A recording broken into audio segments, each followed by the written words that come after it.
Chapter 227. Calm down, calm down. Meng Wenhao also tackled the additional question. The previous questions he gave up added up to 10 points. If he could answer this additional question correctly, there was still hope for him to get a high score.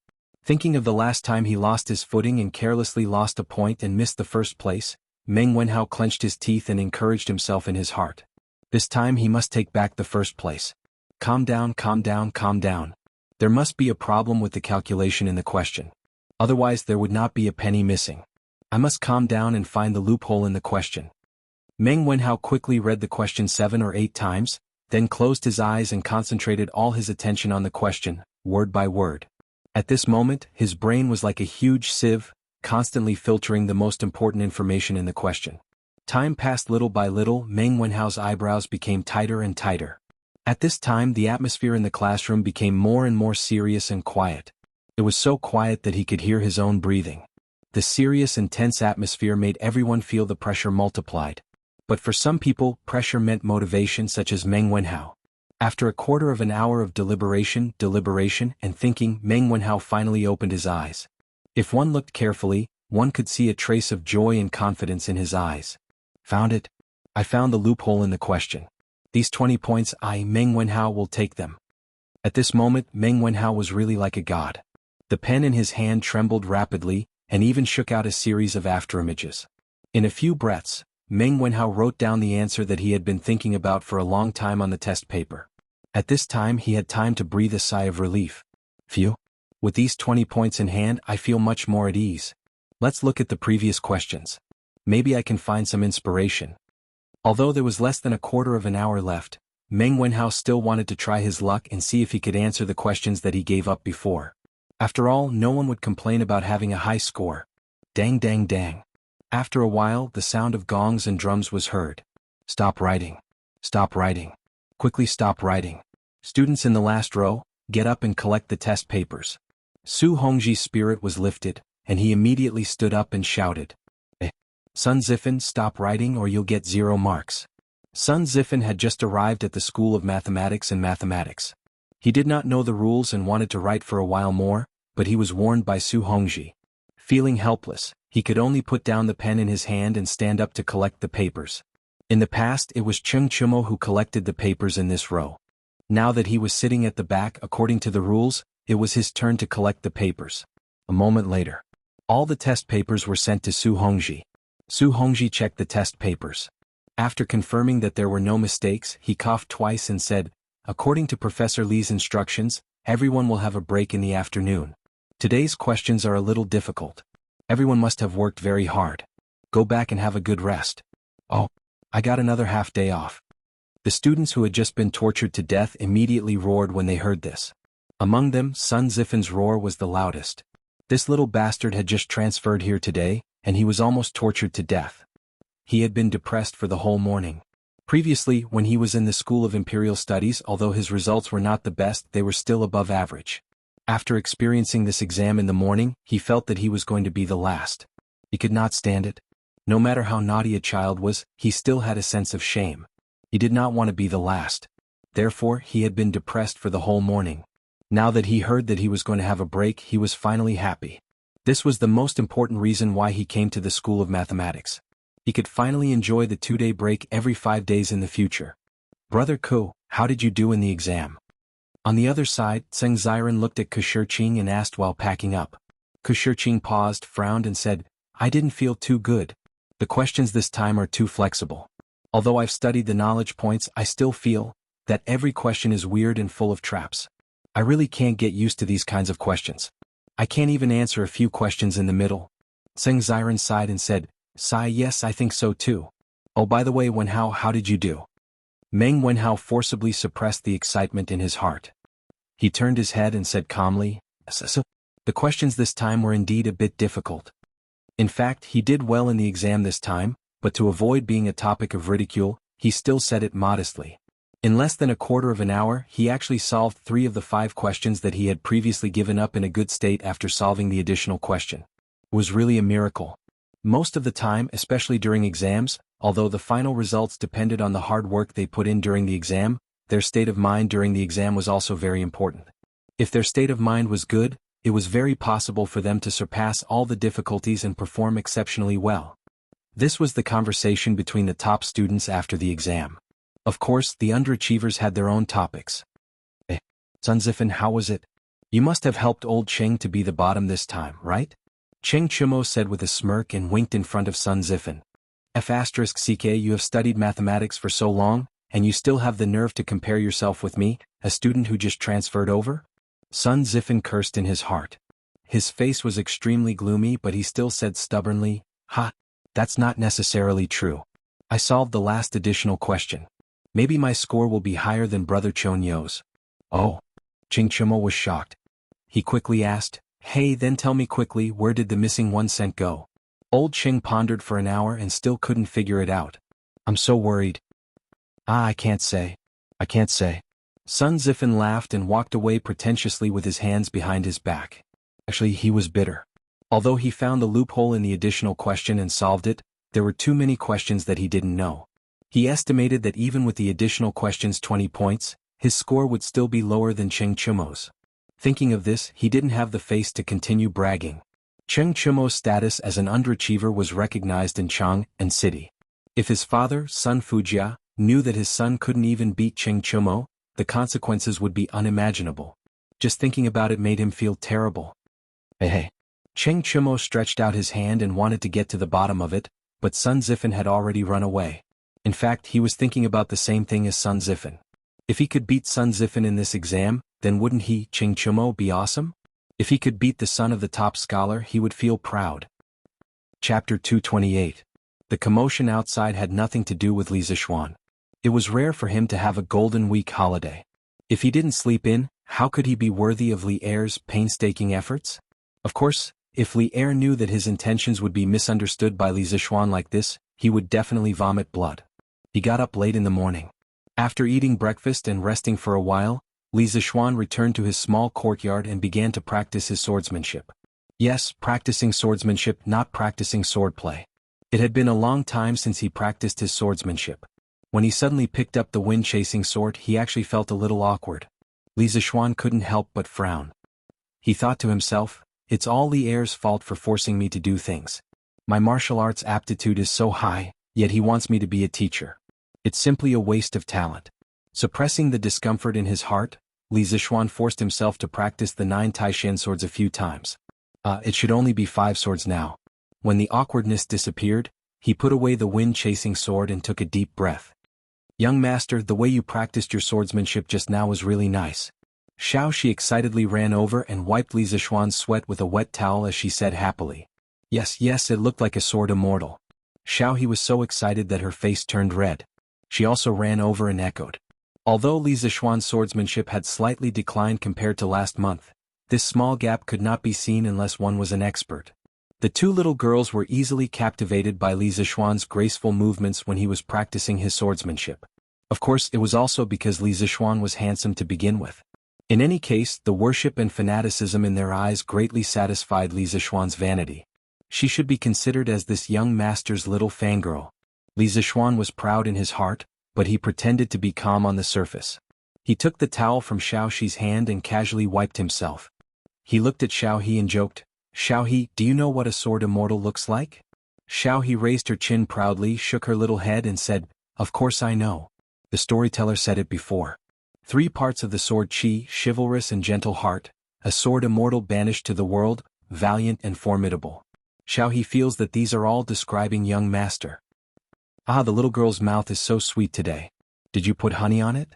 Let me have a taste. Li Zixuan laughed to his heart's content. He looked like he was about to pounce. Xiaohe was so scared that she screamed and quickly ran away. "Young master, why are you like this? Xiaohe doesn't want to talk to you anymore, humph." With that, she blushed and ran away. This little girl. Li Zixuan looked at the fleeing figure of Xiaohe and shook his head with a smile. He had nothing to do at home, so it was quite interesting to tease a little maid. "Hee hee, young master, you're scaring little he again." Xiaoxi covered her mouth and chuckled. After getting along with him for so long, she could tell what kind of temperament her young master had. Just now, it was obvious that he was deliberately teasing Xiaohe. He didn't mean to take advantage of her at all. "Hey." Li Zixuan passed the towel to Xiaoxi and changed the topic. He asked, Where's Lan er? Did she go out to play again? And young miss went out early in the morning. Xiaoxi replied. Ever since Li Zixuan was conferred the title of nobility, the Li family's status had also risen. They were considered a large family in Yongla Lane. Li Jingma and his wife were not too worried about their daughter's safety. Adding on to the fact that Li Zixuan pampered her too much, Lan er had the chance to run out and play with her other friends. This little girl had the support of the Strange Interest Pavilion and could always get a lot of new toys. Those brats in Yongla Lane were also happy to play with her. Now this little girl had already become the big sister of the Yongla Lane. There were quite a lot of underlings who hung around with her. This little girl is really carefree. But those little fellows over there must be having a hard time, right? Li Zixuan looked towards the direction of the Imperial College in the northwest and laughed. He guessed that many students would curse him when they saw the perverted questions he gave. Young master who is having a hard time? Xiaoxi asked curiously. Li Zixuan waved his hand and was about to explain when he saw Sanbao running towards them. She shouted as she ran, young master, the Imperial Edict is here. Old master wants you to quickly go to the front yard to receive the edict." When Li Zixuan heard this, his head was full of question marks. Didn't he just receive an imperial edict yesterday? Why did it come again today? Could it be that Li Er felt that the punishment was not severe enough and wanted to mess with him again? Although he was full of questions, it was useless to ask the two people in front of him.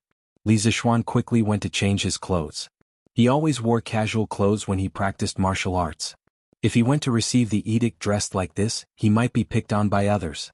The official robes of the Tang dynasty emphasized on yin, yang, and the 5 elements. Green, red, white, black, and yellow were the 5 cardinal colors. They were green in the east, red in the south, white in the west, black in the north, and yellow in the center. Yellow represented the center and also represented the foundation. The emperor's robes were yellow. The other officials' robes were also differentiated by colors and patterns. Purple robes of the 3rd rank and above were worn with a gold fish pouch. Purple robes of the 5th rank and above were worn with a silver fish pouch. Green robes of the 6th rank and below were worn with no silver fish pouch. Half an hour later, Li Zixuan wore a 5th rank robe and a silver fish pouch. Just like this, he came to the front yard. When the eunuch saw that the main character had arrived, he did not waste any time and said, "Lord Li, receive the imperial edict." He then opened the imperial edict and began to read it out loud. Different from the imperial edict before, the imperial edict today was much simpler. Li Zixuan listened for a while and understood. He opened his eyes wide in disbelief. Li Er was giving him a promotion. Are you kidding me? I was just criticized yesterday and I'm being promoted today? How can you do this? But this Li Er was still a little stingy. For the sake of the great Tang's education, Wang Chong had poured his heart and soul into it, working day and night, but he had only given him the post of imperial directorate, not a marquis. How stingy. Li Zixuan was a little dissatisfied with his current title. How can a baron sound as domineering as a marquis? It seems like I have to find a way to become a marquis. Li Zixuan's mind was spinning. When the eunuch finished reading the imperial edict, he pretended to be grateful and went to accept the edict. The old eunuch laughed and said, "County Li, you're really capable. You're already a minister in the Imperial College at such a young age. You're really young and accomplished. It's rare to see someone like you in this world." Li Zixuan was a little disdainful. What's so good about being a minister in the Imperial College? The name doesn't sound good. Minister in the Imperial College, Minister in the Imperial College, Minister in the Imperial College, Minister in the Imperial College, Minister in the Imperial College. How depressing. I don't want to be a minister in the Imperial College. But he only dared to say this in his mind. If he really said it out loud, Li Er would kill him and his father would be furious. Didn't you see that Father Li was smiling like a chrysanthemum after hearing the imperial edict? Li Zixuan pretended to be modest and said, "You flatter me, Lord Chamberlain. Please come in and have some tea." At this time, Li Jingma took a plate of gold leaves and quietly put it in the hands of the Chamberlain. He smiled and said, "My son is right. Lord Chamberlain, please come in and have some tea with me." The old eunuch skillfully put away the gold and shook his head. No, I have to go back to the palace to report." With that he took his leave. Chapter 229. How is it, father? Didn't I tell you yesterday that His Majesty wasn't really going to punish me? Look, didn't he just give me a slap and now he's giving me a sweet date? Inside the room, Li Zixuan leaned against the door frame and showed off to his father, who was happily hugging the imperial edict. When this guy started to boast, he really didn't have any self-awareness at all. In fact, when Li Er's imperial edict came yesterday, he was a little flustered in his heart. The words he said to his father were completely guesswork, used to comfort the two elders. In the end, by a stroke of luck, Li Er sent someone to deliver the imperial edict for his promotion today. He Shin, you're right. My son, you're now a minister of the directorate. Father is very gratified. Li Jingma didn't care if his son was bragging or not. In any case, his son had been promoted and the result was good. That was enough. Isn't it because I was born well? Madame Li snatched the imperial edict from her husband's hands and said proudly. Cough cough, yes, madam is right. Li Jingma was helpless and could only follow his wife's words. Li Zishuan wiped the cold sweat from his heart and thought to himself, father really doesn't have any status in the family. I hope that after my precious Yushi marries over, she won't learn bad from me. Shin, you're now a minister of the directorate. In the future you have to be more steady when doing things. Look at Chancellor Kong, that's the style of a great scholar. You have to learn more from Chancellor Kong. Li Jingma came to his senses and began to exhort his son again. Li Zishuan curled his lips. If he was like old man Kong, he would be sullen to death every day. It was proper to be free and unrestrained. Moreover, he wasn't interested in the minister of the directorate. Father, isn't it just a minister of the directorate? It's not like it's a high official. Is there a need for you to be like this? Nonsense. Father Li, who was still amiable just now, was instantly enraged when he heard this bastard's words. He said sternly, the position of Secretary of the Treasury is of great importance. This is the Deputy Chief of the Treasury, assisting the Chancellor in overseeing the affairs of the Treasury. Shin, you mustn't treat him so sloppily. As far as I know, in the history of the Imperial College, there has never been a Minister of Education as young as you. His Majesty thinks so highly of you. Don't let him down.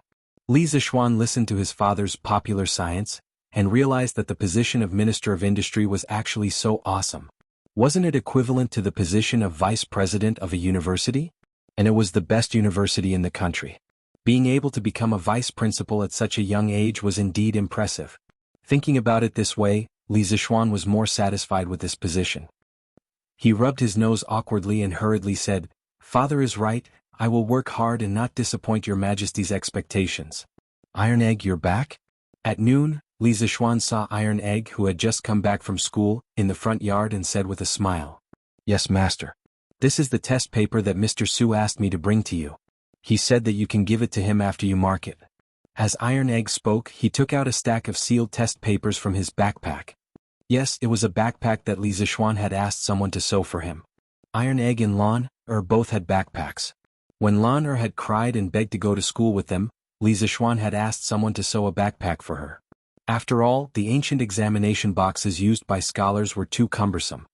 Why didn't Mr. Su mark it himself? Looking at the test papers in front of him, Li Zishuan was speechless. He didn't expect that he would still have work when he was on vacation. This was unreasonable. Iron Egg scratched his head awkwardly. He knew that his master was lazy, but he didn't expect him to be this lazy. He thought for a moment and said, Mr. Su said that he didn't know the standard answers for some of the questions, so he could only let you mark them yourself. F***ck Li Zishuan really wanted to chop off his hands. He asked you to set such a difficult test paper. Did you dig your own grave? Well, you can take the test papers to the west courtyard. Come to the front courtyard to eat later. Li Zishuan waved his hand helplessly and said gloomily. Yes, master. How? Come here quickly. Gi Lane Meng Wenhao's house. Meng Wenhao's mother waved to her son and said with a smile. Mother, what's the matter? Meng Wenhao ran over and asked curiously. Meng Wenhao's mother carefully took out a brand new book and handed it to her son. She happily said, look, this is what I was waiting for this morning. I think it's called Chitsu Culture. It took me a lot of effort to get this.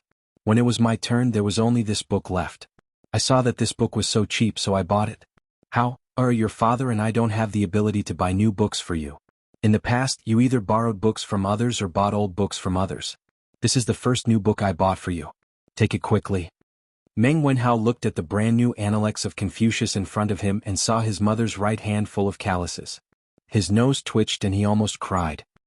He took the Analects of Confucius with both hands, sniffed, and said with a forced smile, Thank you, mother. Why are you still so polite to me? Actually, I have to thank the owner of Chitsu Culture for setting the price so low. Otherwise, I wouldn't have been able to afford it. This person is really a living Buddha for us poor people. Meng Wenhao's mother said with a sigh. Mother, actually, the owner of Chitsu Culture is our master. It's actually Li Xianji? Yes, I heard that there were many people fighting in front of Chitsu Culture for the book yesterday. It seems that our master was implicated. He didn't come to the school today. Meng Wenhao frowned and said worriedly. Then will Mr. Li be fine? He's the benefactor of many of us. Nothing can happen to him. Meng Wenhao's mother opened her mouth in shock. Meng Wenhao comforted her. Mother, don't worry. Teaching assistant Su told us that Mr. Li is fine. There should be news in a few days. Meng Wenhao's mother looked at her son, thought for a moment and said, why don't you go to Mr. Li's house to visit? As his student you should pay him a visit. There are about 10 eggs at home. You can bring them to Mr. Li. Mother, Mr. Li's house doesn't lack these. You can leave these eggs for Yaya to nourish her body. Meng Wenhao looked at his skinny little sister who was playing with grasshoppers outside and said with heartache. What do you know? You're a student.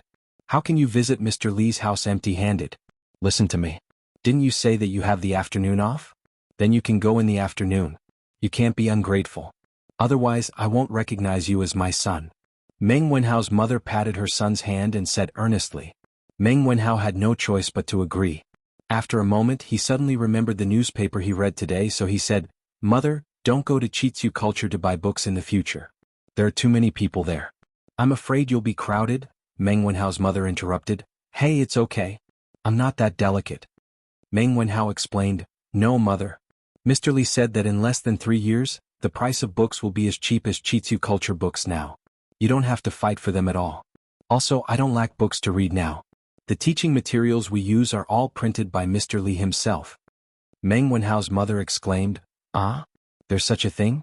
Then you should go visit your Mr. Li in the afternoon.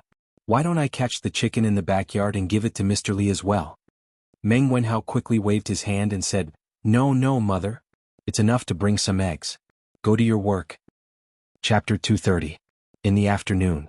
Li Zixuan was lying on the recliner and reading the latest issue of the newspaper. Other than the slightly hot weather, everything else was perfect. Hey, Ma Zhou actually wrote about me in the newspaper. Tiske, this is the first time I'm in the newspaper. Feels pretty good. Li Zixuan's eyes lit up when he saw the headline. He was overjoyed. In his previous life he was just an ordinary student. How could he have the chance to be in the newspaper? Not even the school newspaper. He didn't expect that he would be in the news after just giving a speech.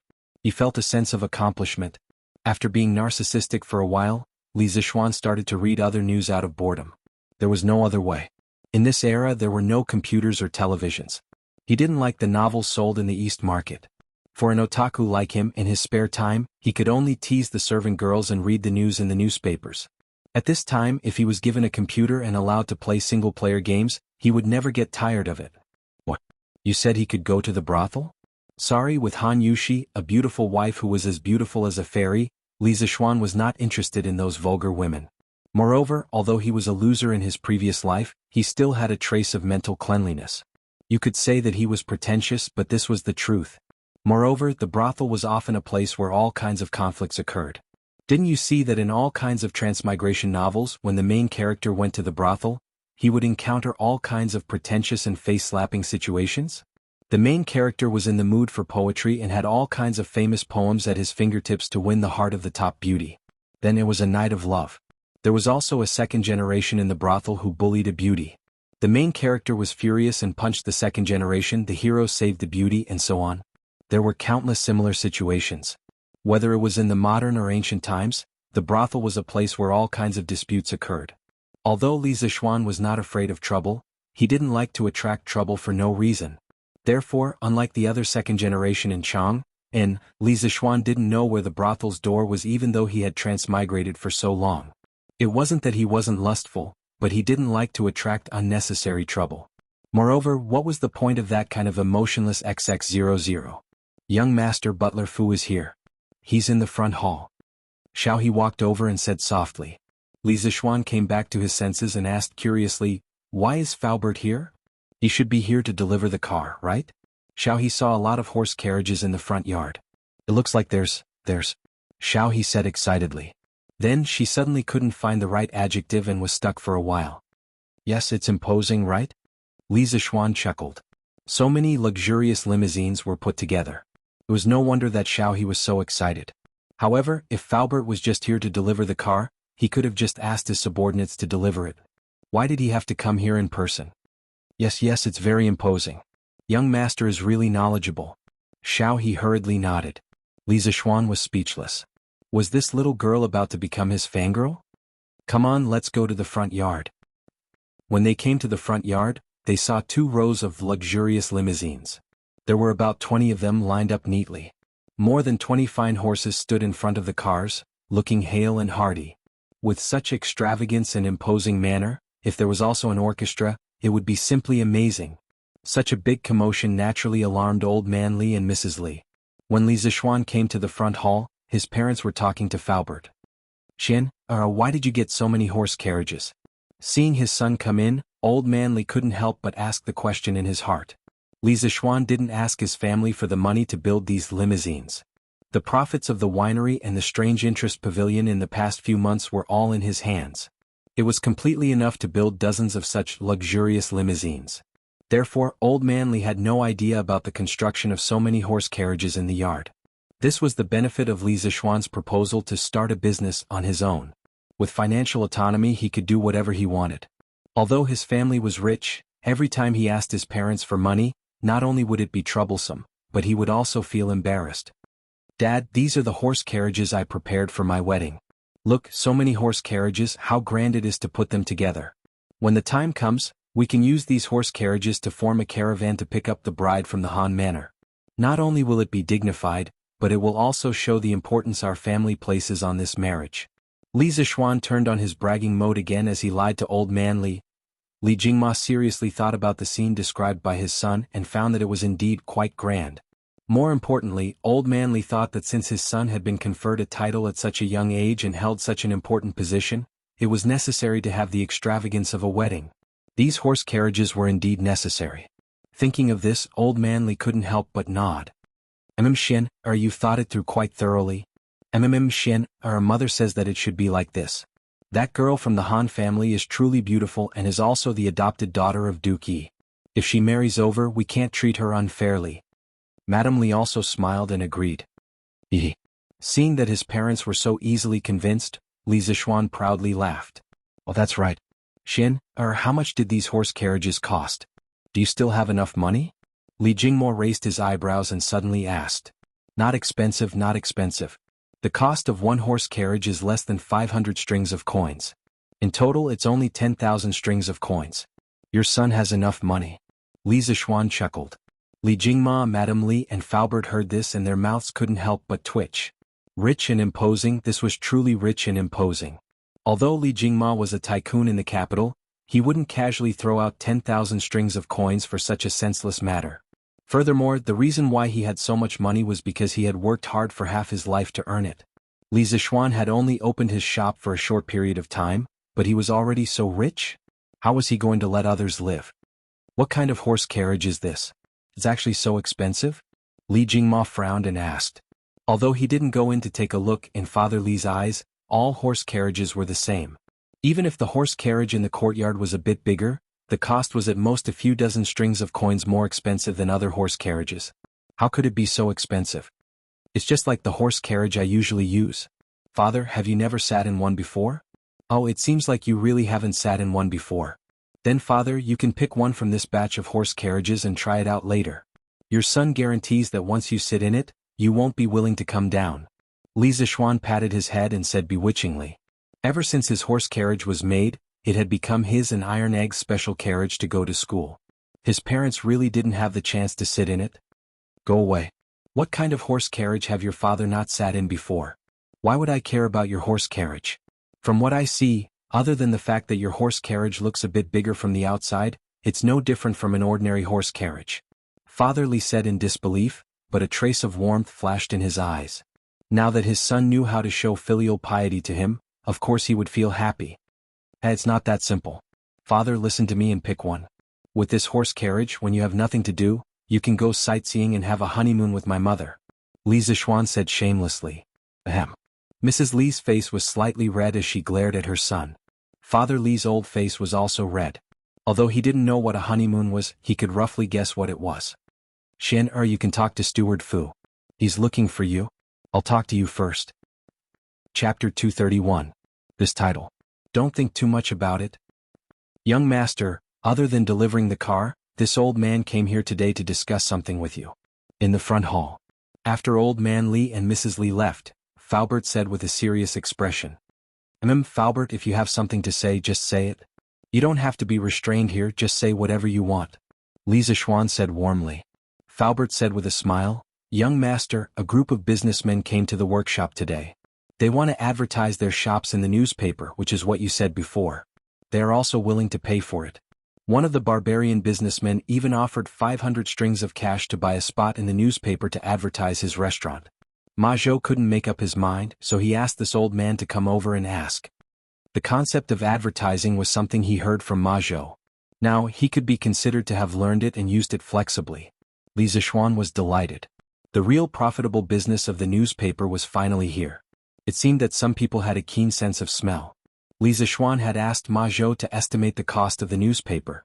Even with the paper machine and movable type printing technology, the cost of a newspaper was still a little more than 3 copper coins on average.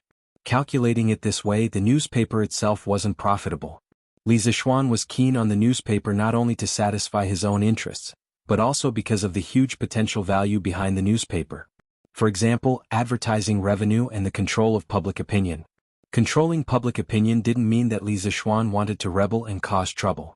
It was just to give himself an extra layer of protection. If others didn't come looking for trouble, he wouldn't take the initiative to cause trouble. Uncle Fu, you can agree to this, but you can only advertise in the middle column of every issue of the newspaper. There should be 8 spots on both sides. How about this? In the future, our newspaper will hold an advertisement auction every 7 days. We'll let the merchants come and bid for it. The highest bidder will get it. Li Zishuan pondered for a moment and said. Young master's method is not bad. Then this old man will go back first. Faubert was already used to Li Zishuan's ability to make money. He was only a little surprised in his heart when he heard this. He quickly recovered and nodded with a smile. Then take care, Faubert. On the other side. After old man Li left the front hall, he really went to the yard to pick an RV. In fact, there wasn't much to pick. They were all the same high-end RV. After old man Li found that they were all the same, he randomly picked one. Master, you're really picky? Mrs. Li said in annoyance. Our son is paying to build a carriage for us, how can we not accept it? Madam, quickly get into the carriage with your husband and see if this place is as good as Xianer says. Li Jingma pulled his wife and said eagerly. Under Li Zishuan's influence, he was now more thick-skinned than before. He had already thought through some things. His martial arts were no match for his son's, and his knowledge was no match for his son's. As for his ability to make money, he was no match for him now. He might as well enjoy his life in peace. Anyway, his son was successful, and the family could rely on their previous savings to not have to worry about food and clothing. Why should he live such a tiring life? Therefore he didn't go to the shop much now. The shopkeepers were enough. His son was now an official and they wouldn't dare to fool him. Go away. You don't care about your face, but I do.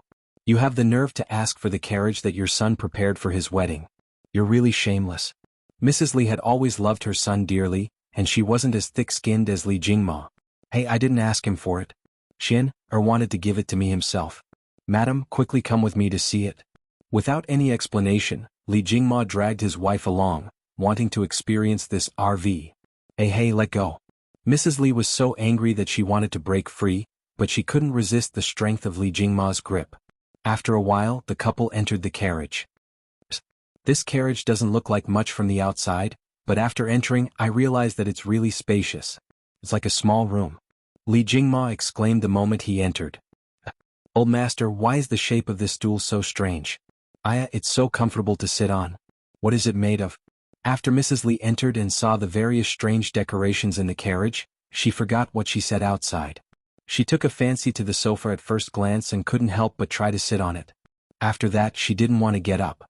When Li Jingma heard that, he curiously sat on the sofa opposite his wife. His entire body sank into the sofa. This is really comfortable. Xianer, this child knows how to enjoy life so well. How could this not be comfortable? Li Zixuan's sofa was not only made of soft material, but also had ergonomic features. It allowed the human body's arms, back, waist and legs to relax well. Compared to the people of the Tang dynasty who had to kneel on a couch or sit on a stool without a backrest, being able to sit on this sofa was of course an extremely luxurious experience. Mrs. Li didn't even bother to roll her eyes because she was currently enjoying this rare comfort with her eyes closed. However, she still said unhappily, "So what if Xian'er knows how to enjoy life? Can't you see our son enjoying life? In my opinion, our son is pretty good like this." Yes, this is pretty good, this is pretty good. Of course, Li Jingma didn't have the guts to talk back to the tigress at home. He said contentedly, "Hey madam, look at this soft stool. Even if the carriage moves, it won't be too bumpy. This carriage is really good. What Xian'er said just now is right. In the future we can really sit in this carriage and go out to see the scenery. Your husband has been running around doing business for the past few years, and it's been hard for you to take care of the family alone. Now that Xian'er has been knighted, we don't need to worry about Lan anymore. Why don't we find some time to take you out for a walk to make up for your hard work all these years?" Mrs. Li was touched by her husband's sincerity. She opened her eyes, the rims of her eyes slightly red. However, she refused. "Your wife is content with old master's intentions. Now that we're all grown up, it's inconvenient for us to go out and play. It's easy for others to gossip about us. Besides, Xian'er left us for 8 years. Your wife can't bear to part with him." Li Jingma patted his wife's hand and said warmly, "Don't worry, madam. We can just walk around Chang, and then go out in the morning. We'll be back in the evening. There's no need for us to worry about what others say. I'm sure Xian'er also hopes that you can go out more often and relax." Mrs. Li thought for a moment, then nodded. "All right, I'll listen to old master. Look, madam, there are 2 small rooms inside. Let's go take a look." Chapter 232. Ahem, Sanbao, take this carriage to the east courtyard. Where's Sanbao? The servants outside had heard the commotion in the carriage and guessed that their master and madam were showing off their love in the carriage. How would they, as servants, dare to eavesdrop on such a private matter? Not long after old man Li got on the carriage, the servants, coachmen, and servants around the carriage all retreated far away. Thus, when Li Jingma got off the carriage with his wife, he habitually called out to Sanbao. However, he realized that there was no one around. Coming. Master, are you calling for me?" Sanbao, who was hiding in a corner in the west of the courtyard, saw that Li Jingma seemed to be looking for her after coming out, so she quickly ran over and bowed with a smile. Madame Li looked up at the servants and servants far away and immediately understood. She angrily pinched her husband. Although the customs of the Tang dynasty were more liberal, it was not to this extent. Li Jingma grimaced and resisted the urge to cry out in pain. He quickly said to Sanbao, Yes. You take this carriage to the east courtyard." "Yes, master." Meng Wenhao carried a small basket of eggs and entered Yongla Lane.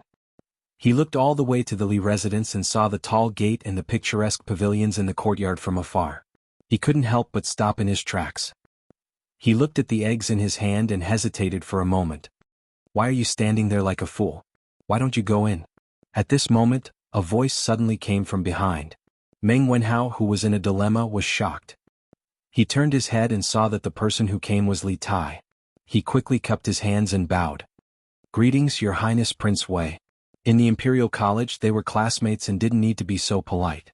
However, outside of the Imperial College he had to pay attention to the etiquette between a monarch and a subject. Li Tai waved his hand. He looked at Meng Wenhao's outfit, and asked, "Are you here to look for Mr. Li?" Yes. "Then why don't you go in? Won't the gatekeeper let you in?" "That's not right. Their gatekeeper shouldn't make things difficult for people." Meng Wenhao scratched his head in embarrassment. Li Tai looked at the egg in Meng Wenhao's hand and saw his embarrassed look. He instantly understood and laughed. "Wenhao, don't worry about it. Mr. Li's family is richer than mine. If you are worried about the importance of the gift, I'm afraid that there are not many people in Chang and who can give Mr. Li a gift. It's the thought that counts. As long as you're here to see him, I'm sure he's already very satisfied."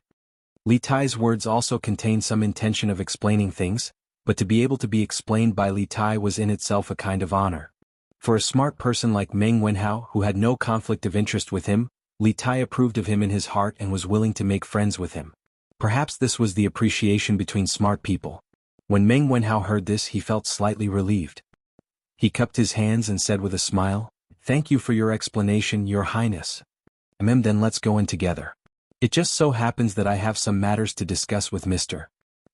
With Li Tai leading the way, the process of Meng Wenhao entering the Li mansion was much smoother. The two of them directly entered the courtyard without any obstruction. Li Tai did not let anyone inform him. After he asked the servant Li Zixuan where he was, he directly led Meng Wenhao to the west courtyard. He did not treat himself as an outsider at all. Sigh. Meng Wenhao was just about to ask if this was too rude, but he saw that the surrounding servant girls and retainers didn't seem surprised at all. He could only shut his mouth and obediently follow Li Tai to the west courtyard. Along the way there were pavilions, artificial mountains, lotus ponds and trees. Meng Wenhao was dazzled. He thought to himself, Prince Wei was right. Mr.'s family is really rich. When I earn money in the future, I will also buy a big house like this for my parents to enjoy. Wow, there are so many carriages. They are actually the same as the ones Mr. usually uses. When Li Tai entered the west courtyard, the first thing he saw was the 20 or so luxurious caravans. He immediately threw the purpose of his visit to the back of his mind and eagerly jumped into a carriage to enjoy the view. After old man Li pulled his carriage away, Li Zixuan also asked people to move the rest of the carriages to the west courtyard. After all, it was not appropriate for them to be piled up in the front courtyard. Anyway, his west courtyard was large, so there was nothing to be afraid of if there were 20 more carriages. At this moment, Li Zixuan was sitting in a pavilion not far away to enjoy the cool air. When he saw this little fatty like a bandit entering a village, he could not help but be speechless.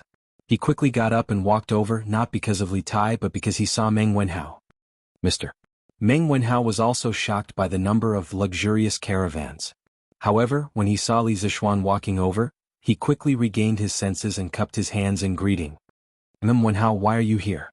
Li Zixuan nodded and smiled gently. He was not surprised that Li Tai was here, but he was curious about Meng Wenhao's visit. Mr. did not go to the Imperial College today, and I heard about the conflict between the students in front of the Strange Culture Center yesterday. I was a little worried about Mr.'s situation. However, my information is limited, so I could only come here to see for myself. I hope Mr. can forgive me for disturbing you. Meng Wenhao bowed and cupped his hands in greeting. Li Zixuan's heart warmed. It seemed that he was quite successful as a teacher. At this moment he finally understood the feelings of those teachers in his previous life when they saw their students come to visit them. It was a kind of gratification and joy from the bottom of their hearts. It was indescribable and irreplaceable. Wenhao, don't worry. I'm fine. Haha, I was wondering why you came here. So it was because of this. Your worry was a little unnecessary. Not only is Mr. fine, he is now the Imperial College's secretary. Li Tai jumped down from the carriage, patted Meng Wenhao's shoulder and laughed. Li Zixuan could clearly feel the ground tremble. It was not an exaggeration at all.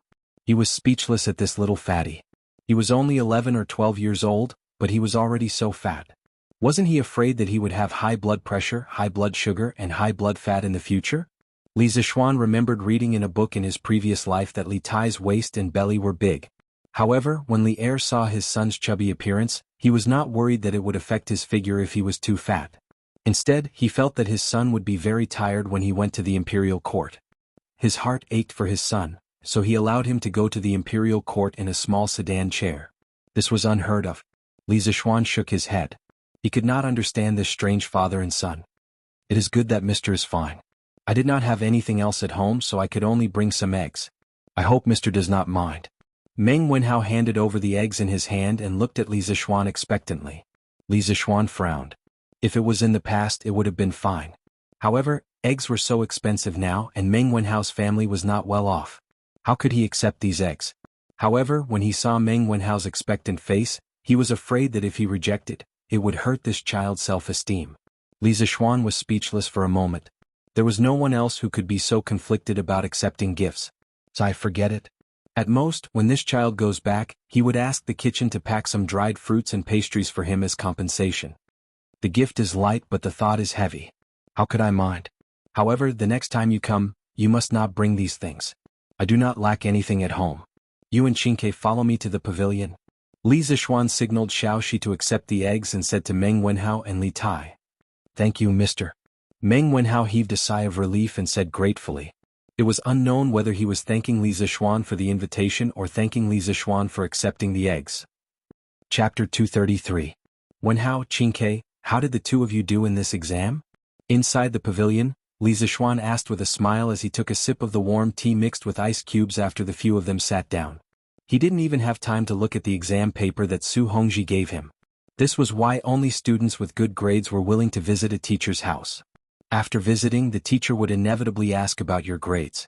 Therefore, the number of times Ching Chimo came to visit Li Zixuan had significantly decreased. This fellow would also feel flustered and embarrassed. Meng Wenhao said, "Not bad." Li Tai waved his hand and said, "Not bad. Mister, you have so many carriages here, how about giving me one?"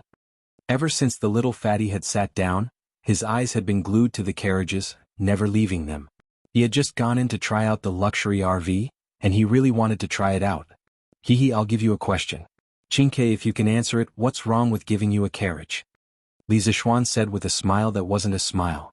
Li Tai heard this and his face fell. Question again. He was almost traumatized by Li Zixuan's questions. After being tortured so many times, Li Tai said that he had enough. He definitely wouldn't be fooled this time. No need.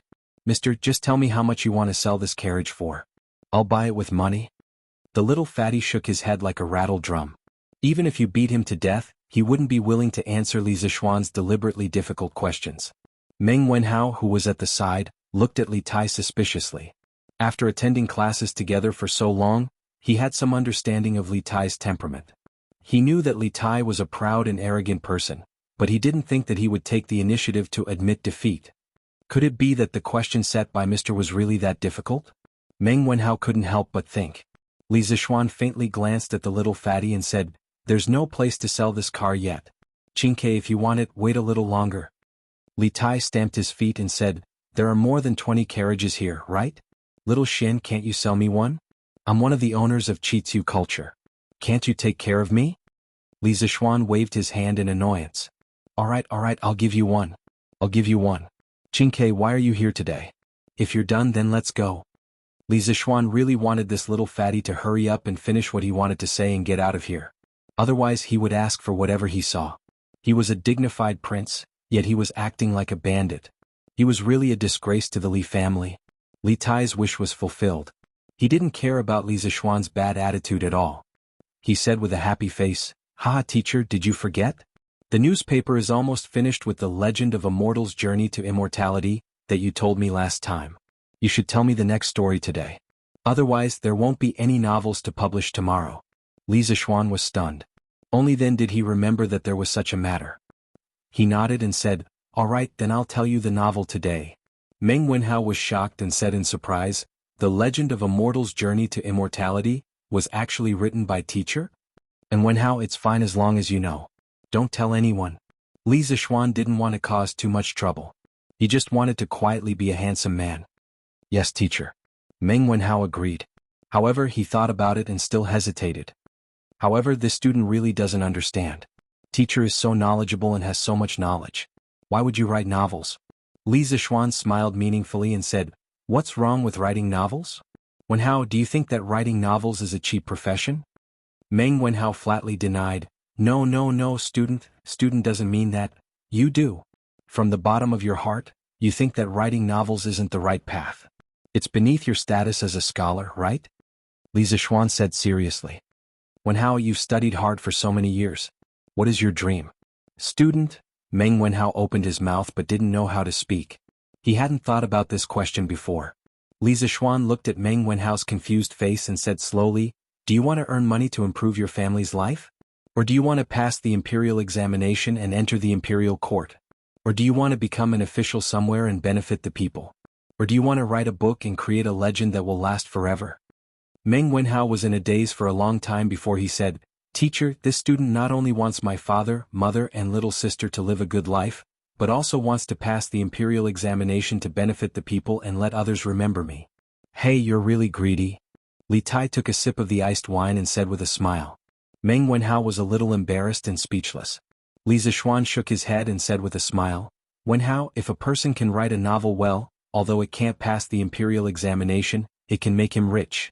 Moreover, through our Datang Daily, one person can spread it to 10 to 100 and let him become famous overnight. It's also relying on one's ability to make a living. What reason do you have to discriminate against writing novels?" Li Tai said in disbelief. Can writing novels make so much money? Of course. Qingke, if you don't believe me, just wait and see. As the scale of Datang Daily becomes bigger and bigger, the sales will increase. At that time, whether it's writing articles for the newspaper or writing novels for the newspaper, the income will be very high. I think, at that time, there will be a lot of scholars who are constrained to write novels or articles. Li Zixuan said confidently. He had his own reasons for saying so. The entertainment in this era was very monotonous. The launch of the newspaper could not only bring people spiritual entertainment, but also provide a way for many scholars to make a living. Li Tai's eyes lit up and said excitedly, doesn't that mean at that time, I will have many kinds of novels to read? Li Zixuan and Meng Wenhao's mouth both twitched. This little fatty's thinking was always on a different channel than others. Wenhao, think about it carefully. I don't think your thinking is good. There is no noble or lowly in the industry. The books you read didn't teach you to discriminate against others, did they? No matter what profession, those who rely on their own efforts to make a living are worthy of your respect. This includes farmers, merchants, and even waiters in restaurants. As a teacher, I don't wish to teach students who are arrogant, and don't eat the hardships of the world. Also, about your dream, whether it's for your family or for an official, if you can only choose one, I hope you can give priority to your family. I don't think a person who doesn't know how to be grateful and doesn't recognize his family can be a good official. I also don't want you to become a cold-blooded and heartless person for fame and fortune. Li Zixuan didn't pay attention to the little fatty's antics. Instead, he looked at Meng Wenhao and said sincerely, student will remember teacher's teachings.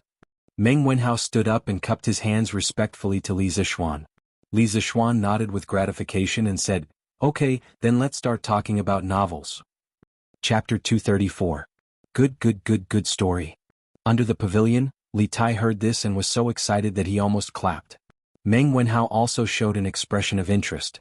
Previously, he was only surprised that Li Zixuan wrote, The Legend of a Mortal's Journey to Immortality.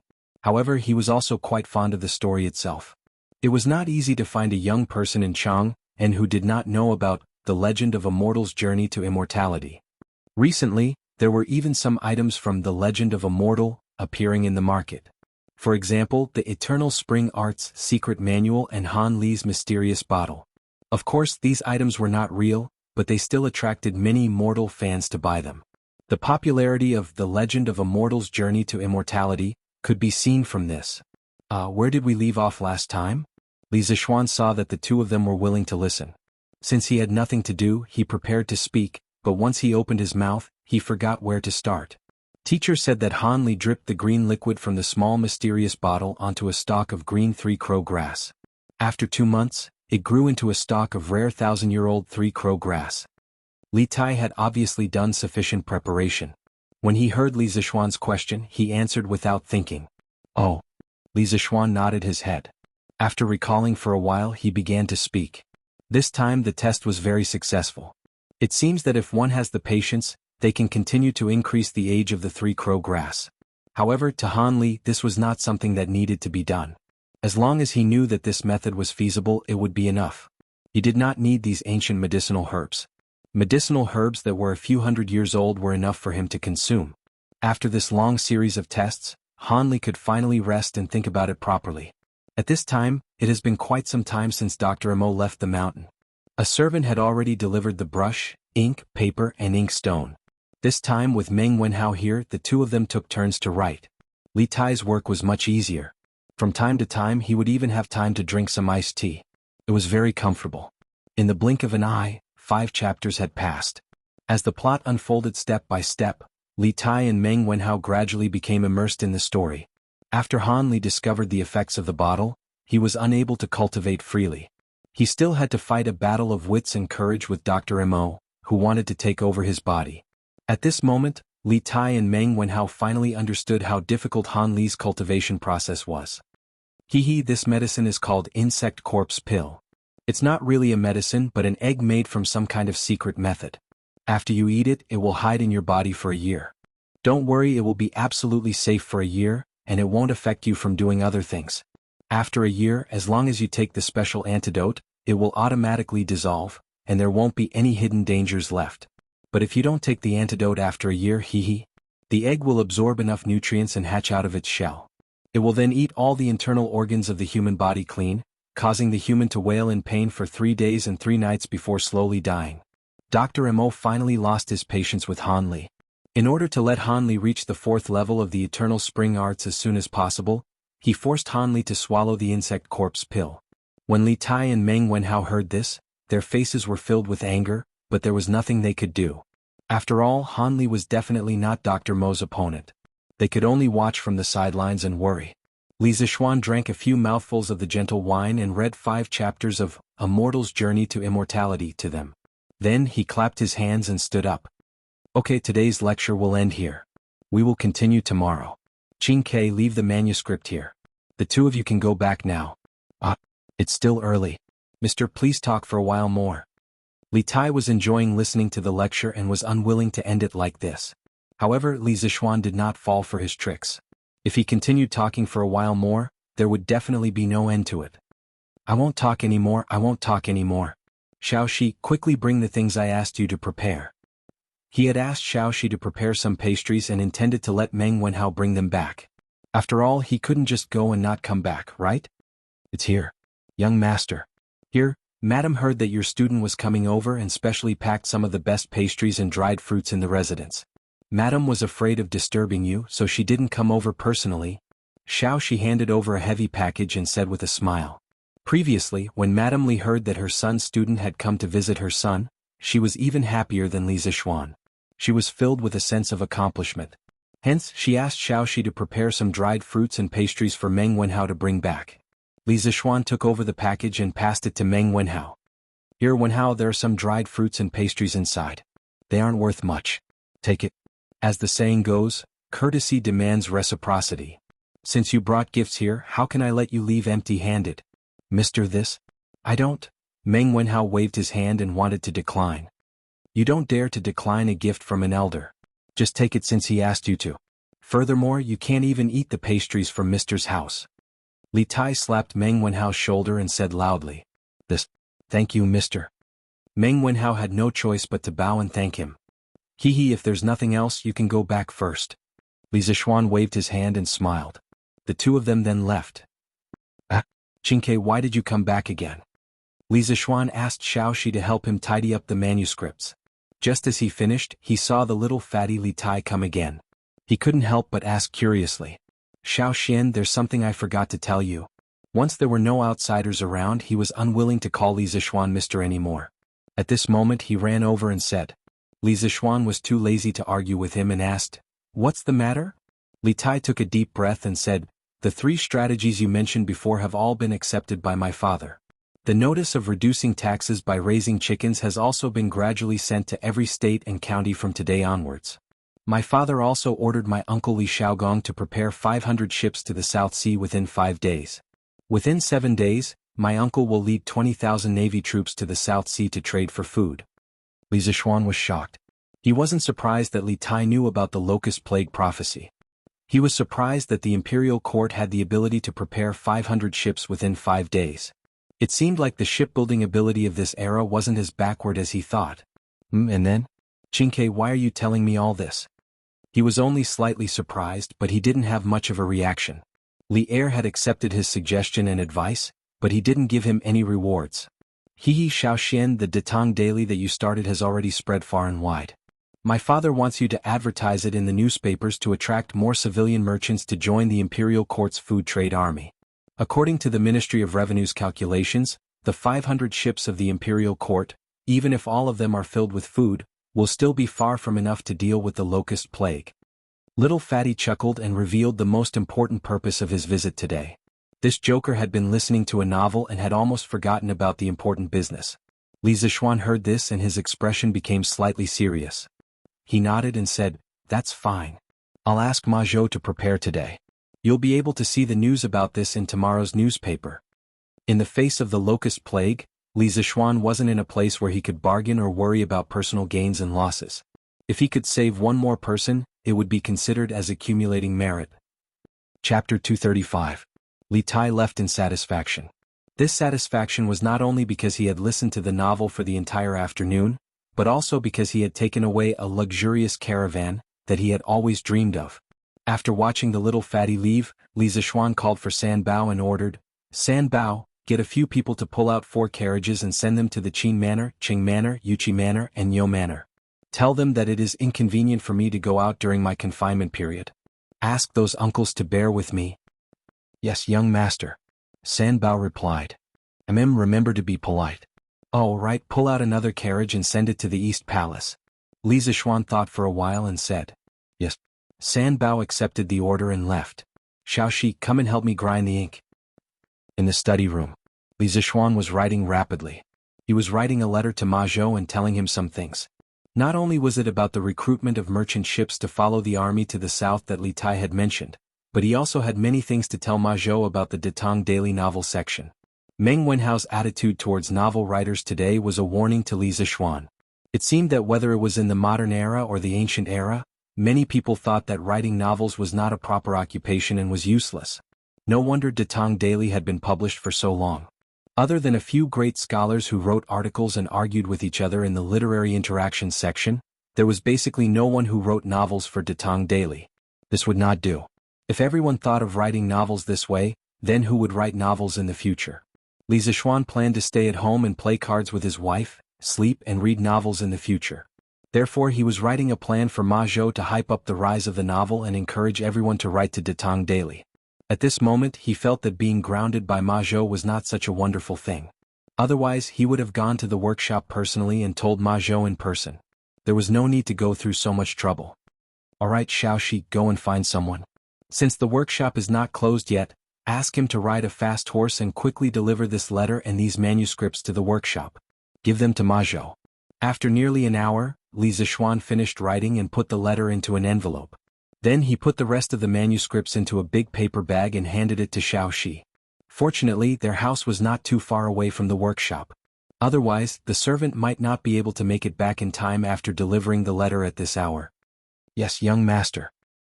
Strange Pavilion Workshop. Now Ma Zhou had recruited many scholars to be his assistants. These scholars were mostly people from the Imperial College who had failed to pass the Imperial examinations. The editorial department of Strange Cultures Development. At this moment, they were deciding the layout of tomorrow's newspapers. "Steward Ma, do you think this layout is okay?" A middle-aged scholar in his 30s walked towards Ma Zhou with a few pieces of paper filled with words. Ma Zhou took it and looked at it seriously. After a while he nodded and said, "Yes, the layout this time is very good. Let's follow this layout and pass it to the printing department. Let them start printing. After that, our editorial department will be off work today." When the others saw Ma Zhou nod his head, they all heaved a huge sigh of relief. God knows how many times they were sent back by Ma Zhou every day because of typesetting problems. Although the salary given by court culture was high, the requirements were also high. Old Ma. Sir Li sent a letter over. The person who came was none other than Pang Feiji. This unlucky guy failed to ask for benefits from Sun Huayuan last time and was almost exposed. Later, Yuqi Jingda arranged for him to be the head of security at Strange Culture. In fact, he was just a high-class concierge. When Li Zixuan heard Yuqi Jingda's warning that day, he felt that not only Strange Culture but also the workshop's safety needed to be taken seriously. Therefore, he let Pang Feiji lead this security team into 2 groups. One group was responsible for Strange Culture's safety and the other group was responsible for the workshop's safety. Anyway, Yuqi Jingda said that this group of people would be under Li Zixuan's command in the future. There was nothing wrong with his arrangement. After this guy was arranged to come over, he usually ran between both sides. At Strange Culture, in order to make up for his image in Sun Huayuan's eyes, he was very diligent and rushed to do everything. At first, the rest of the people were worried sick. Pang Feiji was stealing their jobs. Therefore, these 2 days Sun Huayuan clearly felt that the people in the workshop were much more enthusiastic than before. However, Pang Feiji was not a greedy person. When he was serious he was quite loyal. After all, this guy had been in the military for so long. He was very experienced in dealing with people. In the past 2 days, there were quite a number of people who had received small favors from him. In private, everyone called him Brother G, or Brother Chicken. At the workshop, Ma Zhou was one of the big bosses in the workshop. Of course, he was also someone Brother Chicken wanted to curry favor with. This way, even if Sun Huayuan told Li Zixuan about his black material, there would be someone to speak up for him. He wouldn't die too miserably, right? Today, Brother Chicken came to the workshop to work. When he encountered the matter of delivering a letter to Ma Zhou, Brother Chicken did not hesitate to take over Song Xiaoxi's job and come personally to deliver the letter. Ma Zhou took the big bag of documents curiously. As he opened it, he said politely, "Thank you for your trouble, Pang Sigi." It's nothing. Take your time, Master Ma. I'll take my leave first." Brother Chicken knew very well that he had to make up for his sins even if he had to kneel down. Now that Sun Huayuan had something on him in strange culture in the workshop, he had to act like a grandson until the end. Okay. Ma Zhou nodded. Brother Chicken slowly left. Ma Zhou opened the paper bag and took out the envelope and the manuscript of A Mortal's Journey to Immortality. He first put the manuscript aside, then opened the envelope. He opened the letter and read it seriously. Other than the occasional sound of other people packing up, the room was silent for a while. After a while, Ma Zhou put away the letter and said to the few editors, who were packing up to go home, "Don't pack up anymore. Don't send the typesetting just now to the printing department. Redo it all. I'm afraid none of you will be able to go back tonight." Oh, why is this happening? Steward Ma, what happened? If we don't go back now, where will we stay tonight? Yeah, if we don't leave now, there will be a curfew later. The editors were dumbfounded.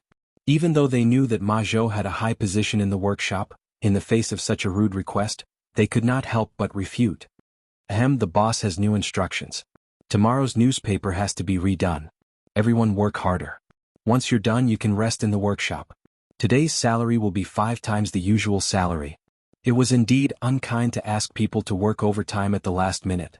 Ma Zhou thought about it and decided that he could only use money to increase their work enthusiasm.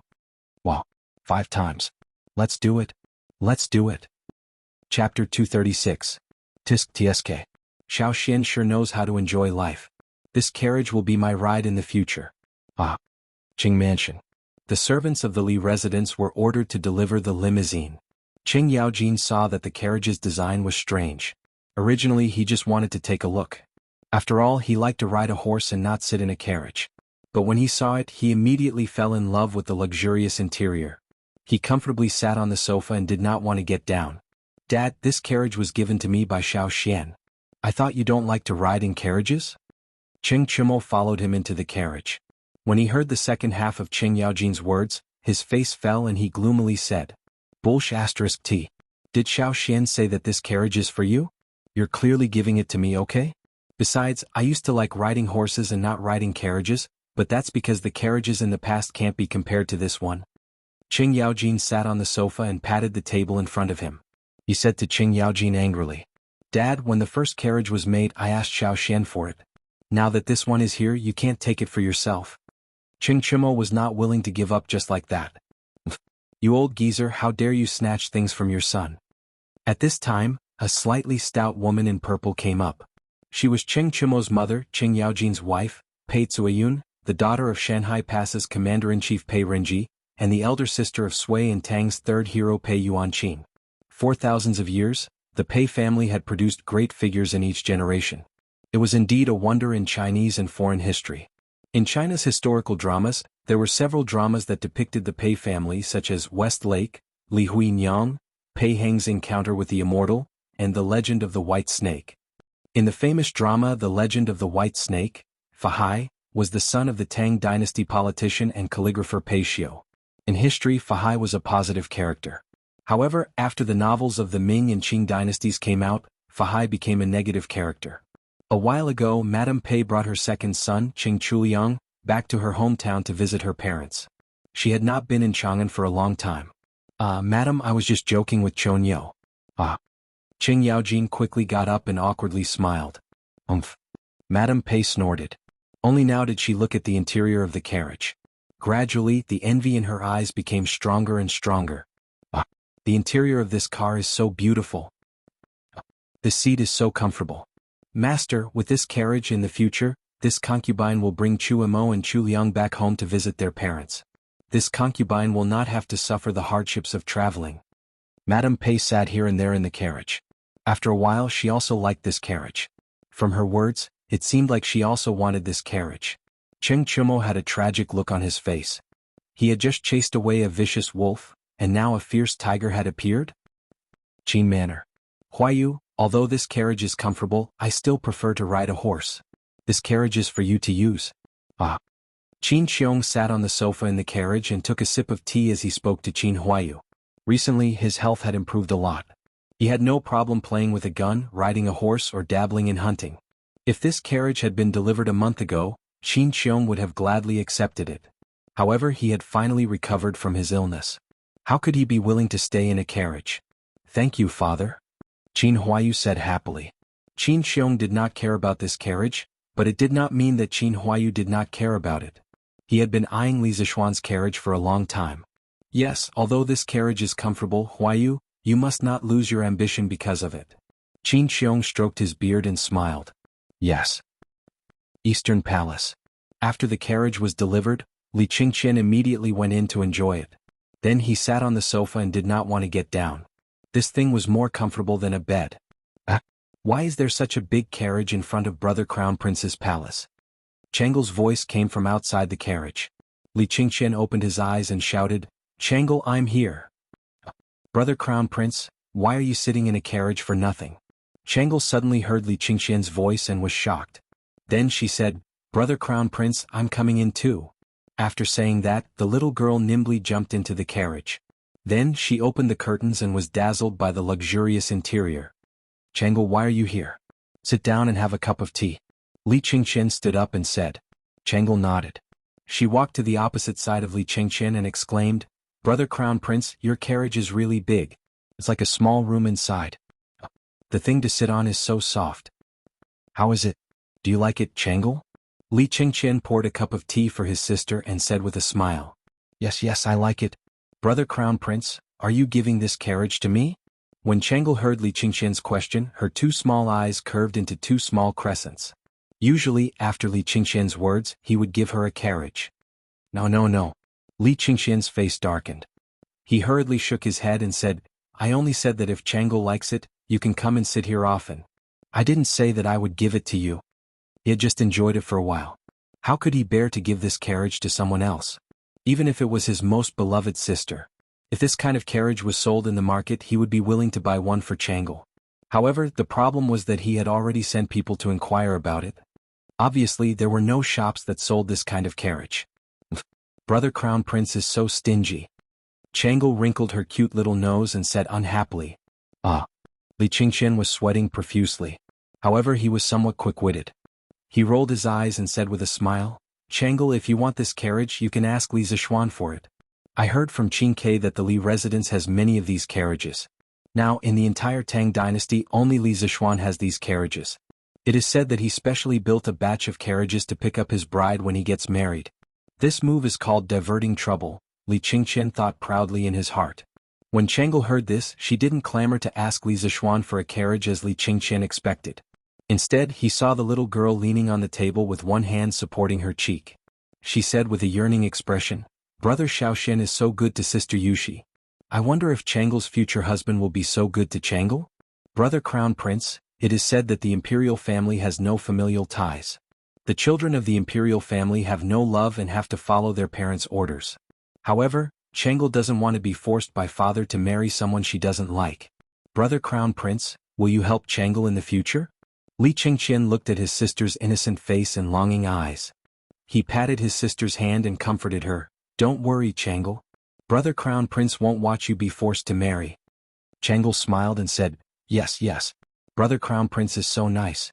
This soft couch is so comfortable. When Changle goes back later, can I bring it back to Changle Palace? Li Qingqian. Chapter 237. Newspaper for sale. Newspaper for sale. The freshly printed Tang Dynasty Daily. Today's headline. His Majesty wants to send Navy to escort fleet to the south to trade for food. Civilian merchant ships can also sign up. Early morning. The cheerful voice of the newspaper boy woke up the people who had just woken up and were still in a daze. Today's headline was exceptionally attractive. First of all, this was the first time the people had learned about the latest decree from the imperial court through this method. Secondly, the decree itself was already very attractive. Sending an army to escort merchant ships was something that the people and merchants had never heard of before. Xiaolu, go buy me a copy of the newspaper. A voice full of vigor came from a luxurious carriage. Yes, master. Today, after hearing the headlines in the newspapers, the merchants who were interested in the news sent their servants to buy the newspapers. Zuetian restaurant. Within 5 days the imperial court will prepare a fleet of 500 ships. 7 days later, Hejian County Prince Li Shaogong will personally lead a navy of 20,000 to escort the fleet to the south. They will trade silk and porcelain for food. In a small country like Nanyang, rice is ripe 3 times a season. Spices are everywhere. A piece of silk or porcelain can be exchanged for dozens of loads of food and countless spices. The barren land of the South Sea is actually so rich? Brother Zhihua, you have traveled extensively and are very knowledgeable. Is what the newspaper says true? A plump middle-aged man in a blue shirt was reading the newspaper. He couldn't help but ask in surprise. The skinny man opposite him was reading the newspaper seriously. He didn't even raise his head when he heard the question. It should be true. I have heard many seafarers talking about this before. Moreover, this newspaper is from Chitsu culture, and Chitsu culture is Lord Li's business. I am very sure that this news is true. These two were the regulars of Zuetian restaurant who had tasted the immortal drunken wine. They were also wealthy merchants. Otherwise they wouldn't have come to Zuetian restaurant every day. Then why don't we see any merchant ships going south to purchase goods? Feng Zhihua said impatiently. Brother Shifan, think about it. The vast ocean is filled with countless dangers. There are also pirates. Which merchant ships would dare to go out to sea? Oh, I see. But now, these problems are no longer problems. Shifan, continue reading. The ministers of the imperial court all agreed that 500 ships were far from enough. They specially recruited merchant ships from the common folk to accompany the army to the south. The army will protect the merchant ships, and the merchants will only have to pay 5% of their profits to the imperial court. Merchants who were willing to join the imperial court's fleet had to report to the Ministry of War within 7 days and send their ships to the Ba River in the east of the city. After 7 days they would head south with the army. This was a business that was guaranteed to make a profit. And it's a huge profit. Feng Zhihua sighed after reading the news. Brother Zhihua, do you want to participate as well? Little brother, I remember that your family has more than a dozen large ships that often transport goods on the Grand Canal, right? Liao Shifan added. Feng Zhihua pondered for a moment, then he slapped the table and said, Participate, why wouldn't I participate? Shifan, if you want to go, I have a way to get you 8 big ships in a short period of time. It's up to you if you're willing. If you trust me, then come with me to the south. You'll definitely make 10 times the profit. Liao Shifan said happily, Of course I trust Brother Zhihua. I'm willing to go south with you. Ah, that's great. I'll have to get a few more ships and buy some porcelain and silk. Let's get started. Brother Zhihua, wait. There's another piece of news at the end. The imperial court has issued a decree to encourage the common folk to raise chickens on a large scale. For every 100 chickens raised by a household, their taxes will be reduced by 10% next year. When the rent is collected next year, each village will calculate the number of chickens in each household and report it to the local government. The government will reduce the taxes based on the number of chickens reported. Brother Zhihua, what does the imperial court mean by this decree? I don't understand it anymore. Feng Zhihua paused and read the news carefully. He couldn't help but frown. I don't understand the imperial court's intention either. Liao Shifan thought for a moment. Suddenly his eyes lit up. Brother Zhihua, I think there's something to be gained from this. Why don't we sell some chickens? Feng Zhihua was stunned for a moment, but after a moment he shook his head and said, No, we don't have time recently. Compared to the small amount of money we can earn from selling the chicken seedlings, we can earn more by preparing the merchant ships to go south. That's dozens of times more profit. Shifan, you should seriously prepare to go south. Liao Sifan thought about it and agreed. He nodded and said, Brother Zhihua is right. We can't lose the big picture for the small. Ergawa, I bought a newspaper when I went into the city today. Read it to me. What's in the newspaper? Lu Village. A dark-skinned man in his 30s called over a naughty kid who was about 10 years old. Second Uncle Lu, let me read the newspaper. I haven't read today's Legend of a Mortal's Journey to Immortality yet. The naughty kid said excitedly when he heard that there was a free newspaper to read. It should be a free novel to read. Smack. The dark-skinned man hit Ergawa's head with the rolled-up newspaper and scolded him jokingly. Read your head. You only know how to read novels all day. You don't even know how to go to school. If your father finds out, he'll beat your ass. Read to me what's in today's newspaper first, then read the novel. Oh. The naughty kid rubbed his head and answered in a muffled voice. Then he took the newspaper and asked in confusion, Second uncle, where do I start? Start from that headline. Today, I heard the newspaper boys say that the imperial court is recruiting merchant ships to go south. Read it quickly, kid. The dark-skinned man thought for a while and said. Ergua searched for a while and found today's headline. He started reading. Within 5 days the imperial court will prepare a fleet of 500 ships. 7 days later, Hejian County Prince Li Shaogong will personally lead a navy of 20,000 to escort the fleet to the south. They will exchange silk and porcelain for food. Jiske say too bad I don't have a ship. Otherwise I could follow the imperial court's army to Nanyang and make a fortune. Ergua continue reading. Next one. The dark-skinned man sighed after listening to the headline. The imperial court has issued a decree to encourage people to raise chickens on a large scale. For every 100 chickens raised by a family, the tax next year will be reduced by 10%. When the rent is collected next year, the number of chickens in each family will be counted and reported to the local county office. The county office will reduce the corresponding tax according to the reported number. Stop. Ergua, are you sure you're not mistaken? Is that really what it says? The dark-skinned man was as excited as a 300-pound child. He pressed on Ergua's shoulder and said excitedly. It hurts, second uncle, let go of me first. The naughty kid was in so much pain that tears were about to flow out. The dark-skinned man let go of his hand embarrassedly and said, cough, then quickly take a look again. Is it like what you said just now? The naughty kid looked at it again. After confirming that there was no mistake, he said affirmatively, second uncle, that's what it says. I'm sure I'm not mistaken. Hey second uncle, where are you going? Don't you want your newspaper? Haha kid's mother, give me money. I want to go to the city to buy chicken seedlings. The dark-skinned man's excited cheers spread far and wide. Today was destined to not be peaceful. The 2 imperial court decrees written in Datong daily were like a storm that swept through the entire Chang and city and the surrounding villages in an instant. Chapter 238. The people who were swept away by the storm of the new policy started to move. Some bought chickens, some looked for boats. People came and went on the streets. It was very lively. Boss, do you still have any chicks? What? No more? The market has only been open for less than 2 hours. How can there be no more? In the East Market, a man in a gray undershirt was shouting at a vendor who was selling chicks. Boss, hey, don't go. How much are the remaining chicks? I want them all. What? 100 coins for one? Why don't you go rob a bank? Wasn't it 80 coins a while ago? Buy it or not. If you don't buy it now, it will be more expensive in the future. Previously, the Li and Qing families had bought chicks without restraint. At one time, the price of the chicks had been raised from 50 to 125 coins. Later, after Wang Rini had transported 80,000 chicks from the south, the Li and Qing families no longer bought chicks. The market of chicks in Chang and had gradually calmed down. The price of chicks had gradually dropped from 125 coins to 125 coins. Now that the imperial court had introduced the policy of reducing taxes on raising chickens, the people were crazily fighting for chicks. Many chicken vendors' stocks were quickly sold out. After the other chicken vendors came to their senses, they quickly organized people to buy chicks from other places. At the same time, they raised the price of chicks, intending to make a fortune. Hee hee, you mortals. So pitiful. Mei Jun, who had come to Chang and to sell eggs today, looked at the villagers who were rushing to buy chicks and sighed with a superior expression.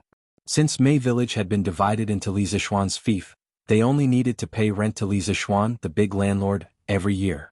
Moreover, Li Zishuan had already introduced the policy of reducing the rent on raising chickens. Therefore, the policy of the imperial court had no effect on them. Naturally, they did not need to rush to buy chicks with others. Big Mouth Mei, why are you showing off here? Why don't you go and grab a place to sell eggs? Be careful that your wife won't forgive you when you go back. It was a skinny hand that suddenly patted Mei Jun's shoulder. Then came the slightly teasing voice of Second Master Lu. Compared to a few months ago, Second Master Lu looked more hale and hearty. Perhaps the old people would be more energetic once they had something to do. Second Master Lu, why are you making fun of me again? Mei Jun turned around and grinned. Haha, you brat, why are there so many people buying chicken seedlings today? I just heard someone say that the imperial court issued a decree today to encourage the people to raise chickens. 100 chickens can reduce the tax by 10%. Ah, there's such a good thing? However, our plum village has long enjoyed such treatment. Moreover, it's free chicken seedlings, haha. Second Master Lu said with a complacent smile, but his words provoked too much hatred. A man next to him immediately glared at him and said, What did you say? Your village has been receiving such treatment for a long time? And the chicken seedlings are free? Haha, how could I lie to you? It's all thanks to Lord Li. Wang Furen, why is your family's boat still idling at the dock? Why aren't you reporting to the Ministry of War? Why do we need to report it? Didn't you read today's newspaper? The imperial court wants to send troops to escort the fleet to the south to trade for food. The food in the south is cheap and so are the spices. We can take the silk and porcelain and follow the imperial court's army to Nanyang to purchase goods. When we come back and sell them, we will definitely make a huge profit. Really? But what if the newspaper is a scam? Silly. Don't you know who publishes this newspaper? Why would Lord Li, who is rich, lie to you? How much are you worth? Then wait for me, brother. My family has 10 big boats. Let's follow the imperial court's army to Nanyang to get some soup. This kind of conversation was definitely not the only one in Chang'an today. Businessmen often had the keenest sense of smell. The capital market had always been turbulent. Now, with the imperial court's decree, how could there not be a huge wave? Gi Lane. At Meng Wenhao's house. Father, why are you back so early today? Meng Wenhao was on leave today and teaching his little sister to write at home. Suddenly, the courtyard door was pushed open and a thin and dark middle-aged man came in. He was not tall and his body was not strong, but his slightly bent spine seemed to be full of infinite strength, as if he could hold up the sky. His gray clothes were full of sand and sand. It was impossible to tell whether he was wearing clothes or sand. Meng Wenhao heard the sound and looked up. Seeing that it was his father, he patted his little sister's head and hurried to greet him and said happily, "Well, there is not much work on Murky Street today. I finished my work and came back early. Are you still teaching Yaya to write?" The middle-aged man took off his shirt full of sand and sand, revealing his dark, thin but very strong chest. He smiled and said to the son in front of him, who he was most proud of, "Well, father, Yaya has learned a lot of words recently. I also taught Yaya the pinyin invented by our teacher. In the future, Yaya may know more words than some rich kids." Meng Wenhao showed a rare innocent expression of a child and asked for credit from his father. Of course, Meng Wenhao's father didn't know what pinyin was, but he knew that his son was very good at reading and what he said must be reasonable.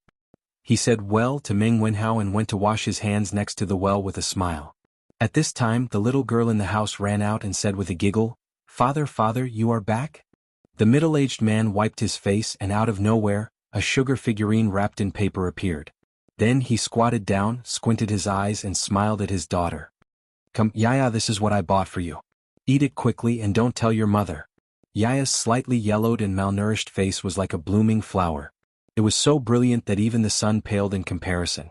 It was as if she was the most beautiful angel in the world. The little girl opened her small red mouth and revealed a pair of small rabbit teeth. She giggled, her voice as clear and melodious as a silver bell. "Oh, it's a candy man. Father is so good." Yaya happily took the candy man from Meng Wenhao's hand and opened the oil paper. Looking at the lifelike and cute little figure, the little girl hesitated for a moment and handed it back. She said in a crisp voice, "Father works hard to support the family. Father works the hardest. Father, eat first." Meng Wenhao's father looked at his daughter's innocent but persistent face and couldn't help but feel a lump in his throat. He sent the candy man to his daughter's mouth and forced a smile. "Father has long been sick of it. Yaya, eat it quickly." "Umph. Father, you are lying. You used to say that, but you have never eaten it. Father doesn't eat it and Yaya doesn't eat it either." The little girl seemed to have become smarter recently and didn't fall for it at all. Okay. Father will eat a little." Meng Wenhao's father had no choice but to gently eat a corner of the candy man. The faint sweetness in his mouth couldn't wash away the bitterness in his heart. Suddenly, he thought of something and looked at his daughter with mixed feelings. "Brother, you have to go to school every day. Brother also needs to eat first." When Yaya saw that her father really ate it, she immediately sent the candy man to Meng Wenhao's side happily. With the lesson learned, Meng Wenhao didn't refuse. He gently bit off a corner of the candy man and patted his little sister's braids. He smiled and said, "Okay, brother has eaten too. Yaya, go play elsewhere." Okay. "Father, did something happen?" Meng Wenhao saw that Yaya had walked far away and then looked at his worried father and asked. Meng Wenhao's father's expression froze as he hurriedly said, "No, nothing. Father, something must have happened. Can you hide it from me? Tell me if you have something and we will think of a solution together." Meng Wenhao's father thought for a moment and said hesitantly, I might have to go on a long trip in a few days. I might be gone for 2 to 3 months. Father, where are you going? Meng Wenhao asked anxiously. Going overseas. Meng Wenhao's father stuttered and finally revealed the truth. However, this sentence was like a bolt from the blue, leaving Meng Wenhao stunned on the spot. Chapter 239. Father, why did you suddenly think of going overseas? Meng Wenhao was stunned for a while before asking with difficulty. Although he had never been to the sea, he knew that there were hidden dangers everywhere. Today, Boss Feng suddenly told me that he has a fleet going to Southeast Asia to purchase goods in 7 days. He needs to recruit a large number of crew members and the remuneration is very generous. I thought about it and agreed. Father Meng slowly told the truth. Father, how can you agree? You don't know how to operate a ship? Besides, the sea is so dangerous. You little brat, are you looking down on your father? Who said that I don't know how to operate a ship? Howard, don't worry. I'm good at swimming. I'll definitely be fine. When I come back 3 months later, our family will be able to live a good life. The remuneration that Boss Feng gave me this time is equivalent to 3 years of carrying goods at the dock. Father Meng patted his son's shoulder and said with a look of longing, That won't do. Father, we can slowly earn money. I will be able to pass the imperial examinations next year. When that time comes, I will also have a salary. Why do you have to take such a big risk to go to the sea? Even if my mother knows, she won't let you go. Meng Wenhao grabbed his father's arm, afraid that he would never see him again if he let go. He said anxiously. Father Meng broke free from his son's hand and said firmly, As for your mother, I will naturally tell her. This matter is settled. I have already spoken to Boss Feng. After settling down at home these few days, I will go out to sea with them. However, you don't have to worry. This time, the civilian caravan will follow the imperial court's 20,000 navy to the south. There will definitely be no worries. After saying that, he ignored his son's persuasion and went straight to get water for a bath. Unexpectedly, today's newspaper not only caused a hurricane among the farmers and merchants, but the young people were also shocked by a few lines of words in a corner of the newspaper. Damn. You can play like this? Sun family. Sun Zifen was leaning on the couch and reading A Record of a Mortal's Journey to Immortality peacefully. When he saw the end of the 3rd chapter, he was still a little unsatisfied. Who knew that there were a few lines of small red words at the end of the article? He took a closer look and was so shocked that he almost swallowed his tongue. He saw the words written on it, Extravagant extravagance, moved to tears, Sir's talent deserves this reward. Li Zixuan from Chang and Yongla Lane rewarded Leather Knight with 1,000 strings of cash. This book is too well written. Let's reward you and hope that the following chapters will be even more exciting. There was also a notice that read, Congratulations to Li Zixuan for becoming the first Golden Alliance leader in the legend of a mortal's journey to immortality. From today onwards, Datang Daily would launch a tipping function. Readers could go to the Chitsu Pavilion workshop to tip their favorite novels or articles. In the future, the editorial department of Datang Daily would set up many offices in various regions. Readers who lived far away from the workshop could also head to the offices nearby to tip. Datang Daily's editorial department would split the reward 50 to 50 and send it to the author. The person who gave the reward would also receive the corresponding title of the work. The specific level of the title would be determined by the amount of reward. Apprentice, 1 coin and above. Apprentice, 500 coins and above. Disciple, 2 strings and above. Deacon, 5 strings and above. Branch leader, 10 strings and above. Hall leader, 20 strings and above. Protector, 30 strings and above. Elder, 40 strings and above. Sect leader, 50 strings and above. Grandmaster, 70 strings and above. Silver Alliance leader, 100 strings and above. Golden Alliance leader, 1,000 strings and above. The corresponding badge of the title would also be awarded to the readers who tipped. This badge was specially made and would definitely not be counterfeited. The names of the top 10 readers who tipped the most will be hung at the bottom of the book. In addition, Datang Daily is sincerely open to all scholars in Tang Dynasty. Once the novel is accepted, in addition to the split of the reward, we will also give you a guaranteed base price of at least 5 coins per 1,000 words. The salary will be paid monthly and will be sent to you by a special person. You are welcome to submit your work. Tisk TSK. Mr. Li is really rich. He gave out 1,000 strings of cash just like that. Even if we split it 50 to 50, Leather Knight would get 500 strings of cash. Sun Zifan sighed with a face full of envy. 500 strings of cash was a huge sum of money. In the entire Chang'an city, except for a few people, no one would look down on 500 strings of cash and casually give it away. It was the same for the Sun family. If writing novels is so profitable, then why do I still need to go to school? I might as well write novels. Sun Zifen slapped his head and was about to go to the study to write novels. This guy really had no idea. If writing novels was so easy, then in the modern age of the internet, wouldn't everyone be able to become a god? Novels were easy to read, but when you actually started writing, you would realize that it was very difficult. It was definitely not something that could be written just by slapping one's head. Prince Wei's residence. Li Tai was also reading the latest issue of the newspaper. Yesterday he had told Li Zixuan about Li Er's intentions. Today he purposely checked to see if the government decree was published in the newspaper. After discovering that it was published, Li Tai comfortably laid on the sofa and began reading novels. Although he had heard the plot of the novel in today's newspaper, the feeling of reading a novel and listening to a novel was completely different. What? You asked where the sofa Li Tai was lying on came from? Wasn't this simple? After this little fatty came back yesterday, he had someone move the sofa from the carriage that Li Zixuan gave him into the palace. In his mind, when the carriage needed it in the future, he could just get someone to move it up. As Li Tai read, he naturally saw the red words at the end of the newspaper. This guy's face was instantly filled with black lines. Someone said that this king is thick-skinned. I think Li Zixuan is the thick-skinned one. Selling and praising himself. This is what you call selling and praising yourself. How shameless. Li Tai excitedly slammed the table and stood up. He pointed at the newspaper and scolded Li Zixuan. Others might not know who the Leather Knight was, but how could Li Tai not know? It was precisely because he knew that Li Zixuan had shamelessly tipped him that he was so excited. It was as if he had met a soulmate. Everyone was so shameless that they could be friends. Li Tai rubbed his chin as he thought. Moments later, he gritted his teeth and called a guard over. He instructed, "Take this king's warrant and go to the treasury to retrieve 1,000 strings of cash. Send it to the Strange Interest Pavilion workshop. Tell them that this king is rewarding the legend of a mortal's journey to immortality." The black-clothed guard was dumbfounded. He was definitely thinking, has the king of Wei gone crazy? Go. What are you standing there for? Have you gone crazy? The guard's face twitched slightly. He quickly cupped his hands and said, yes. Then he quickly left. Li Tai nodded. He was not stupid. After the initial shock, he quickly understood Li Zixuan's intention. This was to attract scholars to join the mighty novel industry. Thinking about the various interesting novels to read in the future, Li Tai's heart trembled with excitement.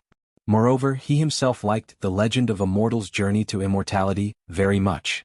After seeing Li Zixuan snatch the first Golden Alliance Master title, he was a little unhappy.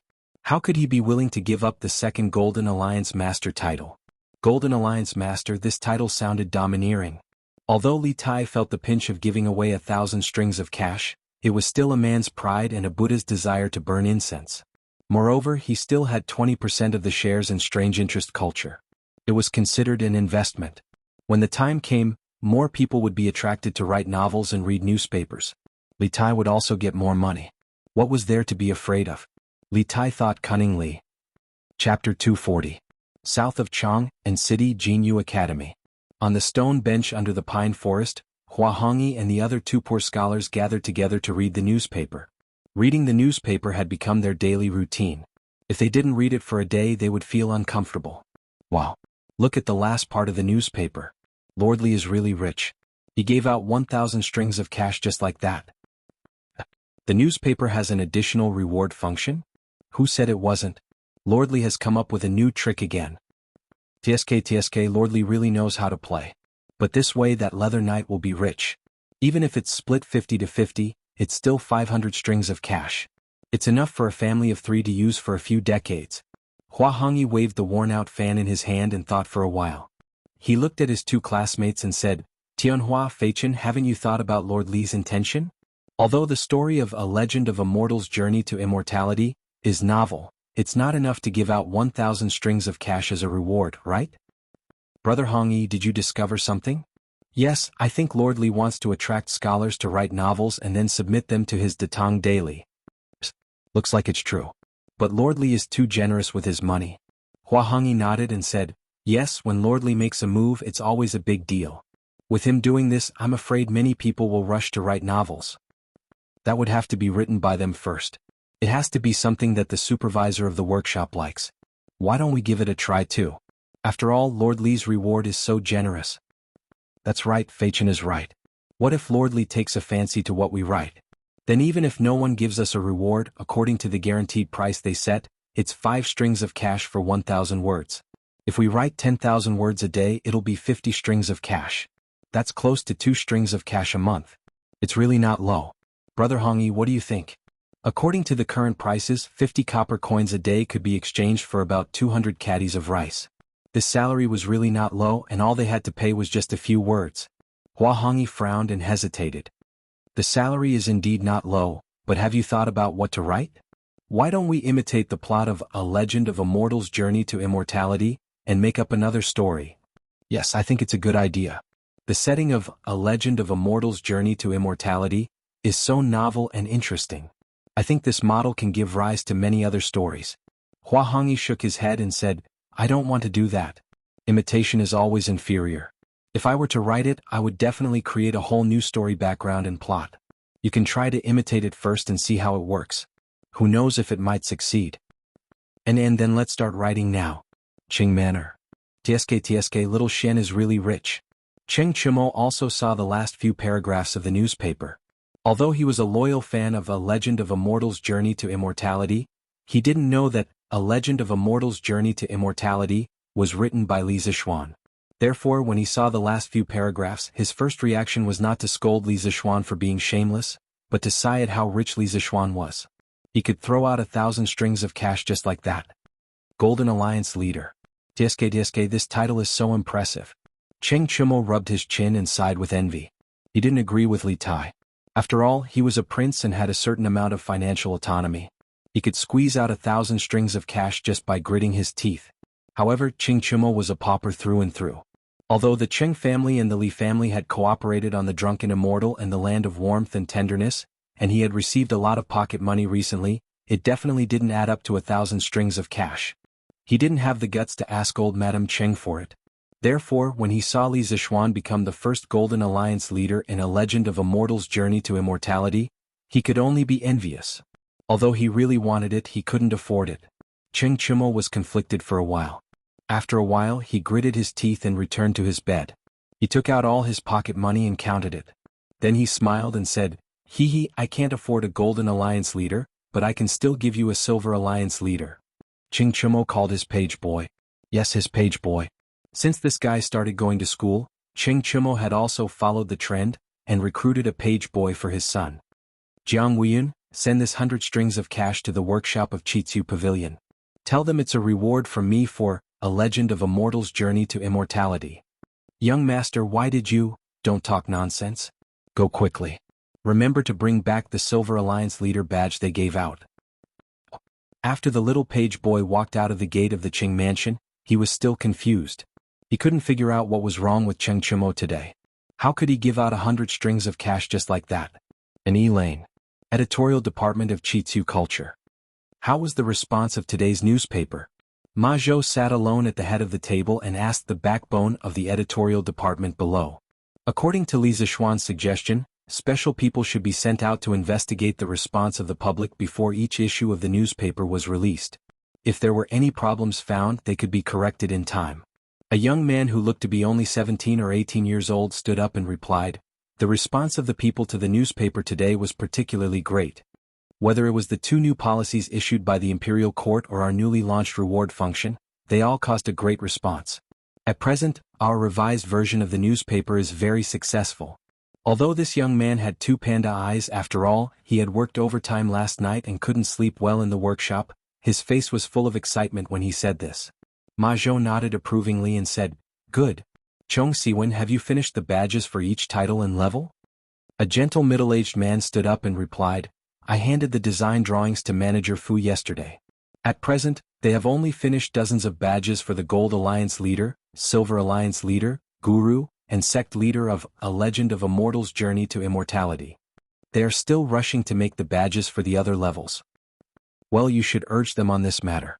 I expect many readers will come to reward them soon." "Yes. Godfather Ma. Godfather Ma. His Imperial Highness, Prince of Wei, has sent someone to reward us." Song Xiaoxi ran in, panting, and reported. "How much was the reward?" 1,000 strings of cash.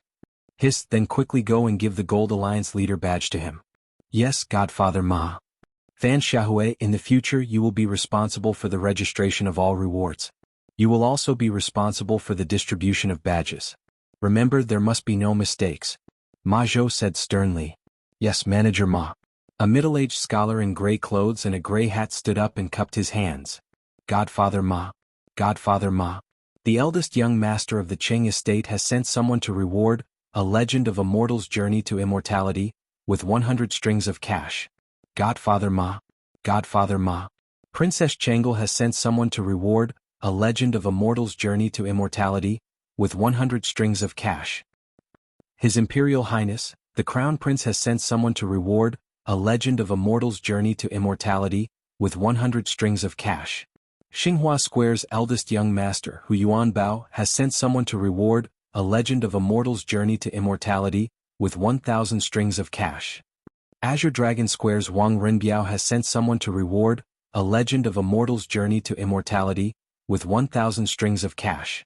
Jincheng Square's Murong Yunhai has sent someone to reward A Legend of a Mortal's Journey to Immortality with 200 strings of cash.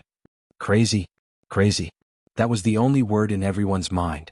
They knew that A Legend of a Mortal's Journey to Immortality was very popular and that many people would come to reward it in the future.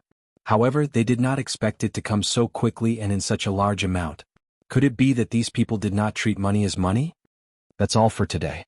Everyone, quickly get back to your positions and continue with your work. Fan Xiaohui, quickly go to the front to receive the reward money and register it. Chong Siwen, quickly go to the workshop and urge them to make the badges quickly. Yes. Chapter 241. Yi Lane. Meng Wenhao tried to persuade his father but to no avail. He could only pray that his mother would come back in the afternoon and persuade his father. After letting his imagination run wild for a while, he became more and more frustrated. After bidding farewell to his father, Meng Wenhao went out. Looking at the busy pedestrians on the street, Meng Wenhao was a little confused. As the saying goes, the world is full of people who come for profit. Most of the people in front of him were rushing to earn money. What was he doing? Isn't this Meng Wenhao? Where are you going? Suddenly, a voice came to his ear. Meng Wenhao found it familiar. He turned around and saw Wang Meng walking towards him. Wang Meng? Where are you going? To the workshop of the Strange Interest Pavilion. Wenhao, didn't you read today's newspaper? Datong Daily can reward now. Mr. Li alone rewarded The Legend of a Mortal's Journey to Immortality with 1,000 strings of cash and became the first Gold Alliance leader. How impressive. I, Wang Meng, may not be rich, but I can still squeeze out 10 strings of cash and become a leader. What reward? What alliance leader? What is Wang Meng talking about? Meng Wenhao was confused. He had no idea what Wang Meng was talking about. Here, take a look for yourself. Wang Meng took out today's newspaper and handed it to Meng Wenhao. He pointed at the last few paragraphs of the newspaper. Meng Wenhao only understood after reading it. His first reaction was to break down. He didn't expect Li Zixuan to write a novel in private. He even had the cheek to reward himself. How shameless must he be to do such a thing? What's wrong? You must be shocked by Mr. Li's generosity, right? Wang Meng looked at Meng Wenhao's twitching face and thought that he was too shocked. Meng Wenhao almost vomited blood. He quickly nodded and pretended to be shocked. Yes. I was indeed shocked. He, then take your time to be shocked. I'll take my leave first. Wang Meng gave Meng Wenhao a look that said, I've been there before, so I understand. He patted Meng Wenhao's shoulder, turned around and ran away. Hey Wang Meng, your newspaper. Forget it, it's fine. Wenhao, take it first. Meng Wenhao shook his head helplessly. The gloominess in his heart had been diluted by the news he had just received. He had not expected his teacher to be so capricious and unconventional. Since he had nothing to do, he sat down on the pier of the bridge not far away and flipped through the newspaper. Naturally, he also saw the headlines today. He saw the news that the imperial court was recruiting trade caravans from the people to follow the army to the small Nanyang country to trade. So this is actually true. The imperial court's navy is really going south with them. Meng Wenhao muttered to himself. He had thought that his father was just trying to comfort him when he said that the imperial army would come along. He didn't expect it to be true. At this moment he was slightly relieved. From this piece of news, he understood why Boss Feng suddenly decided to go out to sea. It was all because of this decree issued by the imperial court. But why would the imperial court make such a big move at this time to go south to exchange grain? Would there be a change in the grain supply of the Great Tang in the future? The intelligent Meng Wenhao soon thought of the deeper reason behind this decree. However, he was only guessing and could not be sure. Li residence. Li Zishuan was not idle at this moment. There were big shots coming to his house today. They were Qin Shubao and Li Xiaogong. To the people, the decree issued by Li Heir to go south to exchange grain was very sudden and very puzzling. The highest commander of this decree was Li Xiaogong. As a member of the Li Tang Empire and Li Heir's trusted right-hand man, Li Xiaogong was of course one of the few people who knew the real reason for this military operation. It was because he knew that he had to come personally to see Li Zishuan. There were some things he needed to ask in person. However, he had never interacted with Li Zishuan before. It was very awkward for him to suddenly visit, so he asked Qin Xiong to be the middleman. "Uncle Qin, you're here. This is?" Li Zishuan, who had just practiced swordsmanship in the west courtyard, was told by San Bao that Qin Xiong was here. He quickly wiped his sweat and tidied his clothes. When he came to the front hall, he saw that there was someone else. "He Xiaoxian, this is Prince Hejian. He is the highest commander of the 20,000 Navy going to Nanyang. Come and greet him." Qin Xiong stood up and smiled. Li Zishuan was shocked. Previously, Li Tai had told him that the Navy this time was led by Li Xiaogong. However, he did not expect to see him in person so soon. This Li Xiaogong was amazing. He would be one of the 24 meritorious officials of the Lingyan Pavilion in the future. Moreover, he would be ranked second only to Zhang Sun Wuji. Li Xiaogong's grandfather Li Wei was Li Hu's seventh son. Li Heir's grandfather Li Wei was Li Hu's third son. He was also Li Heir's cousin. Looking at the Li Tang Empire, Li Xiaogong was considered a rather accomplished person. He was humble and did not claim credit, nor did he take power. He had a noble character and did not even want a big house. He was just a little lecherous. It was said that there were more than 100 singers and dancers in his back room. However, they did not steal or rob, so it was not a big problem. "Greetings, Prince." Li Zishuan cupped his hands and bowed to the vigorous and ruddy man in front of him. "Haha, rise. Kid, you just finished practicing swordsmanship, right? This prince can still feel sword intent from your body." Li Zishuan was sizing up Li Zishuan, but Li Xiaogong was also sizing up Li Zishuan. He narrowed his eyes and felt the sword intent that Li Zishuan had just finished practicing swordsmanship. Li Xiaogong's pupils shrank and he laughed boldly and asked, "Prince's eyes are as sharp as torches. This kid admires you." Li Zishuan was slightly surprised. He did not expect to meet an expert. He could not see through Li Xiaogong's realm for a while because Li Xiaogong's blood qi was dozens of times more vigorous than Qin Xiong's. He had probably entered the Grandmaster realm many years ago. What a monster. This Li Xiaogong looked to be in his 30s. "Haha, not bad, not bad. Kid, your sword intent is pure and sharp. It is rare for someone your age. However, you still need to practice diligently. Your sword intent is too sharp. You must know that when it reaches its peak it will decline. You must learn to control your sword intent and restrain it. Recently, this old man has heard that you have been fiddling with a lot of strange things. You are really not doing your job. How can the heart of martial arts not be calm? Kid, you have such a good foundation. How can you neglect your martial arts?" Li Xiaogong put down his teacup, stood up, and patted Li Zishuan's shoulder as he said earnestly. Li Zishuan was speechless. Li Xiaogong was complaining that he had been causing too much trouble recently and was not doing his job. But now he had forgotten what his real job was. Teaching or practicing martial arts. However, Li Xiaogong's theory made Li Zishuan feel enlightened. When he came to this world, his master was already gone. These few months of practicing martial arts were completely based on the memories of his predecessor. He lacked the guidance of a master. Chapter 242. You are right, Your Highness. My master passed away early and there was no one to urge me on, so I couldn't help but slack off these few months. In this kind of situation you couldn't reason with your elders, quibble, or find all kinds of excuses. The best choice was to follow their words and retreat in order to advance. This was the experience that Li Zishuan had summed up in countless battles. "Haha, you are worth teaching." Li Xiaogong's forthright laughter soared into the sky. He patted Li Zishuan on the shoulder and said, "This king knows that you have been assigned to the directorate by His Majesty, but you still have to find time to practice martial arts." "Ahem, I am being a bit nosy, don't blame me, kid." Li Xiaogong suddenly realized that he wasn't here to preach, but to do something else. He couldn't help but feel a bit embarrassed. "What are you talking about, Your Highness? I am already very grateful that you can give me some advice. Please have some tea. Uncle Qin, please have some tea too? Although Li Zishuan was complaining in his heart, he didn't show it on his face. He poured a cup of tea for the two of them and personally served it to them. After taking the teacups, Qin Xiong began to talk about the main topic. Xiaoxian, I came with His Highness to talk about the grain trade in the south. There are some things that His Highness needs to ask you face to face. I hope that you can answer truthfully. Some things are related to the lives of tens of thousands of soldiers. Li Xiaogong also nodded and said, Shubao is right. The locust plague prophecy was proposed by you, and the 3 ways to deal with the locusts were also thought of by you. I thought that it would be better to ask you, the person involved. Li Zishuan had already expected this. He cupped his hands and said, Feel free to ask, Your Highness. I will tell you everything I know. Good. Li Xiaogong pondered for a moment. His sharp eyes rested on Li Zishuan's face for a while, and then he said, Boy, you told His Majesty that there would be a plague of locusts in June next year. Since His Majesty and several important ministers believe you, then this old man will also believe you for the time being.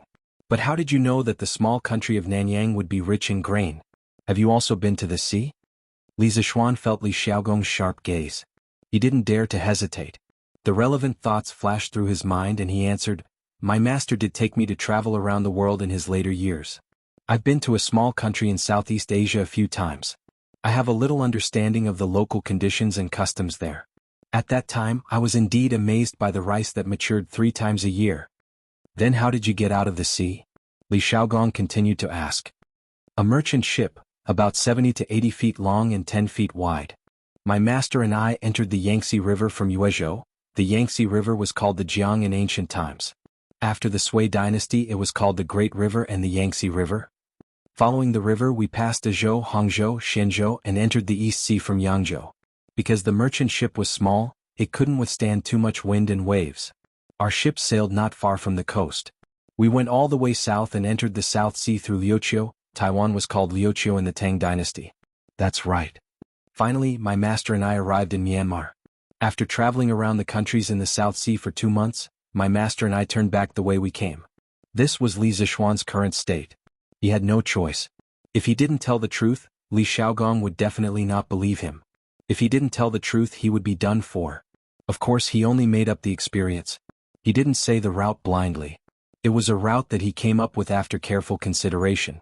Li Xiaogong stroked his 3-inch beard and fell into deep thought. He had never been to the sea before. Naturally, he didn't know whether Li Zishuan was telling the truth or not. Then Kit, can you draw a map of the sea for me? To be honest, although I have commanded the Navy many times, I have never been to the sea. I have only heard of the dangers of the sea but I have never experienced them. With a precise map of the sea, the dangers of the south will be much smaller. Li Xiaogong thought for a long time, but he couldn't find any loopholes in Li Zishuan's words. Thus, he revealed the most important purpose of his trip. Li Zishuan thought about it seriously. In his previous life he was very good at geography. When he was in high school he once complained about why science students didn't study geography but biology. It was really a trap. Now, with his abnormal mental strength, it shouldn't be a problem for him to recall a rough map of the sea. At most, he could ask others what some places were called in the Tang dynasty. Moreover, this matter concerned the lives of tens of thousands of people. This map must be drawn. This kid is willing to help. Your Highness can go back and wait for a few days. After this kid finishes drawing, I will send someone to deliver the map to your residence. In these 2 days, this kid will do his best to recall and ensure that the map is as detailed and accurate as possible. Li Xiaogong smiled and politely said, Then I will have to trouble Xiaoxian. Li Zishuan repeatedly said that he didn't dare. He hesitated for a moment and slowly said, Your Highness, actually, this kid thinks that there are a few aspects of sailing that Your Highness must pay attention to. Otherwise, when the time comes, there will be a lot of losses for the crew and soldiers. Oh. Then Xiaoxian, quickly tell me. If it is reasonable, I will definitely do it. Li Xiaogong's hand that was holding the teacup suddenly paused as he hurriedly said. Li Zishuan secretly nodded. Li Xiaogong's performance showed that he indeed loved his soldiers as if they were his children. Otherwise, with his status as a prince, he wouldn't be so polite to him. Firstly, the fleet should have enough fresh water and food. I don't need to say this. As a general, Your Highness should be able to think of it. Secondly, the fleet must not go far along the coast. This way, on the one hand, the fleet can go to the shore to take shelter from the wind when there are big storms and waves. On the other hand, when the fleet is short of supplies, they can also go to the shore to replenish at any time. Thirdly, All the crew members must eat fruits every day. My master once said that if the crew members of an ocean voyage don't eat fresh fruits for a long time, they will suffer from septicemia. In serious cases they will even lose their lives. Hiss. Qin Qiong and Li Xiaogong gasped. There is actually such a thing? Li Xiaogong's face was full of disbelief. Li Zixuan nodded with certainty and said, there is indeed such a thing. My master was also a medical sage when he was alive. Uncle Qin and your highness should believe what he said, right? Yes, of course this old man believes. Qin Qiong nodded. Even Li Zixuan's half-baked medical skills could cure his illness. How could Qin Qiong not believe that Li Zixuan's master's medical skills were brilliant? This prince also believes. When the time comes we will do as you say. Yes. Fourthly, ocean voyaging is a very lonely thing. Being alone for a long time can easily cause mental problems. Many crew members did not die from the waves or septicemia, but in the end they died of mental disorders, which is to say losing their minds. So I hope that your highness, on the one hand, can organize more crew members to communicate with each other. On the other hand, when we reach the shore to replenish, let the crew rest on shore. This prince has heard of such things. I didn't expect you to be so knowledgeable. Li Xiaogong stroked his chin and praised. Your highness, you flatter me. Fifthly. Chapter 243. Fourthly, do you know about Sinan, your highness? In the front hall of the Li mansion, Li Zixuan looked at Li Xiaogong and asked. Of course. There are several of them in the Imperial Astronomer. What? Li Xiaogong replied curiously. According to the ancient mine records, Sinan first appeared in the Hebei magnetic mountain area during the Warring States period. At first it was used for geomancy, but there were no archaeological objects. It took a long time for Sinan to become a compass. At least there was no compass in the early Tang dynasty. Qiu Yanhan, a geomancy expert in Shaanxi during the Kaiyuan period of the Tang dynasty, was praised by later generations as the founder of the three needles of geomancy: straight needle, sewing needle, and medium needle. He might be the first inventor of the magnetic needle. In the early Northern Song dynasty, another guide tool was created in our country, the guide fish. It was made of a thin piece of steel and was shaped like a fish. It was 2 inches long and 5 inches wide. The belly of the fish was a little concave. Like a boat, it could float on the water. The fish made of steel was not magnetic, so it could not be used as a guide. If it was used as a guide, it must be turned into a magnet by artificial magnetic transmission. The General Essentials of Martial Arts, compiled by Zheng Gongliang in the Northern Song dynasty, introduced the preparation method of the guide fish in detail. As for the method of making a floating magnetic needle, it was first seen in Xinqua's Dream Creek talk in the Northern Song dynasty. The earliest application of the compass in navigation was in the Ming dynasty when Zheng He went to the Western Ocean. In this era, even if the compass was invented, no one would think of using it for navigation. Yes, the gift that Li Zixuan wanted to give to the team of tens of thousands of people was a compass. This thing was a powerful tool for navigation. In the Song dynasty and Yuan dynasty, the compass invented by our country was spread to many countries in Europe and Asia, making it possible for modern Europe to explore the ocean. Of course, the European countries established colonies by sailing the ocean and rose completely, but we, Your Highness, the handle of the Sinan will point to the south no matter how it is rotated. With it, we will be able to distinguish the direction in the vast sea. In this way we won't get lost. Li Xiaogong's eyes lit up. Although he had never been to the sea, he had fought many water battles. He said excitedly, "Ha, you have a lot of ideas. Only you can think of using the Sinan for navigation." But, speaking of this, he frowned and said, "But Sinan is too big. I'm afraid it will be inconvenient to put it on the ship." Li Zixuan laughed and said, "Wang Ye need not worry about this problem. Xiao Bei knows of an object that can also point us in the right direction. Moreover, it is incomparably light and easy to carry. If your highness needs it, I can have the workshop make a few today and send them to your highness. Your highness will know when you see them." "Is there really such a divine object? Then you have to make it as soon as possible. There are only a few days left before the army departs." At this moment, Li Xiaogong was really glad that he had come today. The harvest was too great. Li Zixuan was about to nod when he suddenly remembered something and said, "This one is very willing to help your highness. However, this one is still under house arrest. I can't go out, nor can I go to the workshop personally. As a result, I'm afraid the progress will be much slower."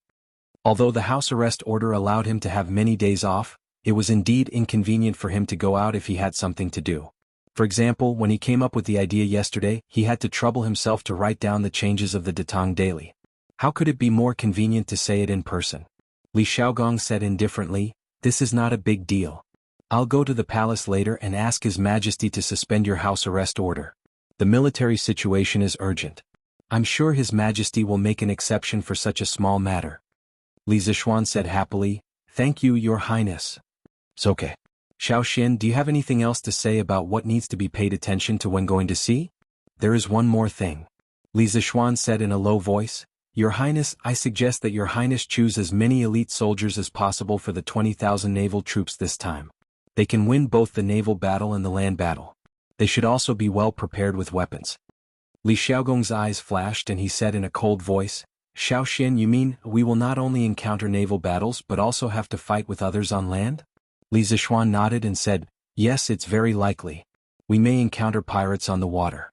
As for the land, Your Highness, the goods your fleet is carrying this time are all very valuable. Those gorgeous silks and exquisite porcelain are more precious than gold to the people of Nanyang. It's hard to guarantee that they won't have evil intentions. If you are not careful, the 20,000 troops led by Your Highness will be attacked by those small countries. The entire fleet will be attacked from all sides and the whole fleet will be besieged from all sides. The original intention of this fleet is indeed for trade, but we must be vigilant. If others try to break the rules by force first, I think Your Highness won't have to be merciful, right?" Li Xiaogong frowned and said coldly, "If those small foreign countries dare to offend the tiger of the Celestial Empire, I will definitely draw my sword and drink their blood to show the might of the Tang Empire." Li Zishuan exclaimed in admiration, "Your Highness is truly bold." He looked at the time and said, "It's already late." "It's getting late. Why don't Your Highness and Uncle Qin have a meal at my house?" Li Xiaogong chuckled and said, "I heard that you are quite accomplished in eating and drinking. It just so happens that I will stay at your house today and try your delicious food and wine, ha." Qin Xiong also nodded and laughed, "Haha, that's how it should be. Counting the days, Xiao Xin, you and Yushi are about to get married. As Yushi's adoptive father, I haven't eaten at your house yet." Li Zishuan said, "Cough cough, it's my fault for not thinking it through." Ah. On the other side, Meng Wenhao sat on the bridge pier and read the newspaper for a while. Naturally, he read the last few paragraphs of the newspaper several times. He was really tempted by the generous rewards of writing novels. He also had the idea of writing novels in his spare time. However, he immediately rejected the idea after thinking about it for a while. First of all, the studies in the mathematics school were very intense and the competition was very fierce. He still wanted to get first place in the monthly exam and get the opportunity to bring his family to the Zuaishan restaurant for a free meal. Under normal circumstances, if his family ate and drank freely at the Zuaishan restaurant, they could eat at least 50 to 60 strings of coins. If they ordered wine, it would be even more expensive. This was more cost-effective than writing novels. On the other hand, writing novels would definitely delay his studies. His parents would definitely not allow it and he would not allow it either. Shaking his head, he dispelled this unrealistic idea. Meng Wenhao looked at the sun above his head and then got up to go home for lunch. At this time he realized that he was actually near Yongda Square. In the morning, he wandered around aimlessly and unknowingly came to a place so far away from home. Meng Wenhao sighed and walked home. "Don't move. It's a robbery." When he walked to Xianyi Lane, Meng Wenhao suddenly heard a low man's voice coming from the alley between Xianyi Lane and Feng'an Lane. He was shocked and quickly turned to the corner, carefully peeking at the situation in the alley. He saw a big man in gray clothes with a piece of black cloth over his face. He held a cold kitchen knife in his hand and was holding it against the neck of an 11 or 12-year-old girl. It was a scene of robbery in broad daylight. Chapter 244. Humph? Is there something wrong with your eyes? Why do you think I'm rich? On the side of the lane between Xuanyi Lane and Feng'an Lane, Meng Wenhao's heart was in his throat. When he was hesitating whether to stop the masked man or not, he saw the girl with one hand on her waist and snorted recklessly. Meng Wenhao really wanted to go up and cover the girl's mouth. "Oh my God, why are you still talking nonsense? Don't you think things are chaotic enough?" The masked man was obviously stunned. It was probably the first time he met such a heartless person who was not afraid of death. In other words, it was the first time this guy came out to rob. He had no experience and could not scare people. "Cut the crap. I only want 500 copper coins. Hand it over and I'll let you go. Otherwise, I'm afraid there will be an extra red line on your neck." The masked man reacted. He pushed the kitchen knife in his hand forward a few more inches and said fiercely. Meng Wenhao saw it clearly from the corner of the wall. He was very anxious and wanted to stop him. However, he was afraid that the kitchen knife in the masked man's hand would hurt the girl. After all, the kitchen knife was already close to the girl's throat. If the masked man's hand trembled slightly, the girl was likely to die. Meng Wenhao looked around and found that there was no one around. He guessed that they had all gone back to have lunch. Meng Wenhao forced himself to calm down and seriously thought about it. Then he picked up a brick next to him. Don't be surprised, this was the so-called Qin bricks and Han tiles. In fact, as early as the Zhou dynasty there were records of bricks. Meng Wenhao took a deep breath, gathered his courage and quietly approached the masked man. The masked man and the girl stood facing each other. Meng Wenhao's direction was just behind the masked man, so his movements fell into the girl's eyes. The girl saw that there was someone else here, and her eyes widened in surprise. However, when she saw the brick in Meng Wenhao's hand, she quickly blinked as if to tell him not to come over. Meng Wenhao's brain was a little confused. He did not understand what the girl was trying to say. Little girl, is there something wrong with your eyes? Why do you keep blinking? Is there someone behind you? The masked man felt that he had gotten off to a bad start today. He couldn't even deal with a little girl. She wasn't afraid of him at all. He was a failure as a bandit. When Meng Wenhao saw that the robber had the intention to turn around, he was greatly alarmed. He was only a scholar without the strength to truss up a chicken. How could he be a match for this burly man? Before the burly man could turn around, he quickly retreated to the corner. At this moment he could even hear the sound of his heart thumping. Yes. There's someone there. Look behind you. The girl giggled. The masked man was about to turn around to see if there was anyone behind him when he heard the girl's words. He paused for a moment. Then he sneered and said, "Tisk, little girl, are you trying to trick me into turning around so that you can take the opportunity to escape? I'm so smart, why would I fall for your trick?" At this moment, the robber felt as if he was possessed by Zhuge Liang. He had the demeanor of a wise man who could see through all the conspiracies in the world. In short, he felt that he was too damn smart. Humph, how could someone as smart as me be deceived by a little girl like you? Tieske, if you don't believe me, then forget it. The little girl playfully rolled her eyes and curled her lips. When the robber saw her reaction, he was even more certain that his judgment was correct. He couldn't help but feel proud in his heart. Don't talk nonsense. Quickly take out the money. No one will come to this alley at this time. Little girl, don't waste your time. No one will come to save you. As the robber spoke, he pushed the kitchen knife forward a little. On the girl's white and tender neck, there was already a faint trace of blood. But I really don't have 500 coins. Feeling the coldness on her neck, the little girl pitifully said. The robber really wanted to curse at this moment. How could there be such a person who cared more about money than life these days? He swept his eyes over the girl's body and saw that the girl was wearing coarse hemp clothes with patches. There were no gold hairpins or silver ornaments in her hair. He couldn't help but frown. Why did he pick such a poor person to rob? Was he really blind? The robber quickly shook his head. At this time he definitely couldn't admit that it was his problem. He could only go down this path to the end. Suddenly he saw that there was a jade bracelet on the girl's wrist. He quickly said excitedly, "Hee, who said you don't have it? I see that the jade bracelet on your wrist is worth about 2 strings of coins. Quickly give it to me." After saying that, he pretended to be fierce. Of course, this expression was in vain because his face was covered and the girl couldn't see it. His left hand squeezed the girl's shoulder. The girl's face clearly turned pale, but she didn't cry out in pain. She quickly protected the jade bracelet on her left wrist with her right hand and anxiously said, "No. This was left to me by my mother. You can't take it away." "Hey, I don't care who left it to you. Quickly take it out or else." As he said that, he gestured with the kitchen knife in his hand and threatened, "Do you want the jade bracelet or your life? Choose one." Meng Wenhao was so anxious that his forehead was sweating. He secretly scolded the girl in his heart for being so stubborn. Why was she still hesitating at this time? After a moment of stalemate, the girl finally took off the jade bracelet on her wrist and reluctantly handed it to the masked man. "Here, for you." "Hee, that's more like it." The masked man took the jade bracelet and smiled proudly. "Okay, I'll keep my word. You can go now." The robber removed the kitchen knife from the girl's neck and said, "Big brother, didn't you just say that you only want 500 strings of coins? But this jade bracelet is worth at least 2 strings of coins. If you keep your word, give me 1,100 strings of coins." The usual money of the Tang dynasty was only equivalent to 800 strings of coins. "To tell you the truth, I just arrived in Chang, and today and have used up all my traveling expenses. If you take the jade bracelet away, I really have nothing left and can only jump into the crooked river pool.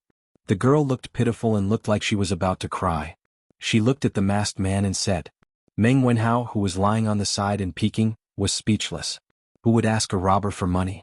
This girl really didn't have any awareness of being robbed. However, the masked man didn't think so. He scratched his head and felt that what the girl said made sense. So he waved his hand and said, Okay. Don't cry, I'll keep my word. I said that I only want 500 strings of coins, so I'll take 500 strings of coins from you. You wait, I'll give you the money. After saying that, he actually took out the pouch at his waist and began to count the money.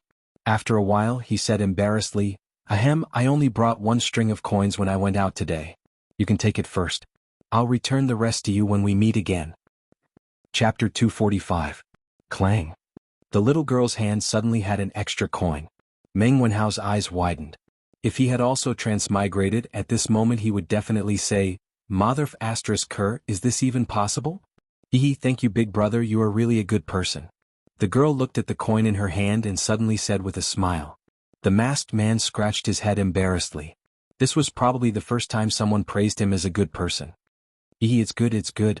Little girl, if you want to be robbed again next time, just look for me, Lei Badian. I spilled the beans. Alright, see you later, I'll take my leave first. Meng Wenhao's face was full of black lines. What do you mean you want to be robbed again? Hey, wait. The girl quickly stretched out her hand to block the way.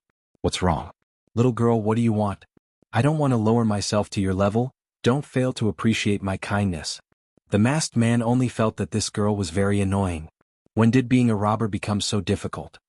Hey big brother, wait a minute, I just found out that I have change here. Here, take it, it's exactly 500 coins. Return the jade bracelet to me. You said before that you always keep your word. The girl didn't know when, but she took out 500 coins from the string of money and handed it to the robber and said. The robber was dumbfounded. Yes, at this moment he felt that the girl in front of him was very reasonable, but he kept feeling that something was wrong. What's wrong? Big brother, don't tell me you want to go back on your word? It said that even robbers have morals.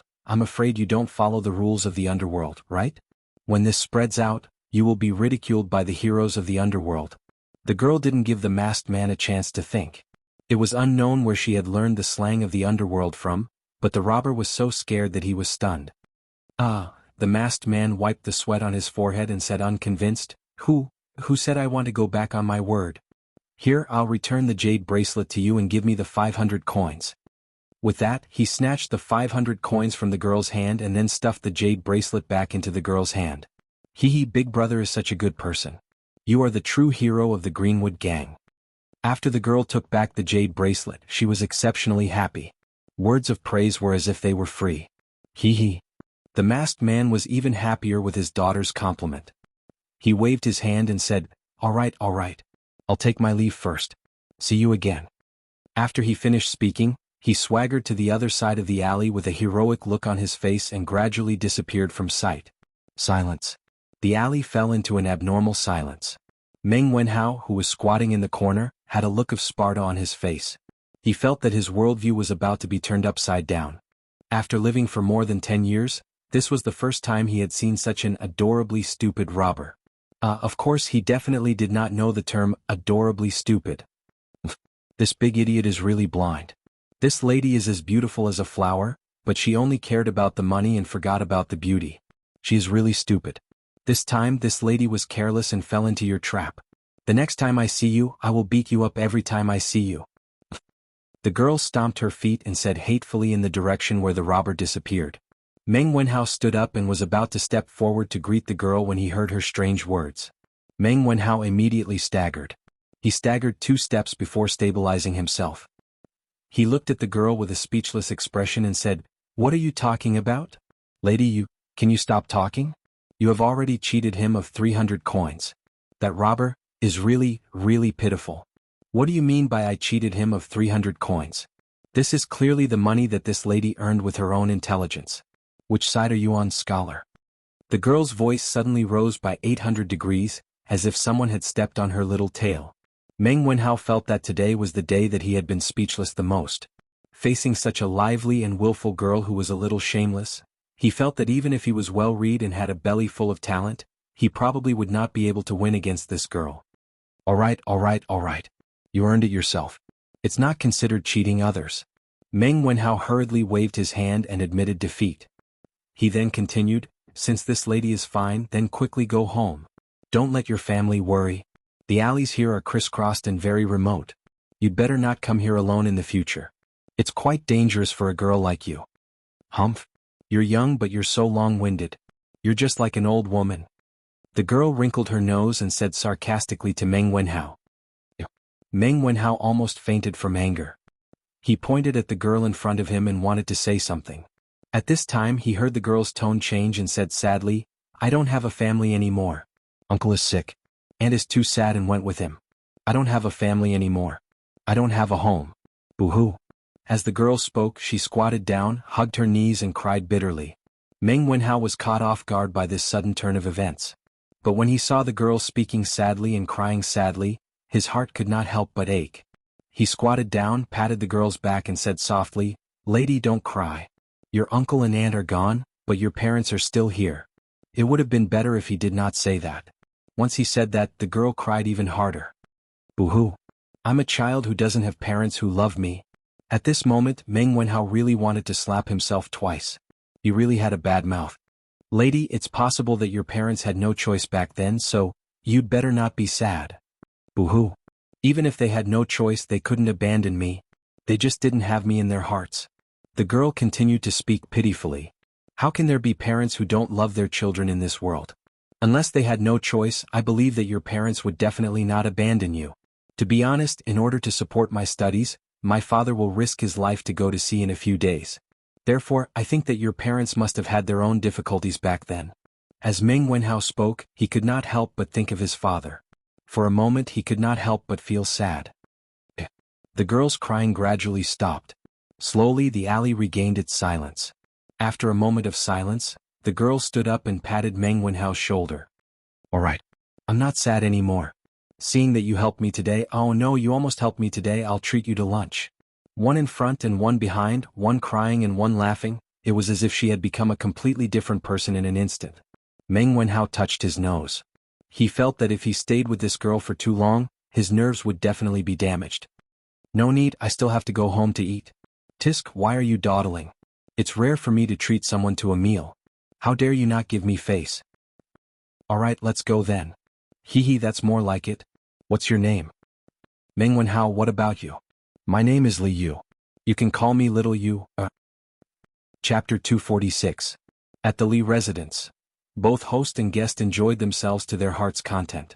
Haha, the Li residence truly lives up to its reputation for good food and wine. Lord Li, you've given birth to a good son. You can enjoy the rest of your life in comfort. Li Xiaogong's face glowed as he ate. It was clear that he had drunk a lot of wine, but his speech was still rather clear, so he probably wasn't drunk. Your Highness is too kind. My son is naughty and likes to cause trouble. I hope that your Highness can take care of him in the future. Li Xiaogong and Qin Xiong, the two big shots of the imperial court, had come to the Li residence as guests. Naturally, Li Jingma had to accompany them to drink. He was now more and more convinced of his son's abilities. First, Li Xiaogong got to know several state dukes, then the crown prince and King Wei, and now Li Xiaogong, a prince with real power and prestige in the military, had come. Sometimes, Father Li couldn't help but wonder if he should find some time to gather all the servants in the house and train them. Haha, well said, well said. Other than being a little lazy, this boy is outstanding in all other aspects. Li Xiaogong smacked his lips as he reminisced about the wine he had just drunk. Qin Xiong was somewhat depressed. He was half a patient, so he naturally didn't get a share of the wine at noon. Little Xin, you have to pay more attention to that tool for navigating. In addition, think about the things you need to pay attention to in the next 2 days. Do you have anything else to add?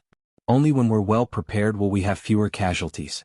This old man doesn't wish for these fine sons of my great Tang to die in the vast ocean instead of on the battlefield.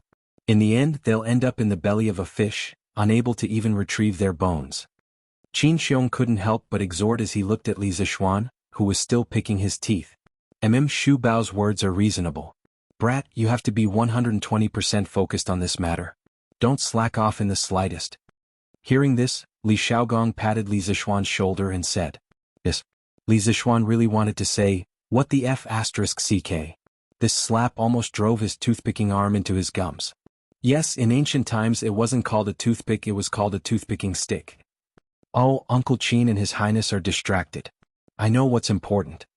Li Zishuan sucked in a breath of cold air and replied incoherently. Hey. All right, old Master Li, since that's the case, this prince will not impose on you any longer. This prince will make a trip to the imperial palace in a while and explain the pros and cons to His Majesty. There should be an imperial edict in the afternoon to lift your son's confinement order. After Li Xiaogong finished speaking, he shook his head and stood up to take his leave. Thank you for your concern, Your Highness. Many thanks, Your Highness. Old man Li and Li Zishuan hurriedly got up and cupped their hands in thanks. Ah. Li Xiaogong laughed heartily and waved his hand. He looked at Qin Xiong and said, Shu Bao, do you want to come along? Qin Xiong nodded and bid farewell to Li Zishuan. This old man will take his leave first. Little Xian, if you need any help, feel free to look for this old man. And take care, Your Highness and Uncle Qin. As expected, less than an hour after Li Xiaogong left, an eunuch came to the Li residence to announce that Li Zishuan's confinement order had been lifted ahead of schedule. He also strictly ordered Li Zishuan to make use of the time to make tools to identify the direction and was not allowed to slack off in any way. Phew. Since Li Zishuan's wording in the imperial edict was rather strict, it made people feel that if Li Zishuan did not complete the task in the next few days, he would be beheaded. Therefore, after the eunuch left, Li Du's parents chased him out of the house. All right, Sanbao, let's go to the workshop. He had thought that he was a complete shut-in. Even if he was grounded, it would not affect his comfortable life. He did not expect that shut-in to have such a restless heart. The main thing was that in this era there were no computers and no internet. Even if he stayed at home, he could not stay at home. Not to mention the internet, as long as he had a computer and could play single-player games at home, Li Zishuan could stay at home. Fortunately, the confinement order had been lifted and he could go out. Otherwise, he would have gone crazy if he had to stay at home for 5 days. Although there were conditions for lifting the confinement order in advance, a small compass was a piece of cake for a graduate student in precision instruments like him. Yes, young master. San Bao answered excitedly. Other than Li Zishuan, San Bao was the happiest person to have his confinement order lifted. This meant that he could go out in a luxury car, again. This was the hidden benefit of being an experienced driver. The horse carriage moved slowly on the streets of Chang and city, getting further and further away. Meng Wenhao, I'm very happy today. What do you want to eat? Just order hee. In a roadside noodle shop in the East City, Li Yu touched the 300 copper coins that she had just earned in her purse. She was full of confidence and had the attitude of a nouveau riche. You order. Also you have no relatives or friends in Chang'an. I advise you to save the 300 copper coins. Meng Wenhao said worriedly. On the way, through chatting with each other, he had a rough understanding of Li Yu's current situation. The little girl's adoptive parents, who were also her uncle and aunt, used to live in Bingzhou, which was also Taiyuan. In the 13th year of Sui Day 618 AD, Li Yu, who was still in swaddling clothes, was entrusted to Fu Lingyan and Lu Yixue, Li Yu's adoptive parents, by a mysterious couple. They said that they would come back to take her away in 2 to 3 months or a year. The Fu family was a large family in Taiyuan, and Fu Lingyan was somewhat knowledgeable. He saw that the couple was in a sorry state, and their expressions were rather panicked. He could even faintly see traces of blood on their clothes. He guessed that the couple might have encountered a very thorny problem. He instinctively wanted to keep the couple at the door. After all, the world was in chaos at the time, and no one was willing to fall into inexplicable trouble for no reason. Fu Lingyan was about to refuse when Lu Yixue tugged at his arm and looked lovingly at the little girl in swaddling clothes. They had been together for more than 10 years. How could Fu Lingyan not understand his wife's thoughts? He could not help but feel a pain in his heart. After being married for so many years, although they were very loving, they did not have a child. They had seen many famous doctors, but it was to no avail. The child had become a knot in their hearts that they could never get rid of. Looking at it now, his wife probably wanted to adopt the baby girl. In the end, Fu Lingyan gave in and adopted Li Yu. He had asked about the couple's identity, but they refused to tell him. Instead, they wanted to give him a large sum of money to raise their daughter. Of course, Fu Lingyan didn't lack the money, so he refused. Just like that, Li Yu was settled in the Fu family. The only thing her parents left behind was the jade bracelet. Lu Yixue was a mother for the first time. Naturally, she was very excited. Although her identity as a mother could be taken away at any time, she still treated Li Yu as her own. What she did for Li Yu was even more than what a real mother would do. Just like that, the Fu family had a little cutie. A little cutie that could be taken away at any time. Liu was in such a happy environment, waiting for her birth parents to come. Who knew that in the 6th month of that year, peasant uprisings would spread throughout the country. Li Yuan, who was guarding Taiyuan at the time, and his second son, Li Shimin, took advantage of the situation to rebel. He called back his eldest son, Li Jianqing, and his fourth son, Li Yuanji, from Hedong, west of today's Yongji, Shaanxi. He sent Lu Wenjing to the Tujue to ask Shibi Khan to send troops to help. He also recruited troops to attack Guanzhong. The central plains fell into the flames of war. Taiyuan, as the place where the dragon rose, was naturally the first to bear the brunt. Various mountain bandits took advantage of the chaos to commit crimes, burning, killing, and robbing. The Fu family was also affected. To escape the chaos of war, Fu Lingyan decided to move his family to the south. Chapter 247. In order to let Li Yu's biological father and mother find Li Yu in the future, Fu Lingyan left a letter in the main hall of the house before he left. He explained that the Fu family had moved south to avoid the chaos of war and asked them to search the Jiangnan area after they found the letter. In this chaotic world, human lives were worthless. Fu Lingyan didn't know if a mere letter could reach Li Yu's parents, but he had tried his best and had a clear conscience. Along the way they naturally met many bandits. Their lives were on the line many times, and Fu Lingyan also suffered many internal injuries. In the end, the Fu family settled down in Jiangnan's Yuezhou. At this time, Fu Lingyan had used up all the gold, silver, and valuables he had brought with him when he left Bingzhou. Most of them were given to the bandits. Although they could no longer live a luxurious life, because of Li Yu's participation, the husband and wife were able to live happily. The man was in charge of the external affairs while the woman was in charge of the domestic affairs. Their lives were still quite good. Chuyun village was surrounded by mountains on 3 sides. It was like a paradise.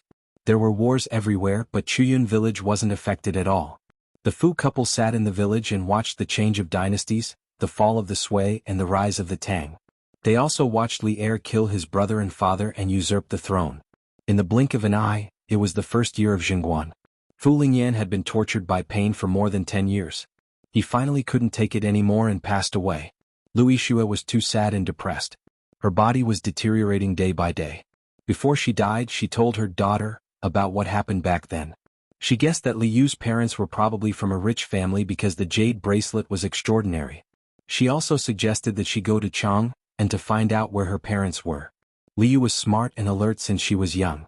She stumbled alone and miraculously reached Chang, an city with the meager wealth left behind by Fu Lingyan and his parents. After entering the city, she was confused by the crisscrossing streets in Chang'an City. That was why she encountered bandits near Shuani Lane. "Humph, I invited you to a meal out of goodwill, but you don't know what's good for you. You're lecturing me. If you don't order, I'll order." At Chen's noodle shop at the entrance of the East Market, the two of them sat under the awning outside and started bickering. "Boss, give me 2 bowls of egg noodles." "Ah no, 1 bowl of egg noodles and the other bowl without eggs." Li Yu gave Meng Wenhao a provocative look. Meng Wenhao was speechless. "Okay. Dear guests, the total is 18 copper coins." The fat boss shouted and bent over with a smile. He was worried that the 2 children would not pay after eating because from their clothes, they did not look like rich people. Li Yu only furrowed her brows and didn't get angry. She had probably encountered many similar situations along the way. "Here you go. Go and do it." Li Yu counted 18 copper coins and slammed them on the table as if she was demonstrating her power. The fat boss didn't mind. He smiled and reached out to grab the copper coin. Suddenly, a hand appeared out of thin air. "Wait." Meng Wenhao stood up and grabbed the fat boss's hand. "What happened?" The fat boss looked at Meng Wenhao blankly and asked. "Boss Chen, it's not nice of you to do this. Your egg noodles have always been 10 copper coins a bowl. Why did you only give us 2 copper coins when we asked for 1 less egg?" As a local of Chang, and Meng Wenhao was quite familiar with the prices. Boss Chen straightened his neck and said, We have clearly marked the price. How is that not nice? If you think it's not worth it, you can eat the egg noodles. Isn't it just 2 copper coins?" If Li Zishuan was here, he would definitely scold the boss for being an unscrupulous businessman. He actually started a bundling sale and forced people to buy and sell. However, Meng Wenhao didn't know the marketing techniques used by these businessmen. "You." Meng Wenhao pointed at the boss angrily. He then stood up and pulled Li Yu and said, "Little Yu, let's go. We're not eating here." "Wait. Meng Wenhao, come closer." Liu waved her hand and pulled Meng Wenhao to the side, whispering, "Little you, what's the matter? Meng Wenhao, let me ask you. How much is an egg in Chang'an?" Liu asked mysteriously. She had just arrived in Chang'an today. Of course she didn't know how much an egg cost here. However, she was smart. After seeing Meng Wenhao's reaction, she roughly guessed that the price of an egg in Chang'an was definitely more than 2 copper coins. An egg in Chang'an is 5 copper coins. Moreover, the imperial court recently issued a decree to reduce taxes for raising chickens. In the future, the price of an egg will definitely rise. So little you let's not eat here. This boss is deliberately cheating us. Ah. Liu opened her mouth wide in shock. She couldn't believe it and said, "Why are eggs in Chang'an so expensive? Our eggs in Yuyang are only 2 copper coins. If I had known earlier, I would have brought more eggs to sell. Wouldn't I have made a fortune?" Meng Wenhao was speechless. His companion's brain structure was probably really different from his. She always thought of strange things. "Yeah, I'm just joking. Why are you looking at me like that?" Liu was annoyed by Meng Wenhao's look of looking at her as if she was crazy. It's nothing. Let's go to another place to eat." Hey, 2 customers. Are you still eating or not? Don't hinder our business." Boss Chen, who was at the side, couldn't help but say impatiently when he saw the 2 children chattering non-stop. "Not eating. Eat. Just eat." Meng Wenhao and Liu each had their own opinions. The 2 of them were like natural enemies. They had only known each other for less than half a day and had already bickered countless times. "Are you still eating or not?" "I'm the one paying. Of course, I'm the one who has the final say. Little you, Meng Wenhao wanted to persuade her, but he saw Liu's eyes flash with a hint of slyness. She even winked at him. Meng Wenhao had just seen this scene. Wasn't it when she cheated the robbers in the morning? Thinking of this, Meng Wenhao quickly shut his mouth. He began to mourn for the fat boss in front of him. He just didn't know how little you was going to deal with it this time. Meng Wenhao was a little excited. "Alright, then give me 18 copper coins first." The fat boss sighed and said with a smile. No. Boss, we don't want what we ordered just now. Change the order." Liu shook her head and smiled mischievously. "Then what do you want to eat?" "Boss, you just said that egg yangcha noodles cost 10 copper coins and normal yangcha noodles cost 8 copper coins. Is that right?" Yes. That's right." Liu smiled proudly and finally revealed her fox tail. She said slyly, "Boss, give us 10 bowls of egg yangcha noodles. We don't want noodles, we only want eggs. Here 20 copper coins for you." What? The fat boss was dumbfounded. It was as if he was struck by lightning. He was stunned on the spot. Chapter 248. "Miss this, how can you eat yangcha egg noodles without noodles?" The fat boss was stunned for a moment before he reacted and smiled bitterly. "Why not? If others can eat yangcha noodles without eggs, why can't I just eat eggs without noodles?" Liu frowned and pretended to be unhappy. "But this is against the rules. We don't want to do business with you. You should go elsewhere." The fat boss could not argue with her and could only chase her away. You just think that you will lose money by selling like this, right? You just charged 8 coins for a bowl of yangcha noodles without eggs. Why didn't you think that you will lose money by setting the price like this? A black-hearted boss like you should be sent to the authorities." Liu said angrily with her hands on her hips. "What's wrong? This is? I don't know. I just came." It seems that the boss purposely set the price to cheat outsiders. Is that so? Chen's noodle house was located at the entrance of the East Market. It was an outdoor noodle house where the diners ate under the awning outside. It was hard not to notice such an open noodle house located in such a crowded area. After a while, 4 or 5 onlookers came to watch the show and pointed at the fat boss. All businessmen paid attention to their reputation, and the fat boss was no exception. When he saw the onlookers pointing at him, his expression changed. He pulled Liu over and whispered with a slightly stern look, "Brother Liu, don't be so rude. Little girl, don't look for trouble. I can see that you're from another city, so don't go overboard. Be careful of what you say. How about this, we'll do what you just ordered. I'll only charge you 15 copper coins. You 2 eat quickly. Let go, Boss Chen, what do you want?" Meng Wenhao, who was at the side, didn't have time to react. When he did, he quickly pulled Liu behind him and angrily said to the fat boss. Liu stood behind Meng Wenhao with an inexplicable look in her eyes. "How dare you threaten me? Everyone please be the judge. This restaurant's yangcha egg noodle soup costs 10 copper coins per bowl, but the boss charged 8 copper coins per bowl for the ordinary Yangchun egg noodle soup without eggs. Now the eggs in Chang, and cost 5 copper coins per bowl. Don't you think this boss is evil? Liu pointed at the fat boss and said to the crowd. Wow, the owner of this shop is really evil. Yes. I really didn't expect this. I've been to this shop before. The boss here is indeed quite evil. The onlookers understood what had happened and criticized the fat boss one after another. Seeing that he had been pointed at by thousands of people, the fat boss's expression flashed with a trace of viciousness. He shouted, "Little girl, you forced me to do this. Dabao, Airbao, come out quickly and chase these 2 bastards away. Father, they're here." In the house, 2 huge young men immediately came out. They were about 7 feet tall, 2 meters, and were obviously much taller than the average person. Moreover, they were bigger than the fat boss. What was even more amazing was that the 2 of them looked exactly the same. They should be twins. As soon as the 2 7-foot giants appeared, everyone was shocked. Meng Wenhao and Liu were dumbfounded. They looked up at the 2 giants, and the onlookers, who were watching the show, became nervous. They didn't dare to point at the fat boss anymore. The fat boss was very satisfied with the crowd's reaction. He nodded his head and pointed at Meng Wenhao and Liu. He said to his 2 sons, "Dabao, Airbao, these 2 kids are causing trouble. Quickly throw them away. Father will make good food for you later." "Okay, father." Not sure if it was Dabao or Airbao, but they answered excitedly. The 2 giants then walked towards Meng Wenhao. "Stop. Under the emperor's feet. Boschin, you purposely hurt people like this. Aren't you afraid that the people from Wu Ho government will arrest you?" Meng Wenhao stood in front of Liu to protect her, and said with a strong front, "Hehe, which eye of yours saw me hurting people? I'm just chasing away evil customers. Which law did I break?" The fat boss sneered. "Then you don't have to chase us away. We'll leave on our own."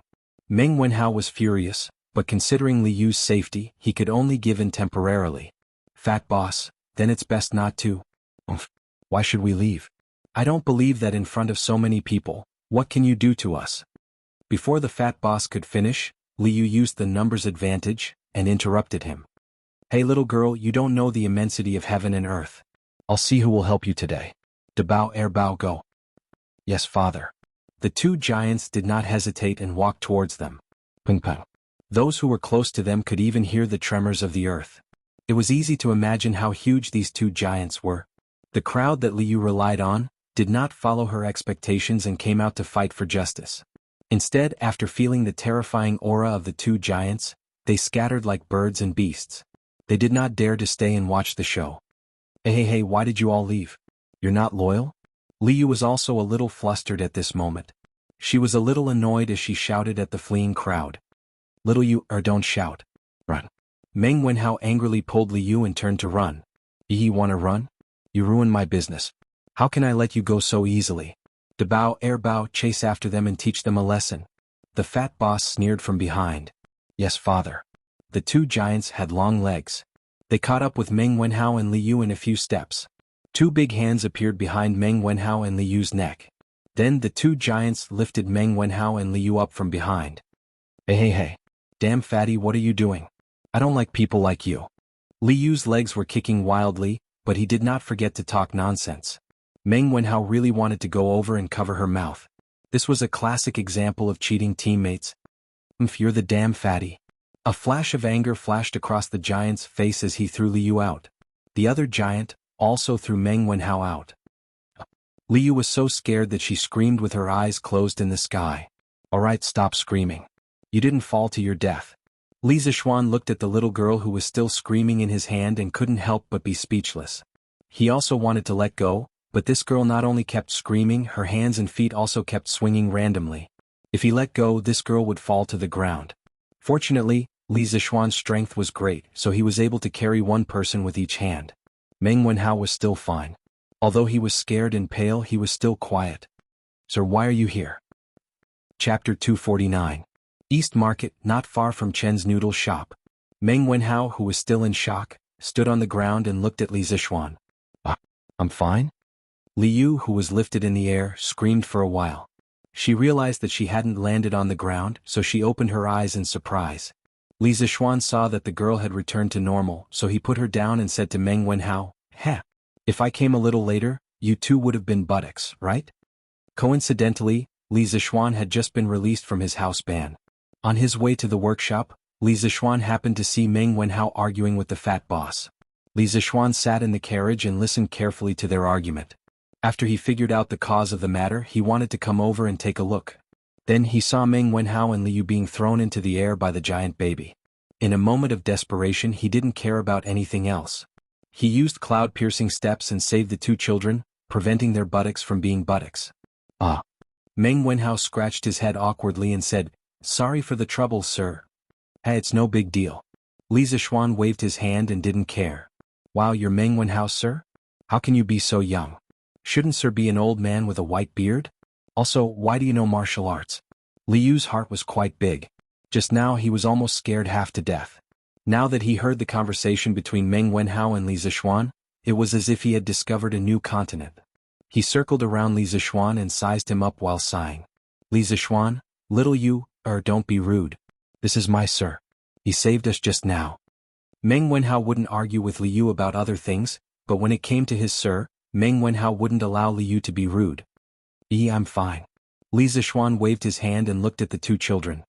He joked, "Wenhao, take your little girlfriend and stay by the side. Let me have a good talk with this shop owner." He had been watching for a while and naturally saw Meng Wenhao shielding Liu behind him.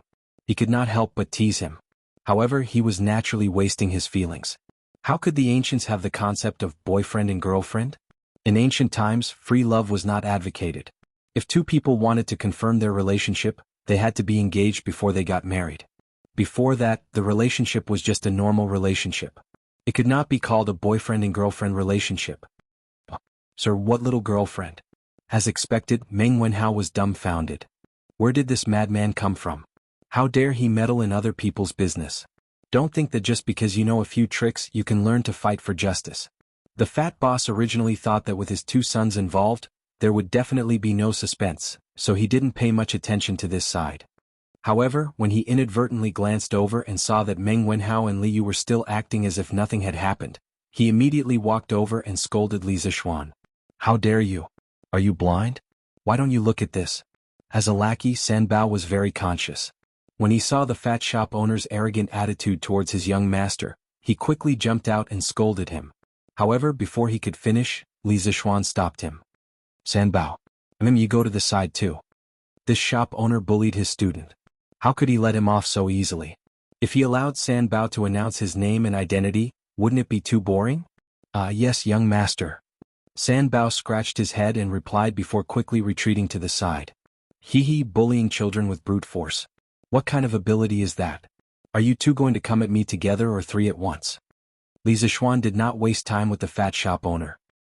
He was dressed in a white shirt and stood with his hands behind his back as he spoke calmly. Invisible pretentiousness was the most fatal.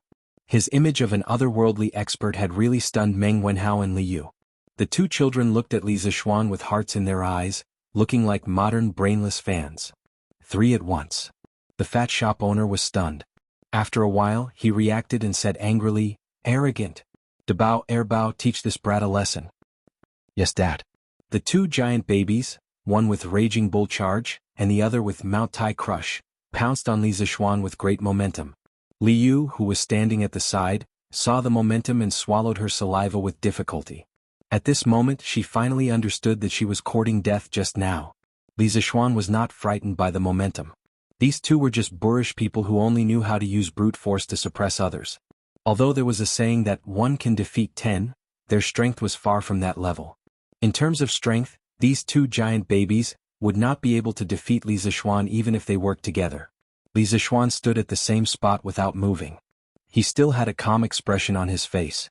Seeing the two giant babies getting closer and closer, Liu whispered to Meng Wenhao, "Wenhao, is your master scared out of his wits?" "Oh no, your master looked quite handsome just now, but he's going to be crushed into a meat patty soon." Meng Wenhao frowned and said unhappily, "Don't talk about my master." Li Zixuan, who was standing at a distance, could not help but twitch his mouth. Although the little girl's voice was soft, it could not escape his abnormal hearing. However, it was not the time to care about this because one of the giant babies was about to hit his stomach, and the other one had already soared into the sky and pressed down with the momentum of Mount Tai. Meng Wenhao, Liu and Sanbao held their breaths nervously and widened their eyes. On the other side, the fat boss's mouth flashed a trace of a sinister smile. Li Zishuan stretched out his hands very slowly, but it happened to block the two giant babies. The raging bull could not move forward anymore, and the Mount Tai was directly held above Li Zishuan's head with one hand. Silence. Silence. Silence. What kind of scene was this? A weak scholar with his left hand holding a rude giant, and with his right hand holding a fat man as big as Mount Tai. This scene deeply shocked the hearts of the onlookers. Was he still human? Regardless of whether it was the fat boss, Meng Wenhao, Liu or San Bao, they all opened their mouths wide and looked as if they had seen a ghost. Haha, San Bao, take it, these are your two brothers, De Bao and Air Bao. The three of you can make up the auspicious three treasures. Li Zishuan laughed and used some true qi in his palms to shake the two giant babies to San Bao's feet and throw the other one directly. He also just remembered that the names of these two giant babies were somewhat related to San Bao, so he said with some mischievous interest. Ah? Young master, San Bao doesn't have a brother. San Bao has been an orphan since young. San Bao did not know what the auspicious three treasures were, so she said with a confused face. Chapter 250. Wenhao, why don't you introduce them to me? In the carriage, Li Zishuan looked at the two children and asked with a smile. After he showed his strength, the fat boss was so scared that he wet himself. He quickly came up to apologize. From the beginning to the end, he didn't even need to reveal his identity. This was what Li Zishuan always believed in. He used strength to convince people and not to use power to suppress people. With his current status, he didn't need to be so calculative with these people. They were all trying to make a living and it wasn't easy for them. There was no need to kill them because of this. After punishing the father and son, Li Zishuan brought Meng Wenhao and Liu into the carriage. After all, the environment in his carriage was much better than the small noodle shop. Meng Wenhao felt that Li Zishuan was looking at him and Liu strangely. He scratched his head and pointed at Liu. Sir, I am Liu. Sir, you can call me Little Yu. I came to Chang and to look for my family. This carriage is really big. Sir, your family must be very rich. Without waiting for Meng Wenhao's introduction, Liu introduced herself. After this girl got on, her eyes wandered around the carriage. The luxurious interior shocked her. Little Yu? Li Zishuan was thunderstruck. He muttered to himself and then looked at Liu. With a strange expression he asked, Little Yu, have you heard of someone called Hua Wuke? Hua Wuke. Never heard of him. What a weird name. Liu sat on the sofa and thought for a while. Then she rolled her eyes. Li Zishuan really wanted to tell her that the two of them were good brothers in a certain dimension. However, this would cause a lot of questions. He suddenly remembered that Liu said that she came to Chang and to look for her family. He asked, Little Yu, what is the name of your family? Tell me and I might be able to help you. Liu, who was enjoying herself on the sofa, froze when she heard that. However, she didn't cry this time. She said bitterly, I came to Chang and to find my parents, but I don't know what their names are. Taiji Palace, Sweet Dew Hall. Li Er looked at Li Shaogong, who was staggering out of the door, and shook his head. He smiled helplessly at Zhang Sun beside him and said, Sigh, no one can resist the temptation of the drunken immortal. Even Shaogong is addicted to it. Zhang Sun smiled and said, Your Majesty, Li Zishuan seems to have a new idea. I don't know how his brain works, but he keeps coming up with new and strange ideas. As for Qingqian and Qingke, Li Zishuan sent someone to deliver a type of carriage yesterday. I want to take a look. Sitting in that carriage was incomparably comfortable. I didn't feel any bumps at all. It was truly too miraculous. With such a good thing, this stinking brat actually didn't give me one. How preposterous. When Li Er heard this, he was first slightly surprised, then he said somewhat angrily, Puchi. Zhang Sun covered her mouth and laughed. Your Majesty, as the ruler of a country, how can you be angry with a child? After laughing, she poured a cup of tea for Li Er and continued, Actually, speaking of which, I have seen Si Nan. It is indeed cumbersome. I don't know what Li Zishuan will come up with this time.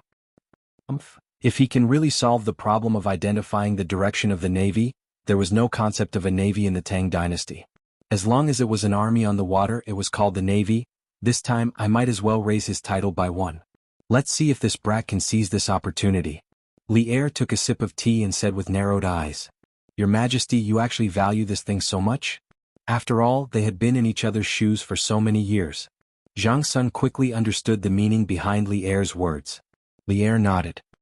He took Zhang Sun in his arms, looked to the south and said meaningfully, This time the 20,000 navy is going south to explore the way. If the small country of Nanyang is really as rich as Li Zixuan said, then when the Tang dynasty is really at peace, it is not impossible. It had to be said that Li Er was a very pioneering monarch.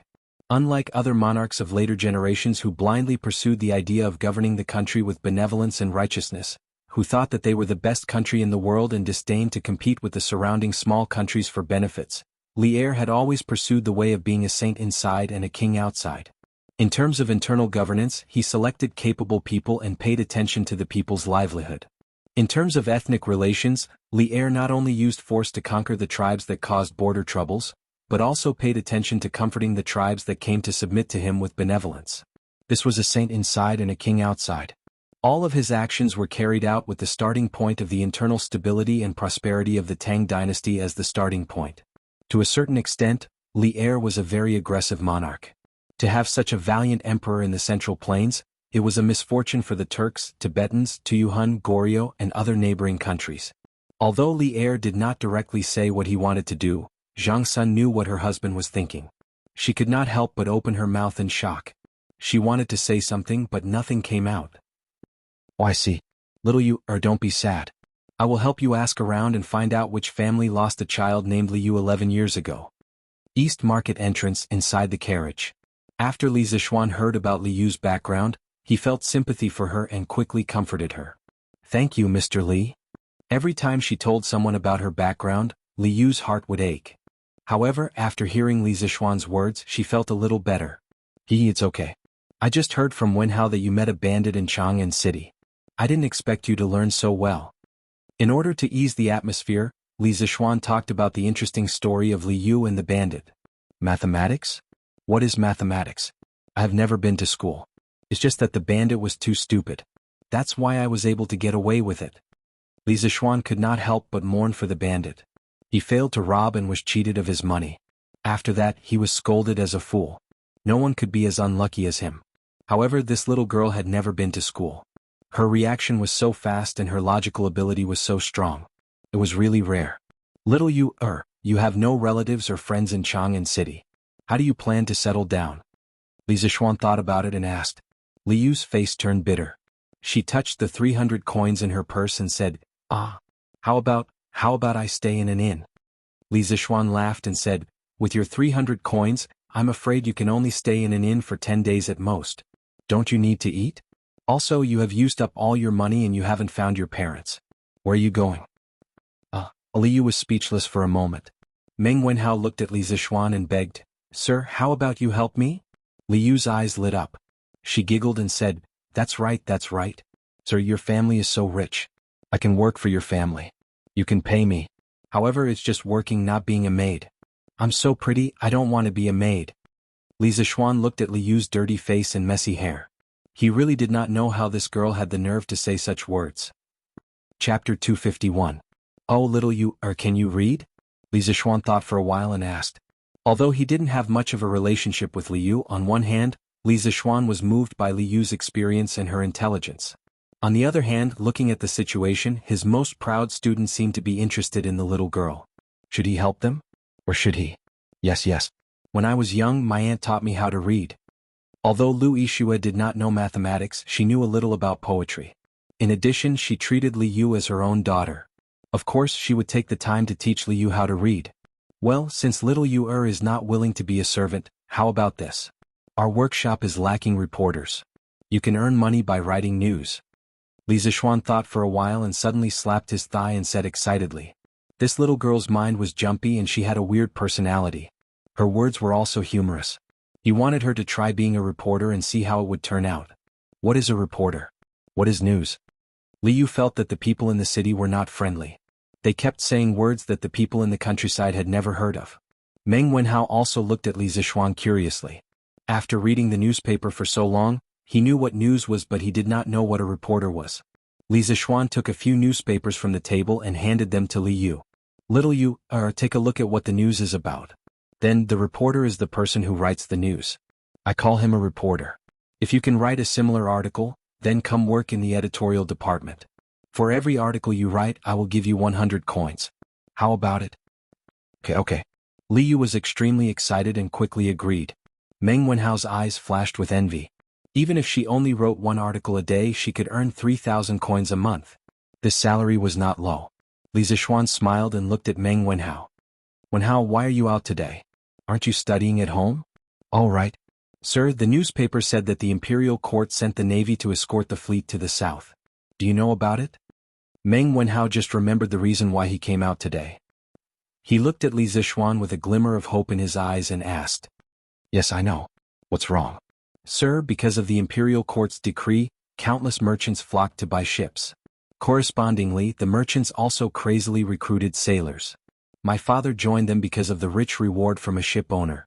I heard people say that there are countless dangers in the sea, so I tried to persuade my father not to go out to sea. However, he was not persuaded. I was very depressed, so I came out to relax. I beseech you to help me persuade my father. This student is willing to pay any price to repay your kindness. Meng Wenhao cupped his hands and bowed. Li Zixuan was speechless. When he was in the Imperial College, he had some understanding of Meng Wenhao's family situation. He did not expect that helping Li Zixuan publish 2 decrees would cause Meng Wenhao's father to risk his life to go out to sea to earn money. This made Li Zixuan think of his father in his previous life. In his previous life, his family was not well off.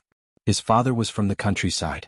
In order to support his education, his father went home to farm during the busy season and worked at the construction site during the free time. He remembered one time when his father was working on the 9th floor of a building. The wooden plank under his feet suddenly broke and he fell from the 9th floor. If his father hadn't relied on his strong survival instincts to step on a suspended steel pipe during the fall, changing the direction of his fall and finally landing in a pile of sand, he would have died from this fall. Even so, after that accident, his father's vitality was greatly damaged. After that, his body was not as good as before. No matter what era it was, every father did not have it easy. There were always many fathers who risked their lives to earn money for their children so that their children could have a good future. This was also one of the reasons why he valued Meng Wenhao. Because he saw a lot of shadows of his previous life in Meng Wenhao. Wenhao, I can't help you with this matter. Your father risked his life to go out to sea. This was a choice he made for you. This is a father's persistence. No one can change it. Although I can give your father a sum of money to not go out to sea, I don't think that a father who is willing to sacrifice his life for his child will accept this charity. A father's love is like a mountain. I admire your father's actions, but I don't want to give him charity because this is an insult to an iron father. If you really care about your father, then study hard and strive to pass the imperial examination in the future to bring honor to your family. Li Zixuan stared at Meng Wenhao's eyes and said very seriously. Meng Wenhao's eyes reddened. After listening to Li Zixuan, he cupped his hands and said, Thank you for your advice. Wenhao was too impulsive. Li Zixuan waved his hand and said, it's okay. But your father will be much safer this time. I will go back and tell Prince Hejian that he will be the Navy commander this time. I will ask him to take care of your father's fleet. It shouldn't be a big problem. Besides, I am going to make a small tool for their fleet to identify the direction. With it, the fleet's safety will be another layer of protection. Wenhao, if you have nothing to do in the afternoon, why don't you come with me to the workshop and see this magical tool? Yes, I can't ask for more. When Meng Wenhao heard that the small tool for identifying the direction could give the fleet an extra layer of protection, he wanted to go and see it himself. It would be best if he could help. After all, it was related to his father's safety. Now that he heard Li Zixuan's invitation, he had no reason to refuse. I'll go too. Mr. Li, your newspaper is so interesting. I also want to go to the workshop to see it. Li Yu, who had been reading the newspaper for a long time, said excitedly. He had to say that this girl was really lucky. When she first arrived in Chang, and, although she encountered robbers, she was scared but not in danger. She even got her first sum of money and met Meng Wenhao. Then she met Li Zixuan, the big tycoon, and was directly assigned a job. Her luck was really out of this world. Okay, I'll take you to see the editorial department of Datang Daily. Sanbao, continue to the workshop. Li Zixuan also had the same idea. He nodded and shouted outside. Yes, young master. Sanbao answered and the carriage continued to move slowly. Wow, this carriage runs so smoothly. There's a toilet and a place to wash your hands in the carriage. Mr. Li, your carriage is so useful. How long have I been a reporter for to be able to buy such a carriage? Once the carriage started moving, Li was like a curious baby. Her exclamations could be heard everywhere. It was Meng Wenhao's first time in such a carriage. Although his eyes flashed with surprise, he did not make a fuss like Li Yu. Li Zixuan looked at Li Yu and thought about it seriously before replying. If you write a news article a day, you'll be able to buy a car like this after working for about 22 years. Little you work hard. I have high hopes for you. Li Yu was speechless. High hopes my ass. Chapter 252. Faubert, arrange a quiet room for me and get someone to show this lady around the editorial department. She will be a reporter for Datong Daily in the future. Let her familiarize herself with Ma Zhou with her future job. Li Zixuan instructed Faubert when they arrived at the workshop. Yes, young master. Song Xiaoxi, bring this lady to the back hall to look for Steward Ma. Uncle Fu nodded and called Song Xiaoxi over, instructing him. Yes. Lady, this way please. Then Mr. Wenhao, I'll take my leave first. Li Yu wasn't afraid of strangers at all, but she knew that if Li Zixuan wanted to harm her, he wouldn't need to go through so much trouble. Since that was the case, now that she was in Li Zixuan's territory, what was there to be afraid of? Where couldn't she go? You go first. Li Zixuan nodded and Li Yu followed Song Xiaoxi. Faubert smiled and said, Young master, please come with me. Young master, please come with me. There is an office specially prepared for you here. Faubert wasn't talking nonsense, but it was true. The original layout of the workshop originally had a courtyard reserved for the owner. Yen Lide used to come here often, but when it was Li Zixuan's turn to take over the workshop, he didn't stay for long. Every time he left after assigning tasks to everyone. Li Zixuan replied with an "oh," and led Meng Wenhao, San Bao and the others to follow behind Uncle Fu. After making many turns, they arrived at a small courtyard. Li Zixuan looked at this unfamiliar courtyard and raised his eyebrows in surprise. At the same time he was a little embarrassed. He was not qualified to be a big boss. He was not even familiar with his own territory. Young master, this is the place. When Minister Yen came over, he handled his business at Drunken Wind Pavilion. This courtyard has always been cleaned. Young master, you can go in directly. Fu Bo stopped and pointed at the independent courtyard with the words, Drunken Wind Pavilion, hanging in front of him. Yes, thank you, Faubert.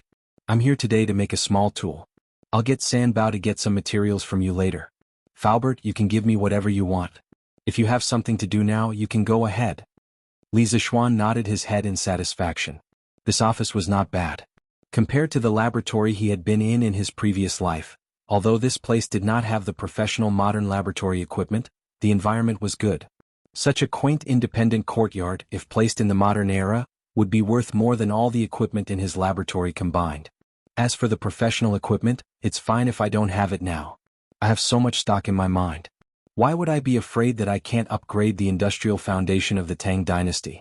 And young master, this old man will take his leave first.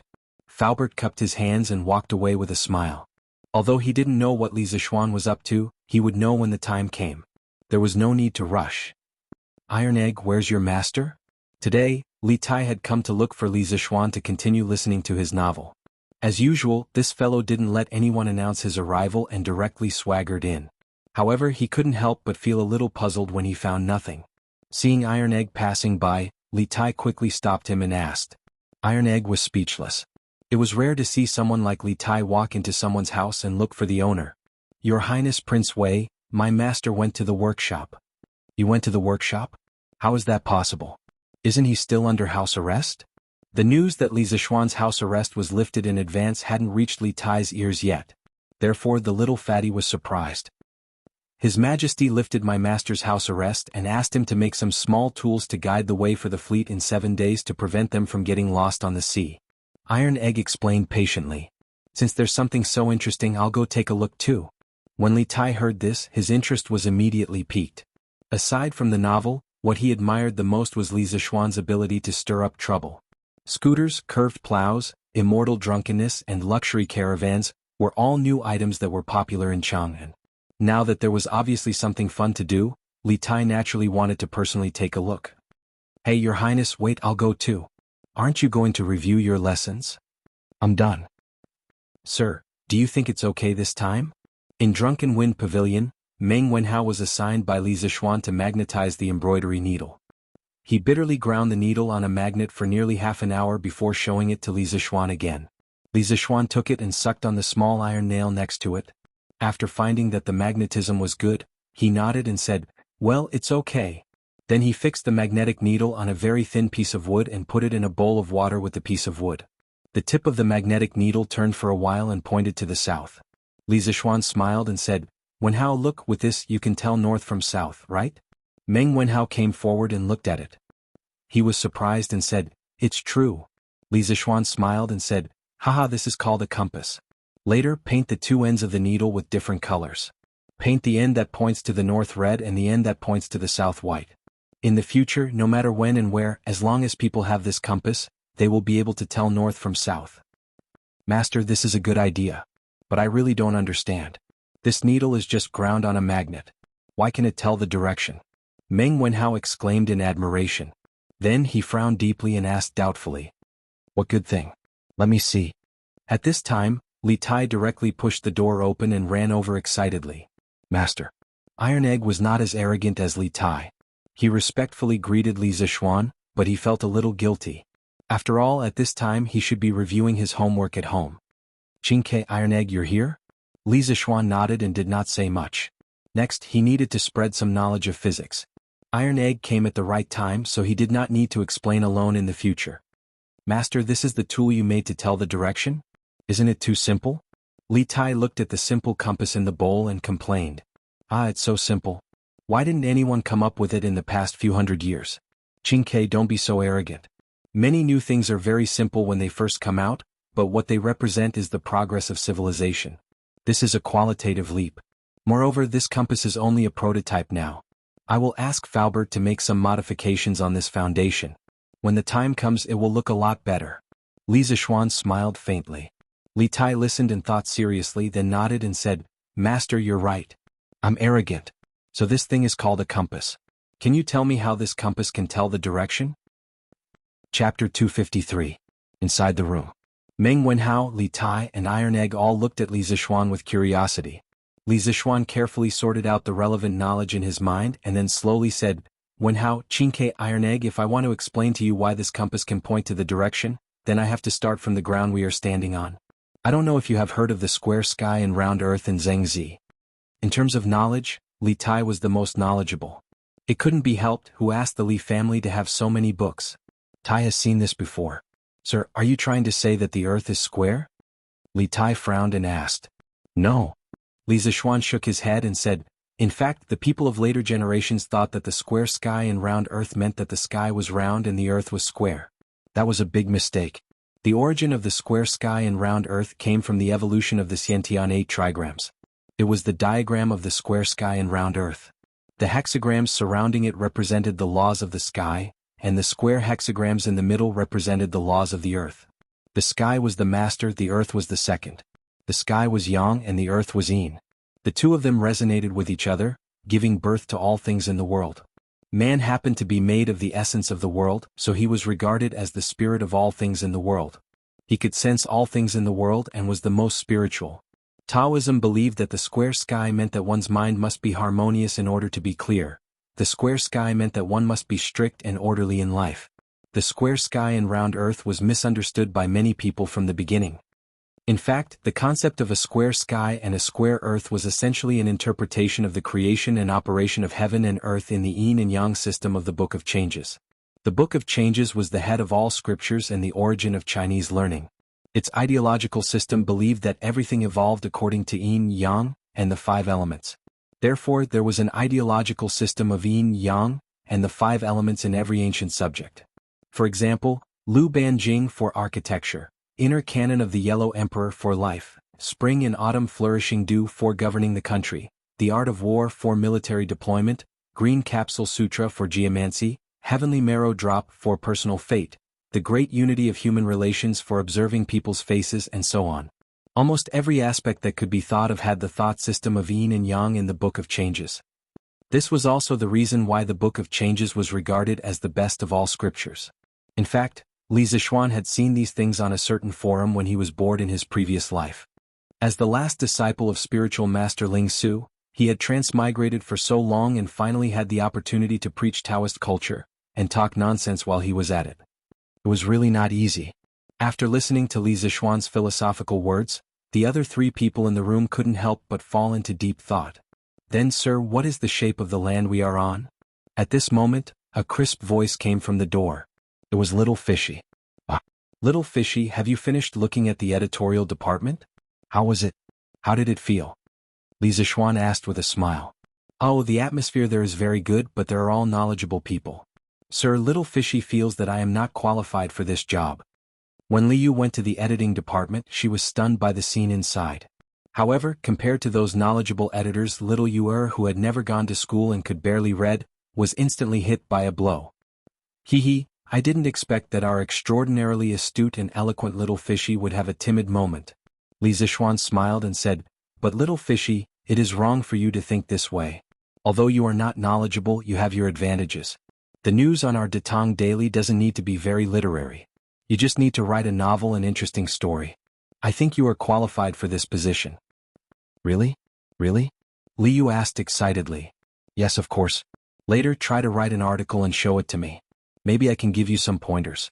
Of course, before you write the news, you have to go to the people and find some interesting things. As a reporter, you can't make something out of nothing. Yes, I will go out tomorrow to find the news. This girl had a big heart. Her bad mood came and went quickly. At this moment, she was no longer as dispirited as before. Instead, she was full of enthusiasm. Then she said, Sir, can you continue to talk about the shape of the earth? Li Tai and Iron Egg nodded quickly. At this time, they didn't have extra time to care about who Liu was and where she came from. Their minds were hooked by Li Zishuan's theory just now. In fact, the earth we are standing on is a sphere. The reason why we can't feel that it is a sphere is because its size is too big. I call this piece of land the earth. Every person in every corner of the earth has the sky above their head. The direction they are standing in is pointing to the center of the earth. Li Zishuan said as he held an iron ball and gestured. Then why don't the people below the earth fall? Li Tai asked with a frown. Li Zishuan glanced at him and said, in fact, for the earth, there is no such thing as above and below. The earth itself rotates by itself. Look, this is the sun and this is the earth. When the earth rotates here, this area is daytime. On the other hand, the opposite side is night. When the other side rotates, the area on that side becomes daytime. This is the sunrise and sunset that we see every day. As for Qingxua's question about why people won't fall, I'll leave it to you guys to figure it out for yourselves. But there's one thing I can tell you for sure. The earth is definitely round and people definitely won't fall. Sir's theory is really novel, but it also makes some sense. Li Tai nodded thoughtfully. He couldn't completely accept it in a short time. After all, the shock it brought to him was too great. Qing K still doesn't seem to believe me. Then I'll give you 2 more examples. When a ship comes from afar, we always see the mast first and then the hull. If you haven't seen the sea, it's the same in a big river. On the other hand, no matter where we are or how high we stand, the range of our vision is always limited. These all prove that the earth is spherical. That's true. I've seen many ships like this on the river before. Hearing this, Liu hurriedly shouted happily. Well, after explaining that the earth is spherical, I'll tell you why the compass can point the way. This will be a new subject. This subject will bring you into a new world. Chapter 254. Take a look at this bar magnet. I tied a string to its center and suspended it in the air. When it is still, I call the end that points to the south pole of the magnet. The end that points to the north is called the north pole of the magnet. Then I'll label it with the north pole and south pole labels. Qingke, follow my steps and label the other magnet with the north pole and south pole labels. In the Drunken Wind Pavilion, Li Zishuan was holding a bar magnet and conducting the most basic physics experiment for the 4 of them. Good. Tai, come and try. Li Tai had read a lot of the 4 books and 5 classics, but he had never done a real experiment before. He had been watching Li Zishuan play happily from the side and had long been itching for a fight. When he heard this, he immediately rushed over. Li Zishuan smiled and let the little fatty play by himself. He went to get 2 small pieces of paper and was about to stick the N and S poles on the magnet in his hand when he suddenly froze. This was the Tang dynasty. How could the ancients know about north and south? If you put N and S on it, who would know what it meant? Helplessly, he shook his head and wrote N and B on the north and south poles. He'll just use the pinyin initials of the north and south poles. Sigh, how vexing. Many scientific terms and terms in the future had various English abbreviations. What should he do in the future? Li Zishuan couldn't help but feel a headache coming on. It seemed that there was still a long way to go to raise the level of science and technology in the Great Tang. Sir, Tai has also found the north and south poles. Sir, what do you mean by these words? Li Tai's hands-on skills were not bad. It didn't take long for him to find the north and south poles of the other magnet. But when he saw the two letters Li Zixuan had marked, he was immediately confused.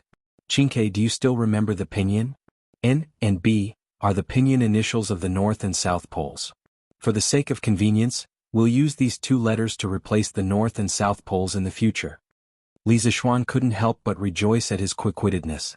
Otherwise, how would he explain the inans? Oh, I see. Now that you mention it, Tai also feels that it's quite convenient. Li Tai suddenly understood. Then he followed suit and marked the North and South poles of the magnet in his hand. At this time, Li Zixuan held two magnets in his hand, looked at the four of them and said, "Next I'm going to tell you a very important theorem, which is that magnetic poles of the same sex repel each other and magnetic poles of the opposite sex attract each other. If you don't believe me, you can try it yourself and see if it's true." Is there such a thing? Let me try. Li Yu took two magnets and started the experiment. Although she didn't know pinyin, she could still tell if the two letters were the same. It's really like that. Sir, why is that? And what does this have to do with the compass being able to point the way? After Li Yu played with the magnets for a while, she tested the result that Li Zixuan predicted. Then she asked, why does the same sex repel each other and the opposite sex attract each other? You can think about this question later. Of course, you can also understand it as the relationship between people. Usually it's a man and a woman who get married. You've never seen a man marry another man or a woman marry another woman, right? Li Zixuan couldn't explain this question clearly. At that time, their physics teacher only said that it was a theorem and asked everyone to remember it. As for why the same sex repel each other and the opposite sex attract each other, he didn't know. He could only say that he didn't understand. Haha. Li Yu smiled and said, "Sir, this is really interesting. Ahem, as for how this theorem is related to the compass, I can only say that it's very related. In fact, the Earth can also be seen as a big magnet. One of its poles is near the geographical North Pole, which can also be called the South Pole of the geomagnetic field. The other pole is near the geographical South Pole, which is the North Pole of the geomagnetic field. According to the principle of the same sex repel each other and the opposite sex attract each other, our magnets and magnetic needles can point to the north and south under certain conditions." Li Zixuan began to teach them about the geomagnetic field. It was the first time the children heard such a novel theory, and they all widened their eyes. How is that possible? How can the Earth we're standing on be a magnet? Li Tai muttered to himself. His face was full of disbelief. This shocking theory had completely overturned his worldview. Ah. Li Zixuan smiled and didn't say much. He walked to the nearby tables and started to draw. A real compass used for navigation couldn't be so crude and simple. It didn't have any technical content. In fact, the core of a compass, other than the magnetic needle, was its central axis. It had to consider the balance of the needle and the friction during rotation. Li Zixuan designed the central axis as a step axis. He drilled a hole slightly larger than the diameter of the thin end of the step axis at the center of gravity of the magnetic needle.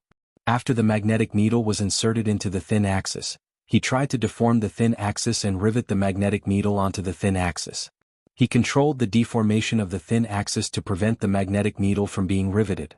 At this time, the magnetic needle could rotate around the thin axis, but it couldn't leave the thin axis. As for the cover of the compass, he could only use glass.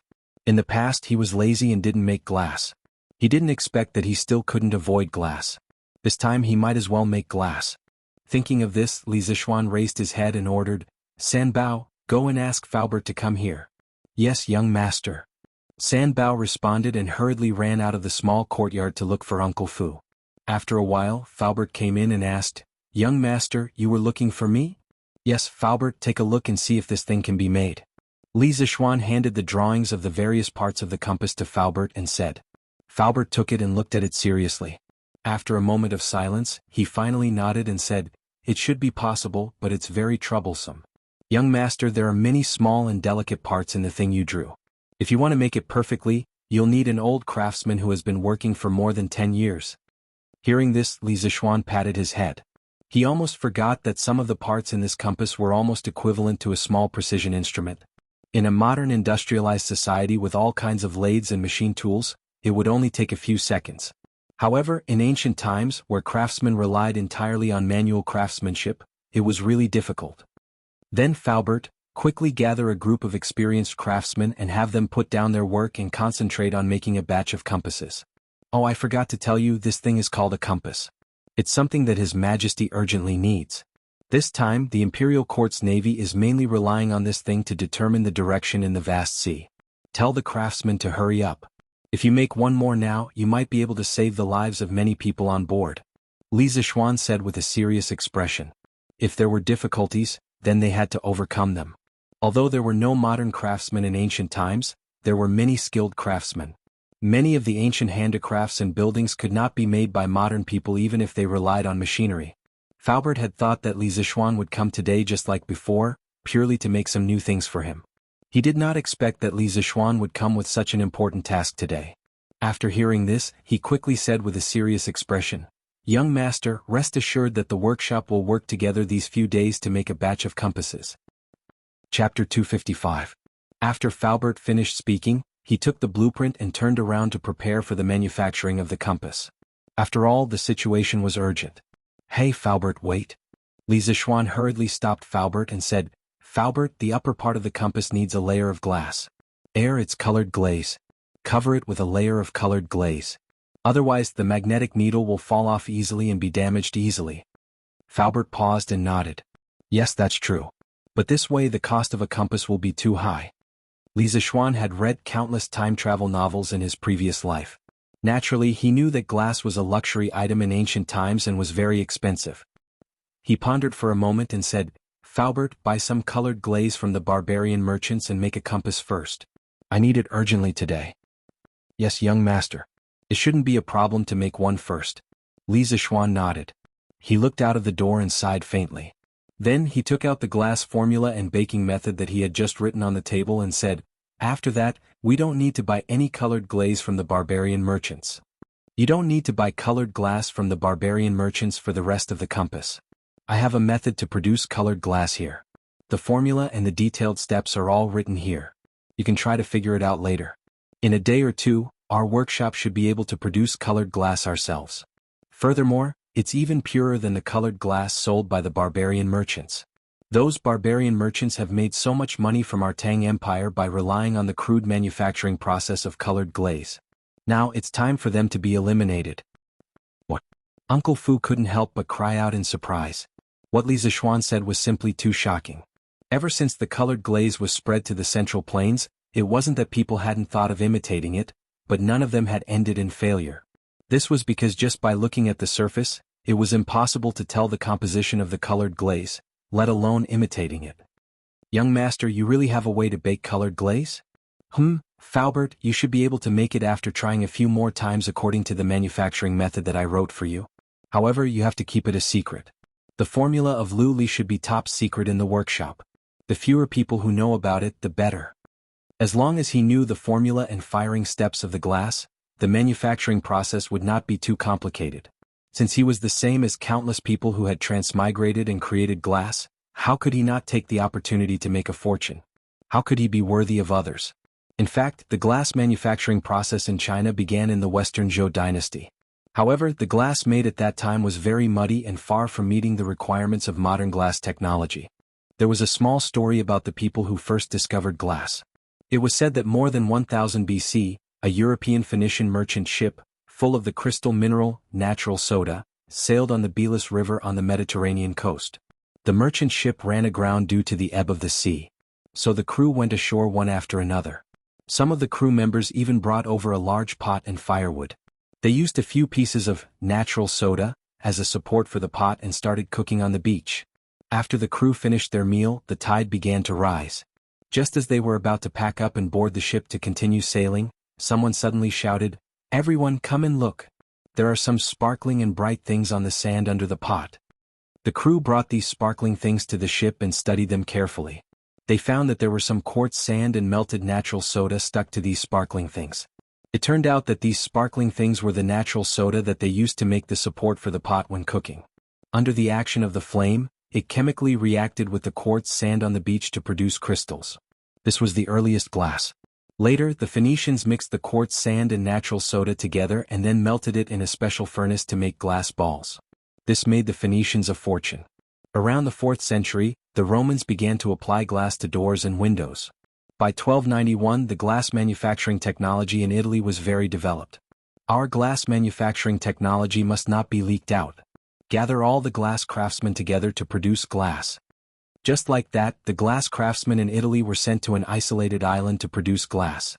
They were not allowed to leave this isolated island for the rest of their lives. In 1688, a man named Naff invented the process of making large pieces of glass. From then on, glass became an ordinary item. In the Drunken Wind Pavilion. When Faubert saw his young master's solemn expression, he knew that the matter of the glass formula was true. He took the formula and cupped his hands with a solemn expression. Young master, don't worry. This old man still knows the importance of this matter. This old man will personally follow up on the manufacturing of glass. There will definitely not be more than 5 people who know the specific formula. Moreover, these people are all absolutely loyal to the workshop. As for the first compass, it should be able to be made today. Li Zishuan nodded with satisfaction and said, "Well, Faubert, go ahead and do your work. I'll be in the workshop in the afternoon. If you have any questions, you can come and ask me at any time." Faubert heard this, and the solemn expression on his face became more intense. Li Zishuan had never stayed in the workshop for such a long time, but today he actually took the initiative to stay. From this aspect, it could be seen how much importance Li Zishuan attached to the compass. Then this old man will go and arrange for the craftsmen to make the compass. Faubert cupped his hands and said goodbye. In the room, Li Tai looked at Li Zishuan curiously and asked, "Sir, you really know how to make glass? Can you tell Tai about it?" Li Zishuan rolled his eyes and said in a bad mood, "This is a trade secret. Why should I tell you?" Li Tai choked for a moment.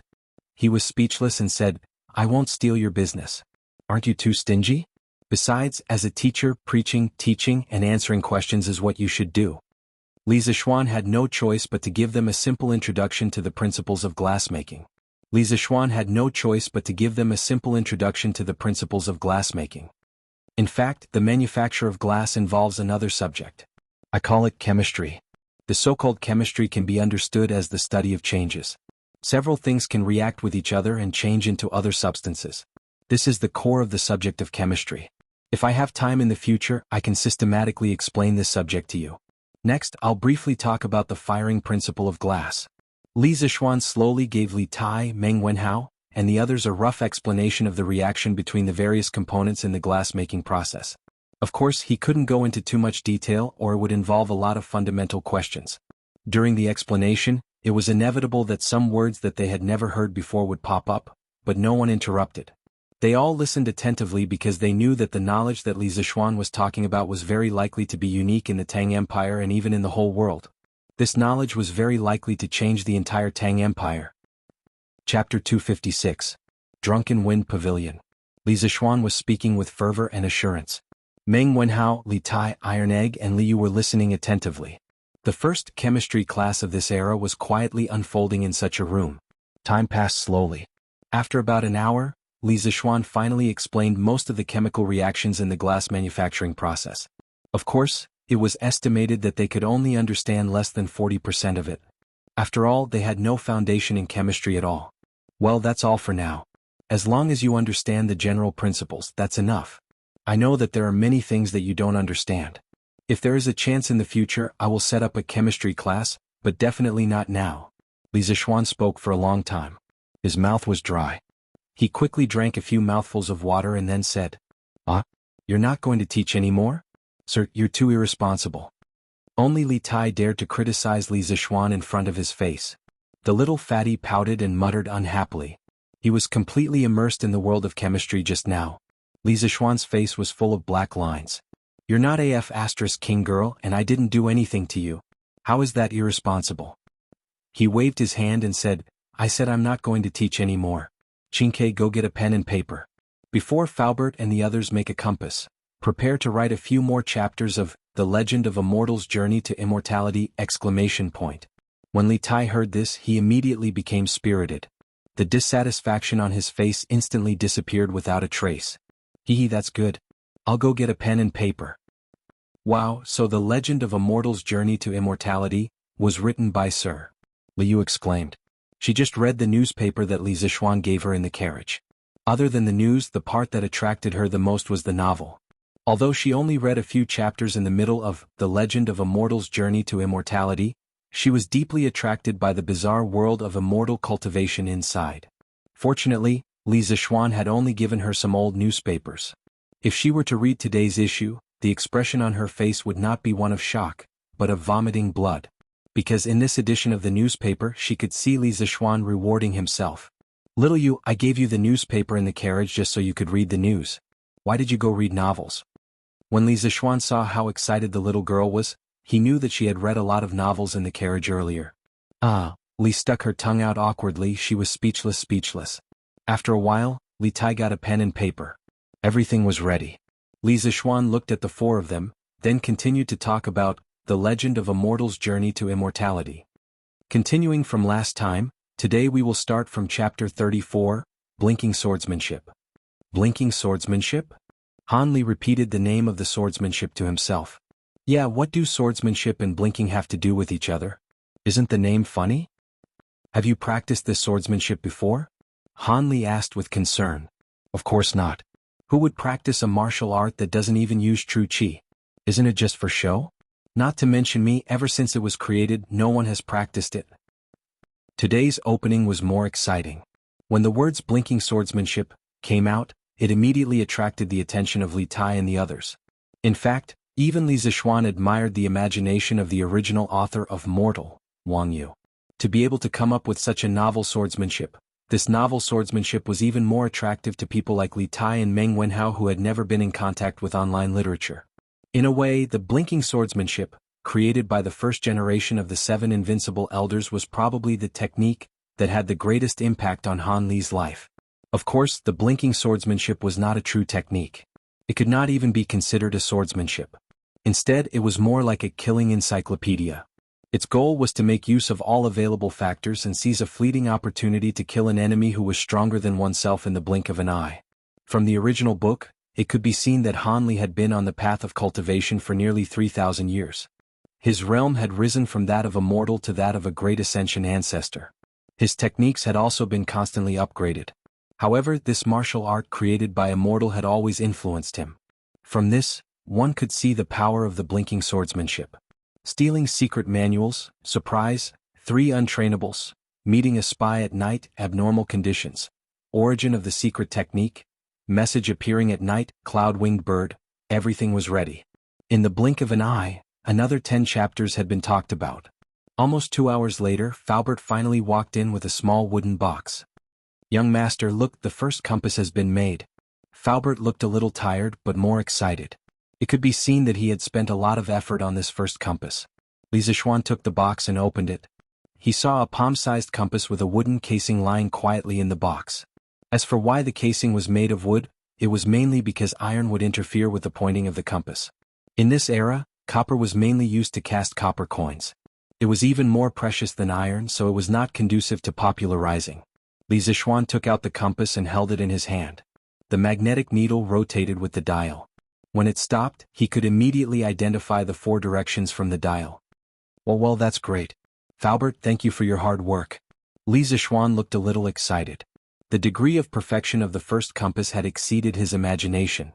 Although the pointing of the compass was certainly not absolutely accurate, because the north and south poles of geomagnetism did not completely coincide with the north and south poles of geomagnetism, there was magnetic declination. This had been mentioned by the scholar Xin Kua of the Northern Song dynasty in Dream Creek writings, but to be able to achieve this step was really very good. At least for this time's fleet to go south, this compass could be called a divine tool. The final difference between having and not having a compass was really big. It's not hard. Young master, the materials for making glass have been prepared. This old man has decided to start firing the glass tonight. After all, time waits for no one. Faubert said with a smile. Li Zixuan couldn't help but say, "Faubert, you are so old. It's better not to stay up late. You don't have to worry too much about the glass. According to the method I wrote, it should be able to be made in 2 or 3 days. Young master, you don't have to worry about this old man's body. This old man has just turned 60 this year. I've been working my whole life. My body has always been healthy. Besides, when the time comes, I will just be watching from the side. It won't take much physical strength. I will be fine." Faubert's face was glowing. From his complexion, he indeed looked more energetic than some people in their 60s. Perhaps a person's heart was full of enthusiasm, which could indeed make his body more energetic. Well, anyway, in any case, your health is the most important. You are now the pillar of our workshop.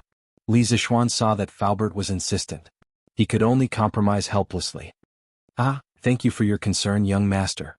This old man will go back to work. Faubert was touched. He cupped his hands and said, Eh. Chapter 257. Haha, since today's goal has been achieved, let's go back.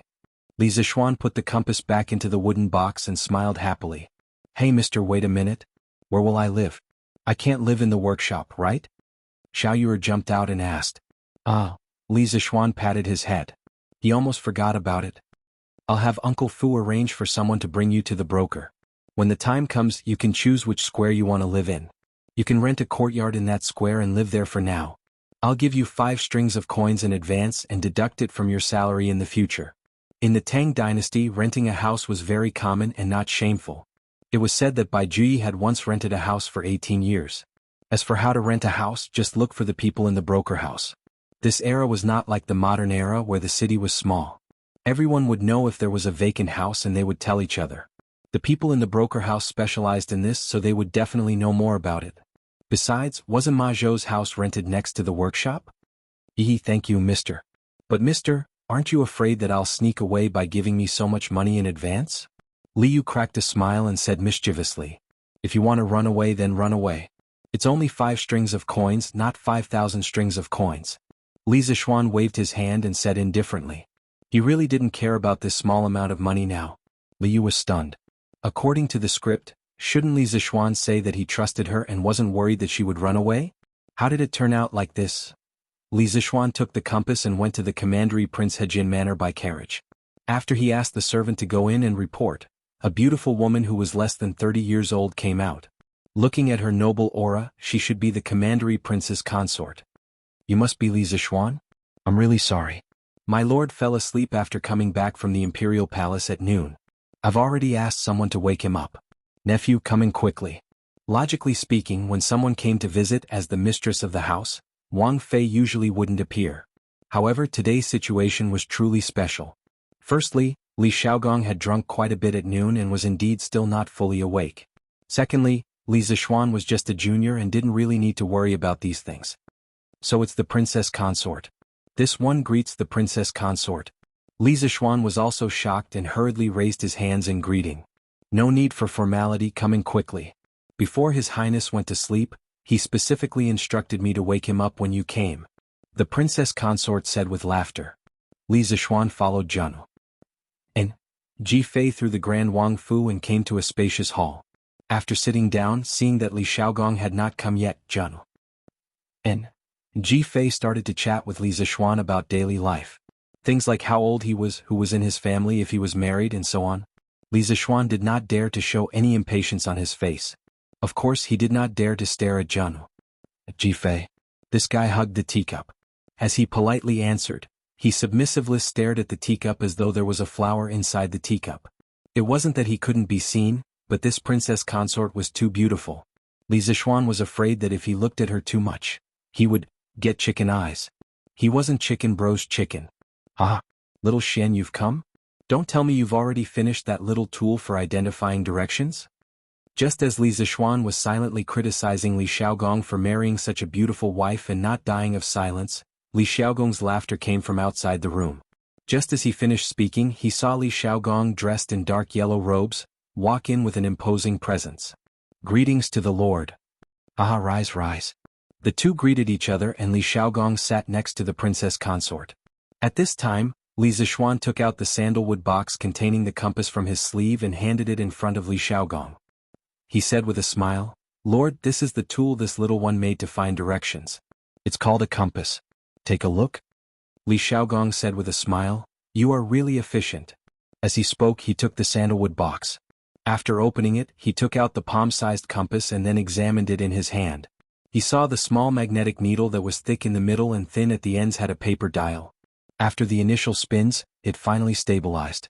Li Xiaogong looked at the direction marked on the dial and then looked at the direction in reality. He couldn't help but exclaim in shock. Miraculous, really miraculous. Such a small thing can point out north, south, east, and west so quickly. It really is miraculous. This is much better than the compass of the imperial astronomer. The princess consort saw her husband lose his composure and couldn't help but come over to see what kind of miraculous object it was. With a look, she was also attracted by the exquisite and wondrous compass.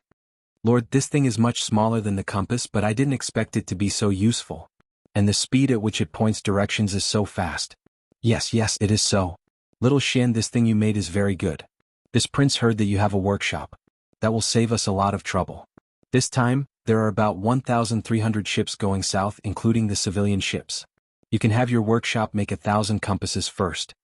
At this time, Li Xiaogong was even more confident about leading the navy down south to trade for grain. He waved his hand heroically and said. Li Zishuan's knees weakened and he almost knelt down. He could not calculate things like Li Xiaogong. It would take at least half a month to make 1,000 compasses. That was because all of the fine components had to be polished by hand. Lord, it is not easy to make this compass and it is not cheap to make. If you want 1,000, even if the court is willing to pay, our workshop cannot make it in 7 days. Li Zishuan spread his hands with a troubled expression. How expensive can such a small thing be? Boy, don't fool Ben Wang. Li Xiaogong said with a frown. Lord, this boy does not dare to fool you. Look at the cover of this compass, it is made of colored glass. The small needles inside have to be polished by old craftsmen in our workshop to be perfect. Calculating this, the cost of one compass is at least 3 or 4 strings of coins. To ensure that he would not lose money, Li Zishuan started to pour out his grievances and calculate the cost for Li Xiaogong. TSK, it really is colored glass. Boy, don't you know how to get some cheap materials?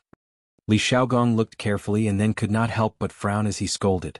This can protect the internal structure and allow people to see the direction inside clearly from the outside. Other than colored glass, this boy really cannot think of any other material that can be used as a substitute. Li Zishuan was dissing Li Xiaogong for being uncultured in his mind but explained without a change in expression. Lord, this concubine feels that you should think this way. At this time Junwang Fei smiled and interrupted. Compared to Sinan, this compass is small and fine, but the price is more than 10 times cheaper than Sinan. If you think like this, don't you feel that this compass is much cheaper? Wow. Junwang Fei is really a godlike teammate. Li Zishuan furiously praised Junwang Fei 666666666 in his mind. He had not been lying when he estimated the cost. However, that was only when the workshop did not have the ability to make glass. Right now, the workshop would probably be able to produce glass in a short while. At that time, the cost of this compass would probably not even be enough. The fleet would definitely make a lot of money heading south this time. In comparison, it was not too much for him to earn this little bit of money, right? Yes, Wang Fei's words are very good. Boy, come with Ben Wang to the palace to see His Majesty.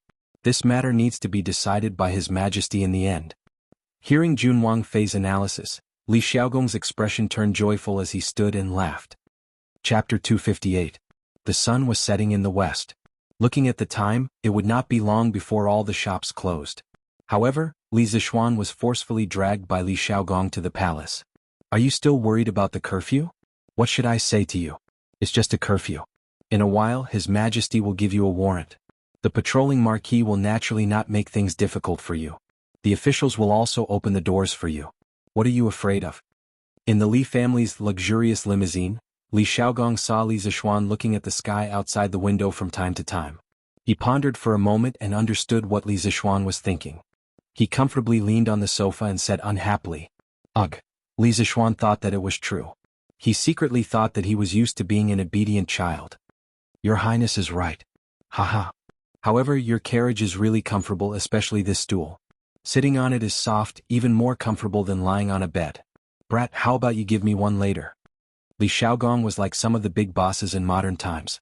He sank his entire body into the sofa. He used his hand to touch his old waist and sighed in satisfaction. Your Highness, the production of this carriage is currently not enough. However, in a few days there will be a batch of carriages to sell. At that time I will give you another one. How about it? Li Zishuan silently cursed Li Xiaogong in his heart. He was afraid that Li Xiaogong had drunk too much. Otherwise he would not be rubbing his old waist now. At the same time he was somewhat regretful. If he knew that he would be going to the palace with Li Xiaogong, he would not have taken a carriage when he came. Bam! Li Xiaogong patted the armrest of the sofa and said angrily, Brat, don't play dumb with me. 2 days ago you just gave a carriage to Xu Bao and Ji Jie. You don't have one when it's my turn? Are you afraid that I won't give you money? These words were a bit shameless.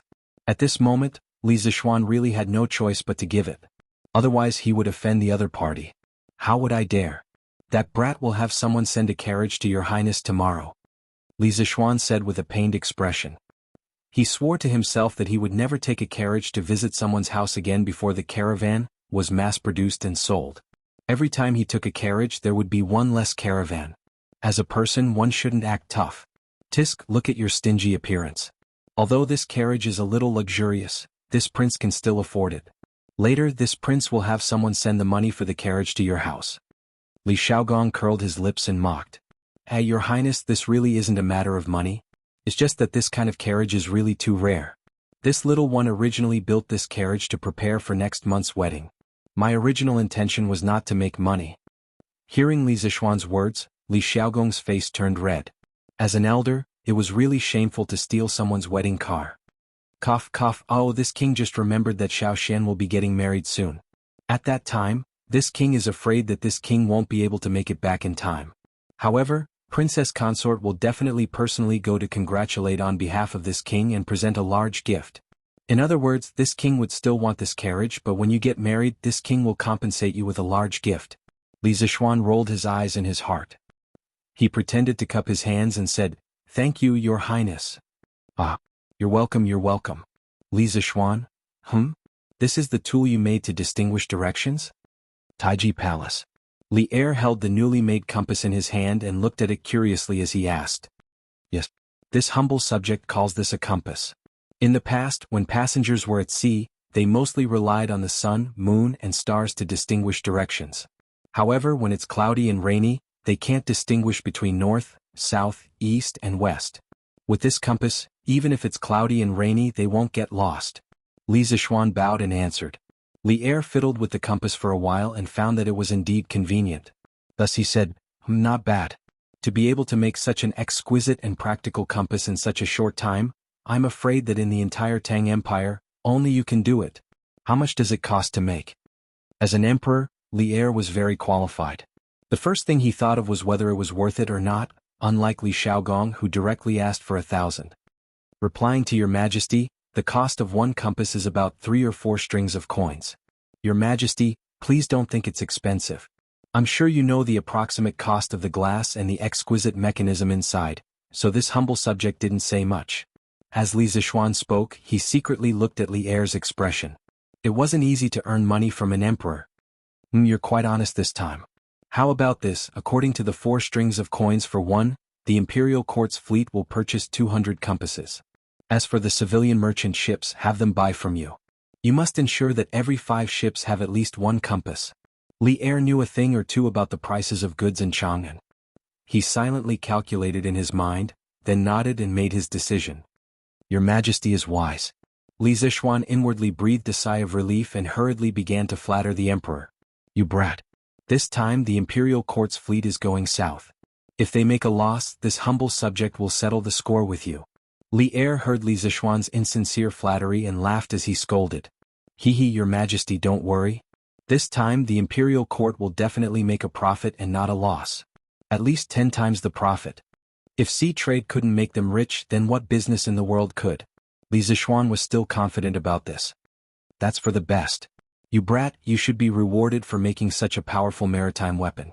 However, the imperial court has been preparing for the southern expedition recently, so it's not appropriate to give out excessive rewards.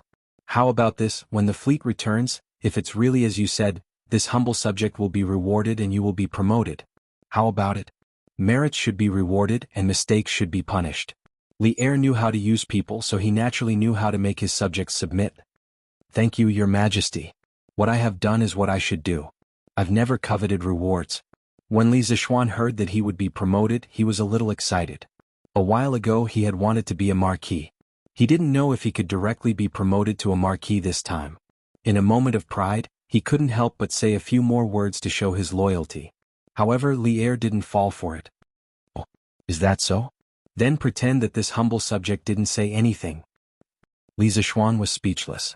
Li Er's last sentence was of course a joke. As a monarch, he naturally wouldn't do anything that went back on his word. Leaving the palace, Li Zishuan held the warrant that Li Er gave him. For the first time he enjoyed special treatment in Jianghu and city under the night sky. Along the way he defeated 5 obstacles and 6 generals, and finally returned home. Xin, why are you back so late today? The doors are all closed. How did you get in? Madame Li and Father Li had been waiting in the hall. Seeing that Li Zixuan had returned, Madame Li hurriedly stood up and asked, "Mother, it's the thing that His Majesty asked me to do. It's already done. Just now I was delayed in the palace for a while. Here, I used the warrant that His Majesty gave me to pass the inspection of the patrolling marquis. Then, I used this to let the officials open the door." Li Zixuan took out a piece of paper from his sleeve and casually threw it on the table as he answered, "Hey you child. How can you just throw away His Majesty's warrant?" Madame Li carefully put away the piece of paper as she reprimanded him. "Mother, isn't it just a piece of paper? Let's eat quickly. After eating I still have to mark the papers for the students." Not bad. After staying in the Imperial College for so long, you've made some progress." Father Li's face was full of smiles as he comforted him. Chapter 259. Gently in the night, the stars are shining. Teacher's room is bright all night. Every time I walk past your window the bright light shines on my heart. Every time I think of you, my beloved good teacher, a burst of warmth surges in my heart, nurturing a new generation of hardworking gardeners. Tonight, the light is still bright. Painstakingly writing your teaching materials, my tall figure is reflected in your window. It was already late into the night, but Li Zixuan's room was still brightly lit. His figure bent over a few tables as he graded papers was reflected on the oil paper on the wall, making people involuntarily think of the nursery rhymes sung by the people's teachers, who said that he was always slacking off and not doing his job. Li Zixuan felt that he was very dedicated to his job right now. He had no choice but to be dedicated to his job. The weekend break was almost over, and Su Hongji was still urging him to get more papers. In the room, Xiaoxi finished grinding the ink and leaned over a small table at the side. She supported her chin and looked at her young master working there. Li Zixuan was handsome to begin with, and it was said that a man was even more handsome when he was serious. Now that he was marking papers and frowning from time to time, he looked even more charming under the soft candlelight. Young master looks really good when he is serious. Xiaoxi supported her chin and couldn't help but think. When she reacted, her cheeks quickly turned red. Amazing. TSK, I didn't expect this. Meng Wenhao is really going to explode this time? Li Zixuan didn't feel the flirtatious atmosphere at all. He also didn't notice that his servant girl had fallen in love with him. This fellow was still looking at Meng Wenhao's test paper and was still sighing. The questions he had set for the weekly exam were quite difficult for the students from the School of Mathematics. He had thought that they would be lucky if they could pass. If they could get 80 points they would be considered excellent. He had never expected Meng Wenhao to make such a big news this time. Including the additional questions, Meng Wenhao had scored a total of 101 points, which was 10 points more than the second place, Bruiser. This was unbelievable. Young master, it's almost midnight. You should go to bed early. When Xiaoxi heard Li Zixuan mumbling to himself, she instantly woke up from her fantasy. She hurriedly got up and cut the wick of the candles on the table as she asked with concern. The Li family was rich, so naturally they used high-quality white wax candles, unlike the poor families who still used oil seals. Not only were the candles dim but they were also smelly. So fast. But we haven't even started to draw the map of the fleet heading south. Li Zixuan patted his head. When a person was working seriously, time passed too quickly. Forget it, I'll do it tomorrow. Staying up late will affect my work efficiency. There was no room for carelessness in the drawing of a sea map. He had to be extremely careful. With his current mental state, he was afraid that he wouldn't be able to draw a perfect sea map. And Xiaoxi will go and make the bed for young master now. Xiaoxi, why is your face so red? And no, young master, you're talking nonsense again. It seemed that her little maidservant's thoughts were somewhat unhealthy. Then should he go with the flow and do something shameful? Li Zixuan expressed that he was very conflicted in his heart. Newspaper for sale, newspaper for sale. The freshly baked Datang Daily. Today's headline: Interesting Pavilion Workshop creates magical nautical artifact. No longer afraid of getting lost in stormy weather at sea. Only 10 copper coins for a copy. It was difficult for the citizens of Jianghu and city to sleep in under normal circumstances. The sound of the morning drum in the morning was the first wave of alarm clock. Not long after, the sound of the newspaper boys selling newspapers in the streets and alleys became the second wave of alarm clock. Fortunately, there was a curfew in Chang'an City. The people basically didn't have a nightlife and generally didn't stay up late. They woke up early and gradually got used to the noise in the morning. Didn't it sell for 5 copper coins in the past? Why is it selling for 10 copper coins today? Are you trying to raise the price on purpose? Yes. Why did it suddenly become 10 copper coins? Isn't this cheating people? After the citizens finished their breakfast, they went to buy a copy of the newspaper as usual. In the end, they found out that the newspaper was selling for 10 copper coins. Instantly, many people couldn't bear it and shouted one after another. Uncles, aunts, brothers, and sisters, it's not what you think. The reason why the price of today's newspaper is increased is because there is a last-minute edition. The content of today's newspaper is equivalent to twice as much as usual. You can take a look. There are 2 copies of today's newspaper. Normally there is only 1 copy. Naturally, it will be sold for 10 copper coins. Please forgive us. Seeing that he was being condemned by so many people in the blink of an eye, the newspaper boy hurriedly told them what Ma Zhou had told them in the morning. Only then did the crowd avoid a commotion. I see. It seems that I have misunderstood this little kid. Yes, it used to be 5 copper coins for a copy. Today it's 2 copies for 10 copper coins. He didn't raise the price maliciously. I knew it. Don't you know who is the one who runs the Datong daily? It's Lord Li. This is the god of wealth. Why would he be greedy for your few copper coins? Yes. Then kid, give me a copy of the newspaper. Give me one too. Give me 2 copies. Reasonable people were still in the majority. After they recovered from their shock, they began to consciously line up to buy the newspaper. 2 masters, this is the newspaper you wanted. But today's newspaper is 10 copper coins for a copy. It said that the content is more than before. In a breakfast restaurant not far away, Feng Zhihua and Liao Shifan were drinking porridge. At this time, a waiter ran over and handed them a newspaper. Oh? Not bad. The newspaper used to be good, but the content was too little. Now there is finally more content. Feng Zhihua's expression revealed a trace of joy. With their status, they would definitely not line up like others to buy the newspaper. Naturally, there would be a waiter willing to serve them. This was the charm of money. Feng Zhihua took the newspaper, then took out a string of money and threw it to the waiter. Here, it's your reward. Thank you, master. Thank you, master. The waiter quickly bowed and thanked him. Then he very consciously left quietly. Oh, I just finished eating. Let's see what's added to today's newspaper. Feng Zhihua said with a smile as he handed a copy of the newspaper to Liao Shifan.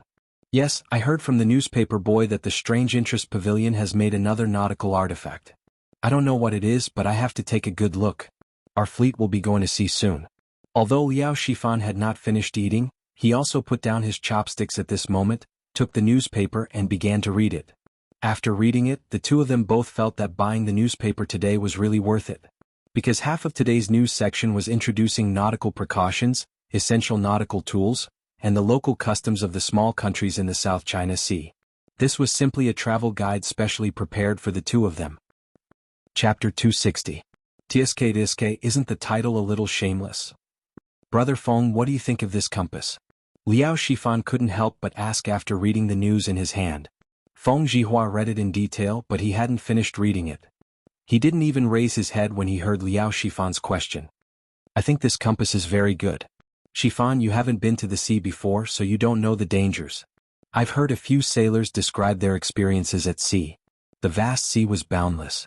If it was a sunny day, it would be fine, as one could determine the direction according to the sun, moon, and stars. However, if it was a rainy day, the scenery in all directions would be the same, and one would not know which direction to sail in. If you accidentally enter deeper waters, you won't have the chance to go ashore anymore. But with this compass, it's different. Even if we're unfortunate enough to leave the fleet, we can still use the compass and the map to find the right direction. Do you think this compass is useful? Sailing on the sea is so scary. It seems like this compass is really necessary. Liao Shifan's face flashed with fear as he mumbled. So you see, didn't the imperial court set a rule that every 5 merchant ships participating in this trip must have at least 1 compass? I plan to send someone to buy a batch of compasses from Chitsu Pavilion when the East Market opens. Feng Zhihua said with an indifferent expression. But this compass costs 5 strings of coins, the imperial court buys it at 4 strings of coins, so of course it's more expensive among the commoners. Isn't it too expensive? Liao Shifan couldn't help but ask. Feng Zhihua heard his old friend's words and couldn't help but say earnestly, Shifan, don't be so short-sighted. Shifan, don't be so short-sighted. This trip to the south will increase our profits by at least 10 times or more. The more goods we send over, the more we'll earn. Comparatively speaking, this investment is worth it. Besides, we have to be conscientious when doing business. If we buy some compasses, the lives of our sailors will be better protected. We can't lose the big picture for small gains. I will go and buy 15 compasses in a while. When the time comes, each ship will have one. I hope Chitsu Pavilion has them. Brother Feng's words are reasonable. I will follow Brother Feng in a while. Shifan, you have to read the rest of the article carefully, especially this one, 5 things to watch out for at sea. I've learned a lot from reading it. I didn't expect that at such a young age, Lord Li is not only good at business, but also knows so much about navigation. It's really unbelievable. Really? Then I'll read it carefully again. However, ordinary people like us can't understand Lord Li. If my unfilial son is half as smart as Lord Li, I'd be willing to die immediately. Feng Zhihua sneered and said, Ha! Shifan, you sure have a big heart. If that useless brat of mine had even 10% of Lord Li's intelligence, this old man would wake up laughing in his dreams. As the two of them talked, they started to talk about the younger generation. It was as if they were talking about Li Zixuan. Today's newspaper not only expanded the content of the news section, but also the novel section, which gave the novel fans of Chang an infinite surprise. Sun Manor. Wow, that's amazing. 10 chapters have been updated today. Oh my god, that's awesome. Ah. I didn't know that tips could be used like this. If I had known, I would have sent someone to tip him yesterday. Sun Zifan was excited. He was looking at the author's words at the end of the novel. Thank you, Li Zixuan, for your generous tip. I'll update again. Anyone who had read a novel would definitely have experienced the pain of not having enough books. When Sun Zifan saw that there were 10 chapters, of course he was excited. Yesterday, little Fatty had a great ambition and wanted to write a novel himself. In the end, he locked himself in his study and spent the whole morning writing, but he couldn't even write a single chapter. He either wrote it and threw it away, or he threw it away and wrote it again. In the end, he flipped the table, patted his butt, and found his old Legend of a Mortal's Journey to Immortality, to review it again. Although writing novels can make money, whoever wants to write can write. I'm not writing. I'll only be responsible for reading novels in the future. That was what Sun Zifan thought at that time. Kaihua Square, Wang Meng's house. Wang Meng saw that today's novel section had taken up almost an entire newspaper. He was pleasantly surprised. He counted for a long time before he realized that there were 10 chapters updated today. Damn, 10 chapters. Pai Shajue is crazy. Oh my, so many people tipped yesterday? Wang Meng glanced at the back of the newspaper and saw that it was a sea of red. They were all tipped yesterday for Legend of a Mortal's Journey to Immortality. Those who could leave their names on the newspaper had tipped more than 100 strings of coins. He roughly estimated that the total tipped was close to 10,000 strings of coins. 10,000 strings of coins. How much money was that? Wang Meng's heart couldn't help but tremble. Although he wasn't greedy, he couldn't help but gasp in the face of 10,000 strings of coins. If he could write novels like Leather Knight, it would be awesome. Sigh, it's a pity that I didn't get on the newspaper. But it's not bad to get this branch leader badge. Wang Meng's father was only a 9th-rank official in the Ministry of Works. His family wasn't rich. Tipping 10 strings of coins was Wang Meng's limit. As he muttered to himself, he proudly took out a small copper badge from his bosom. On the front was written Branch Leader, and on the back were the words, A Biography of a Mortal's Journey to Immortality. This was the badge that the workshop's manservant had sent to him in the afternoon after he had tipped the workshop yesterday. The workshop hadn't finished processing the badge of branch leader in the morning, so it could only be sent in the afternoon. Qing Manor. Haha, Wu Yun, come over quickly. Come over quickly. Your young master is on the newspaper. Cheng Chimo held the newspaper and shouted excitedly in his courtyard. When the little boy heard his young master calling for him, he quickly trotted over. However, he was dragged by Cheng Chimo to read the words on the newspaper. Clapping in admiration, slapping the table and standing up. If not for this reward, it wouldn't be enough to express my intentions. Cheng Chimo of Huaid Fong tipped Leather Knight 100 strings of coins. Jianghu Yin naturally knew some words as a page boy. After he finished reading, he couldn't help but be speechless. In his opinion, tipping 100 strings of coins was just to show his face in a corner of the newspaper. If this wasn't a retard, then what was? What's with your expression? Your young master is on the newspaper. Aren't you happy? Oh, and I even got a Silver Alliance Leader badge. TSK, how beautiful. Cheng Chimo couldn't help but be dissatisfied when he saw that his page boy's reaction didn't meet his expectations. Hee happy. I'm happy for you, young master. You're amazing. Jianghu Yun reacted and quickly squeezed out a smile. That's more like it. Chapter 261. South of Chang and City Jianghu Academy. Hua Hongyi, Meng Tianhua, and Liao Feichen, these three fellow sufferers, began their daily routine of morning reading. However, it was the unlucky Meng Tianhua's turn to buy the newspaper today. He was so unlucky that a copy today cost 10 copper coins. It was twice as much as usual. As Meng Tianhua read the newspaper, he could not help but feel the pinch. Oh my God! So many people tipped The Legend of a Mortal's Journey to Immortality yesterday? All of them were tipped. How much money does this add up to? That's insane. Liao Feichen exclaimed as he looked at the red tipping notices behind him. His legs trembled and he almost fell to his knees. When Hua Hongyi heard this, he looked at it and said, "It adds up to about 10,000 strings of cash." Meng Tianhua had already turned his attention over. After he heard Hua Hongyi's words, his eyes widened and his breathing quickened. Then doesn't that mean that Leather Knight received close to 5,000 strings of coins from the tipping yesterday? Hua Hongyi nodded and said calmly, "That's true. However, this is probably just a random outburst. There won't be so many tipping every day in the future." That's still incredible. I'm willing to write even 50 strings of coins, let alone 5,000 strings of coins. Meng Tianhua was in a daze. After a while, he stood up abruptly and said, "No, you guys read it first. I'm going to write a novel. I plan to send it to Datang Daily's editorial department after I've written 30,000 words to try my luck. Yes, I'm going to write a novel too. Brother Hongyi, I'll take my leave first." After Liao Feichen finished speaking, he hurriedly followed Meng Tianhua and walked away. So, these two, seriously, do they have to be in such a hurry? Hua Hongyi sat on the stone bench and shook his head speechlessly. Azure Dragon Lane, Wang family residence. After Wang Renbiao finished his breakfast, he sat under the pavilion with a satisfied look on his face. He sipped his tea and read the newspaper. Beside him sat a little girl in a pink dress. The little girl was playing with a small golden badge in her hand. It was the Golden Alliance Leader badge given by the editorial department of Tang Daily. "Big brother, this badge is really beautiful," the little girl said with a grin. Although Wang Renbiao was interrupted, he didn't show any displeasure on his face. He rubbed the little girl's head and smiled. "Is that so? If A.R. likes it, then Big Brother will give it to you." It was rare to be able to give away a badge that was exchanged for 1,000 strings of cash. "Really? Thank you, brother." The little girl cheered and ran away. "Young master, Yu Yao doesn't understand why you would give 1,000 strings of coins as a reward to a complete stranger. Moreover, you don't seem to care about the Alliance Leader badge." Leng Yuyao asked doubtfully when she saw Wang Renbiao's indifferent expression. Yao, don't tell me you don't think this A record of a mortal's journey to immortality is very interesting?" Wang Renbiao casually said. Leng Yuyao frowned and said with disdain, "Yuyao doesn't find it interesting at all. From the level of martial arts, this novel is simply nonsense. It doesn't conform to common sense at all.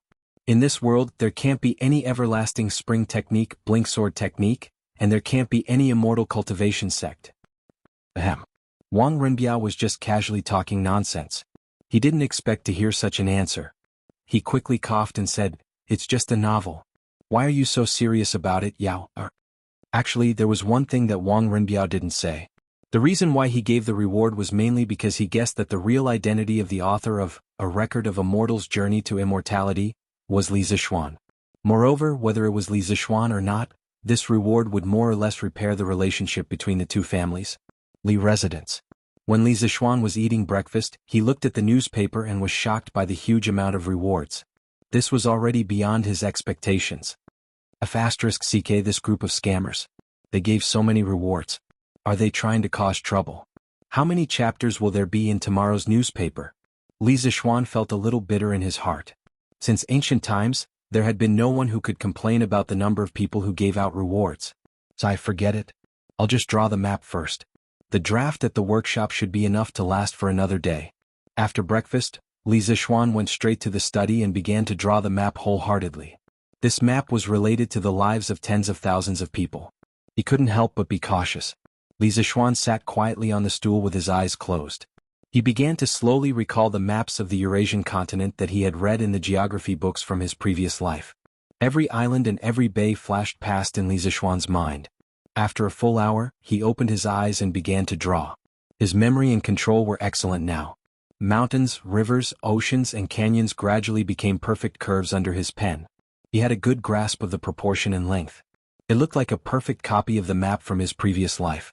Of course, the place names couldn't be copied. Li Zixuan didn't know if the tectonic plate movement would cause the world map of the modern era to be different from the one of this era. He was just trying his best to imitate the map in his memory. He believed that even if there were slight differences with the topography of this era, it wouldn't be too big. Such a detailed map was already better than more than 90% of the maps from the Tang dynasty. Just like that, Li Zixuan continued to meditate and copy the map in his mind onto a piece of paper. He kept his brain working at high capacity until the afternoon. Phew. It's really not easy to complete this. I'll never take on this kind of work in the future. It's too tiring. Li Zixuan kept rubbing his temples and couldn't help but mumble. However, the reason why he was able to finish it so early was not only because of his abnormal spiritual power, but also because the fleet was mainly going south by the coastal route. The maps he drew were only coastal nautical charts. As a result, the workload was reduced by more than half. Otherwise, it would take him 2 or 3 days to finish drawing the nautical chart. Young master, do you want to eat? Xiaoxi will go to the kitchen and ask them to heat up the food for you. Xiaoxi, who had been waiting outside the door, heard her young master's voice and quickly asked.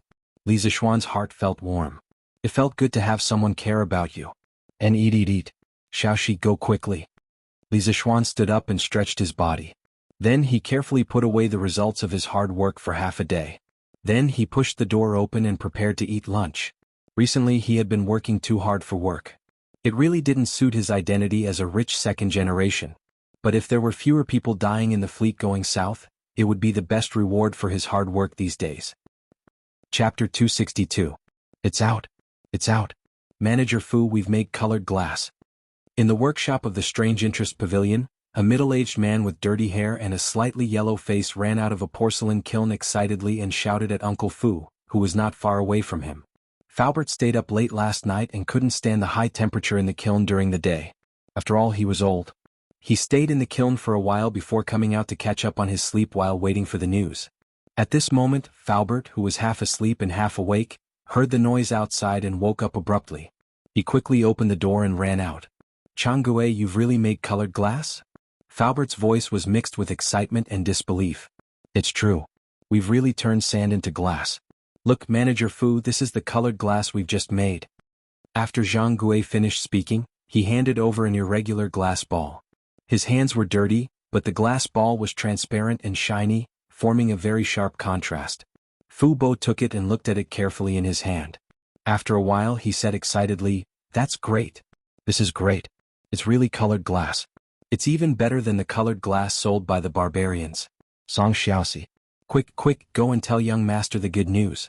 Song Xiaoxi, who was at the door, quickly replied, "Yes. I'll go right now." After that, he ran out of the door in a hurry. Faubert looked at the colored glass ball in his hand and sighed.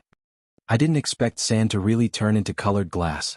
Damn those barbarians who sold colored glass at such a high price. Jianghu quickly organized some people to produce a batch of compasses. This way we can produce colored glass ourselves. The cost of compasses should be less than usual. This is great. Yes, Manager Fu, I'll arrange for some people now. Li residence. Li Zixuan was wolfing down the food in the front hall. He had been busy since morning and hadn't eaten a single drop of water. However, he often encountered this situation in his previous life. As an engineering student, sometimes he had to work overtime and didn't even have time to eat. Wasn't this a common thing? Young Master Wang is here. At this time, he hurriedly trotted over and bowed. What was he doing here? Yes, please. Li Zixuan hadn't finished his food yet. He puffed out his cheeks and glared at Li Zixuan. Yes, young master. He took the order and left. Li Zixuan took the opportunity to eat a few more mouthfuls of rice and then asked the servants to take the food away. Long time no see. How have you been, Lord Li? As soon as the banquet was removed, Wang Rinbiao walked in with his cold-faced girl with a smile. It's fine. Cousin Rin, come in and have a seat. Li Zixuan wiped his mouth and cupped his hands in return. In the main hall. Rinbiao, is your father doing well in Chang in this time? After transmigrating for so long, Li Zishuan wasn't an idiot. He had learned some basic etiquette and greetings. It was nothing more than asking if the other party's family was doing well, or if the other party was doing well. Thank you for your concern, Lord Ju. My father is doing well, but he has returned to Sui province the day before yesterday. There is really too much official business backlog in the provincial government.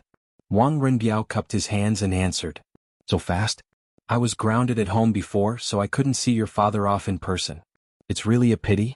Li Zishuan was surprised at first, then said with a face of regret. He had a good impression of Wang Yu. He knew what to do and didn't have the arrogance of those aristocratic families. Of course, the most important thing was that he was generous. Those few luminous pearls were still in Li Zishuan's room. In general, Wang Yu could be considered a person with a temperament. On the side, Leng Yuyao secretly rolled her eyes. She didn't believe that Li Zishuan would be so attentive to her master. It must be because of the gift from the Wang family. What a money grubber, Leng Yuyao despised in her heart. Wang Rinbiao didn't think like Leng Yuyao. He understood that since Li Zishuan said so, it meant that the relationship between the two families had eased greatly. This was what he and his father wanted to see. Thank you for your kindness, Lord Ju. Rinbiao will definitely convey it to my father. I came to disturb you this time because I have something I need your help with. Li Zishuan laughed and said, Ha, Rinbiao, feel free to say what you need. I'll do my best to help. Wang Rinbiao said happily, Thank you, Lord Ju. I'm sure you know about the Imperial Court's recruitment of civilian merchant ships to the south. The Wang family also wants to participate in this vigorous sea trade. From today's newspaper, I saw that Lord Ju's workshop had invented a small tool that can tell directions. It's very useful for navigation. So at noon I sent someone to buy it from the Curious Pavilion. However, I was told that the first batch of compasses produced by the workshop had already been given to the Imperial Court. So, I wanted to pay a visit and shamelessly ask for some compasses from Lord Ju. So it was about this matter. Li Zishuan was moved and asked curiously, Does the Wang family also have large ships? Indeed. Not only the Wang family but the other 6 aristocratic families all have some merchant ships. To tell you the truth, the 80,000 chicken seedlings that your lordship bought in one go last time were transported from the Jiangnan area through the Grand Canal by my younger brother who borrowed my second uncle's merchant ship. He probably earned 5,000 strings of coins from this trip. This humble one only recently learned of this matter, so I hope your lordship will not blame me. The Wang family is also willing to return this sum of money. Wang Rinbiao suddenly said with a solemn expression. Li Zishuan waved his hand and said unconcernedly, Ha, no need, no need. It's only 5,000 strings of coins. Besides, those chicken seedlings are worth that price. I'm quite curious to know how many merchant ships the Wang family intends to take out in this sea trade. Wang Rinbiao pondered for a moment, then extended 5 fingers and answered, a total of 50. So, I hope that Lord Ju can make an exception and give the Wang family 50 compasses first. Damn, 50 compasses. That was equivalent to 1/10 of the Imperial Court's fleet. And from Wang Rinbiao's relaxed expression, it was obvious that 50 compasses were not all of the Wang family's merchant ships. Were these great families so rich? Li Zishuan was greatly shocked. First, he was shocked by the number of merchant ships. Second, he was shocked that Wang Rinbiao wanted to give every merchant ship a compass. Even the heir was not so generous. The Wang family has so many merchant ships? However, was Rinbiao planning to equip every merchant ship with a compass? There's no need, right? Wang Rinbiao shook his head and said, This is not considered a lot. Lord Ju, you may not know, but the great families have more or less been engaged in sea trade or river transportation. Especially the Chui family of Bowling. As far as I know, they have at least 200 merchant ships. The scale is much larger than our Wang families. Chapter 263.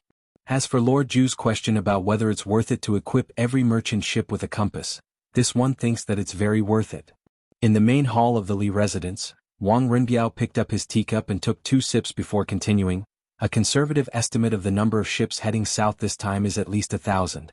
Once there's a big storm at sea, many ships will definitely be separated from the main fleet. At this time, a compass can increase the chances of survival of a lost merchant ship by 20 to 30%. If this probability can be stacked, this one is very willing to equip every ship with a few more compasses. Because a compass is only 5 strings of money, and the value of a merchant ship and its crew is far more than that. Li Zishuan smiled and said, Hee, not bad, not bad. I didn't expect Rinbiao to see the problem so clearly.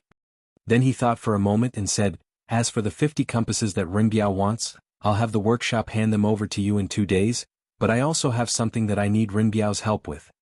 "Please speak, Lord Ju." Wang Rinbiao hurriedly said. "The Wang family's fleet is heading south this time. I want to ask you to help me bring something. I don't care if this thing is rubber." "What's rubber?" Wang Rinbiao was puzzled. He was considered knowledgeable, but he had never heard of rubber before. Li Zixuan deliberated over his words and described, "It's the sap produced by a kind of tree. After you reach the Nanyang countries, you can send people to search for rubber trees. The rubber tree is an evergreen tree with a straight root system, 3 compound leaves, complete leathery and panicle flowers. The fruit is a capsule, the seed is oval, and the juice is milky. This juice is rubber. Usually all you need to do is cut a hole in the bark and put a jar under the hole. Then you can collect a lot of rubber." Wang Rinbiao and Leng Yuyao's eyes widened. This was the first time they heard of such a magical tree. Why did it sound like a fantasy story? There's actually such a tree in the world? It's amazing. Wang Rinbiao was stunned for a while before he finally sighed. Li Zixuan smiled and said, This rubber tree is indeed a bit magical. It has another name, the weeping tree. When you cut its bark with a knife, a lot of white juice will flow out. It looks like it's crying because of pain." What Li Zixuan said was not nonsense. The word rubber tree originally came from the Indian word kaochu, which meant tree that weeps. Wang Rinbiao exclaimed, "Interesting, this is really interesting." After hearing what Lord Ju said, if it weren't for the fact that my family didn't allow it, I would have personally gone south to take a look. Leng Yuyao couldn't help but frown. "It's a good rubber tree, why do you have to cut its bark? You are so cruel." Li Zixuan rolled his eyes. "Big sister, you carry a sword every day and kill anyone you don't like. You still have the face to say that others are cruel?" Leng Yuyao instantly understood the expression on Li Zixuan's face. She blushed and quickly looked away, no longer saying a word. It was as if she didn't say those words just now. "I need this rubber very much. Rinbiao, bring back as much as you find this time. I want all of it. Don't worry about the price, it will definitely satisfy you. It's best if you can bring back some rubber seeds, but be careful, its seeds and leaves are poisonous. Don't let people eat it by mistake." Li Zixuan saw that this cold-faced girl was tactful, so he didn't lower himself to her level. He turned his head and said to Wang Rinbiao, "There were many industrial products that couldn't be separated from rubber. Li Zixuan really wanted this thing. Although rubber was originally produced in the Brazilian Amazon rainforest and had not been introduced to Asia at this time, the climate in Southeast Asia was hot, and there was plenty of sunlight and rain. It had the same climate as the Amazon rainforest, so it was hard to guarantee that there weren't wild and primitive rubber trees. If they found one, wouldn't it be a profit? Especially in Malaysia, this place was a famous rubber kingdom in modern times. The annual production of rubber was the first in the world.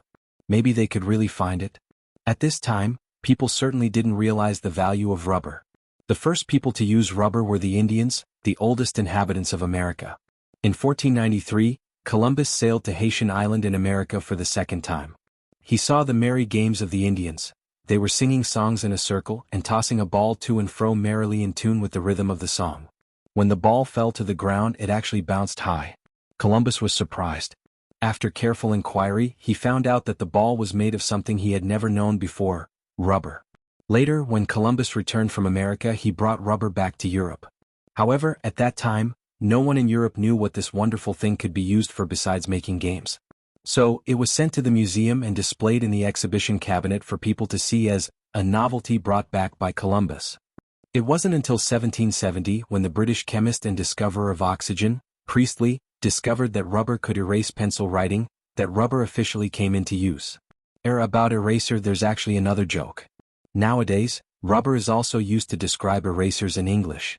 But interestingly, Americans are used to calling erasers erasers, while rubber is used to describe condoms. Inside the room, Wang Rinbiao thought seriously for a while, then said, "Since Lord Ju needs it, then I will definitely order my subordinates to do their best to find this so-called rubber tree. In addition, I will also apply to the family to send an additional 20 merchant ships to specially load rubber for Lord Ju. How about a ship of rubber at the price of 400 strings of coins? Of course, if it's not enough, we will also bring some goods back from there. But in this way, Lord Ju will have to sell us 20 more compasses." Li Zixuan was happy in his heart. Wang Rinbiao was opening a back door for him. Because if he transported a ship of silk and porcelain to Nanyang in exchange for some spices and food, the profit would definitely be more than 400 strings of coins. A conservative estimate would be at least 2 to 3,000 strings of coins. This was not an exaggeration at all. That was how profitable ocean trading was. Haha, compasses are not a problem. This time, the compasses that the Wang family needs, our workshop will give priority and provide them for free. Don't worry, Renbiao. If your family's fleet can really find rubber trees in Nanyang, then this time I, Li Zishuan, will owe your Wang family a favor. Li Zishuan returned the favor. He was the kind of person who would return the favor 10 times over if someone gave him a foot of respect. Wang Renbiao was shocked, and the importance of this matter instantly increased. He quickly cupped his hands and said, "Don't worry, Lord Ju. As long as there are rubber trees in Nanyang, our Wang family's fleet will definitely find them this time." Chapter 264. Since Lord Ju is so kind and willing to give priority to the Wang family to allocate so many compasses, then I have achieved my goal. I won't disturb you any longer. Since he had achieved his goal, and there was an unexpected gain, Wang Renbiao stood up and said his goodbyes with satisfaction. Okay, Renbiao, take care. Li Zishuan put down his cup and prepared to personally send the guest off. He was also very satisfied with the outcome of today's negotiation. Lord Ju, what is that white thing on the table? Is it paper? Wang Renbiao turned around and suddenly saw a roll of white thing on the table. He seemed to have never seen it before, so he couldn't help but ask curiously. After these few interactions and cooperation, the relationship between the Wang family and the Li family was already quite good. It wouldn't be rude to ask such a question, so Wang Renbiao directly asked the question in his heart. This is called toilet paper. Li Zishuan followed Wang Renbiao's gaze and saw that it was a roll of toilet paper. He had just finished eating, so he took some from it to wipe his mouth. He explained. What is toilet paper? Is it called toilet paper because it is very hygienic? Wang Renbiao felt that after coming here today, his IQ had been hit a little. First it was the rubber tree and now it was toilet paper. He had never heard of these things before. You can't say that. The main characteristic of toilet paper is its softness. Here, Renbiao, you can take a look for yourself. Li Zishuan took the toilet paper and handed it to Wang Renbiao. Yin Xiaoning followed Li Zishuan's suggestion a while ago. He added a scraper and a larger drying tank to the original paper machine. Compared to the first paper machine, the workload was much smaller. The mass production of toilet paper had only started a few days ago. Previously, the entire workshop had been busy producing newspapers. No one had the time to make toilet paper. In their opinion, only a prodigal son like Li Zishuan would use it. Therefore, although the toilet paper machine had been made long ago, it had only been a few days since the toilet paper was produced. Of course, the first batch of toilet paper produced by the workshop was all sent to the Li residents. Benefits should not flow into the fields of others. This kind of good thing should be enjoyed by himself first. As for whether he would sell it or not, it would depend on how much could be produced in the future. After all, the raw materials at the workshop were prioritized to supply the new type of paper. Faubert was certainly not willing to waste resources on this meaningless toilet paper. Oh, it is indeed very soft. Wang Renbiao took the tissue paper and felt the soft touch on his hand. He couldn't help but exclaim. But after a while, he frowned and asked doubtfully, "But this paper is so soft, what's the use of it? It's probably not easy to write on it, right?" Li Zishuan muttered in his heart. This wrinkled tissue paper, it would be strange if it could be used to write calligraphy. If it was the ballpoint pen and ink pen from his previous life, it would be barely enough to write. Ahem, this tissue paper is not used to write. It's mainly used to wipe your mouth and butt. It's used to wipe your mouth. Li Zishuan was about to say that it was used to wipe his butt, but he suddenly saw that Leng Yuyao was still there. He quickly shut his mouth.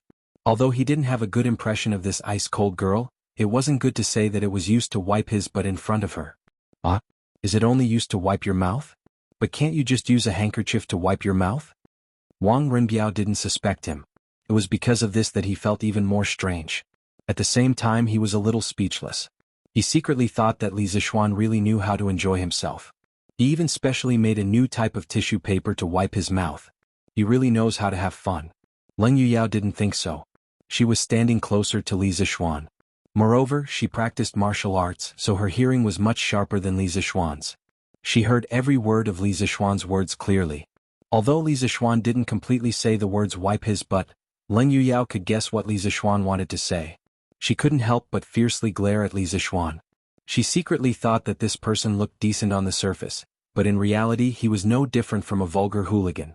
She didn't know why the young master valued him so much. Ah well, other than wiping your mouth, what else can you wipe? Renbiao, take a roll of tissue paper back and slowly think about it. I'll give this roll of tissue paper to you. Li Zishuan quickly said when he heard Wang Renbiao's slightly doubtful words. Oh. Thank you very much, Lord Zhu. Wang Renbiao couldn't understand the meaning behind Li Zishuan's words. He could only take the tissue paper in surprise. Then, just as he was about to leave, he heard a shout from outside the door. Young master! Young master! The workshop has produced glass. Shouting and wrangling, what a scandal. Can't you see that this young master has a guest here? When Li Zishuan heard Song Xiaoxi's voice, his heart faintly moved. He guessed that the workshop must have made new progress in the glass research.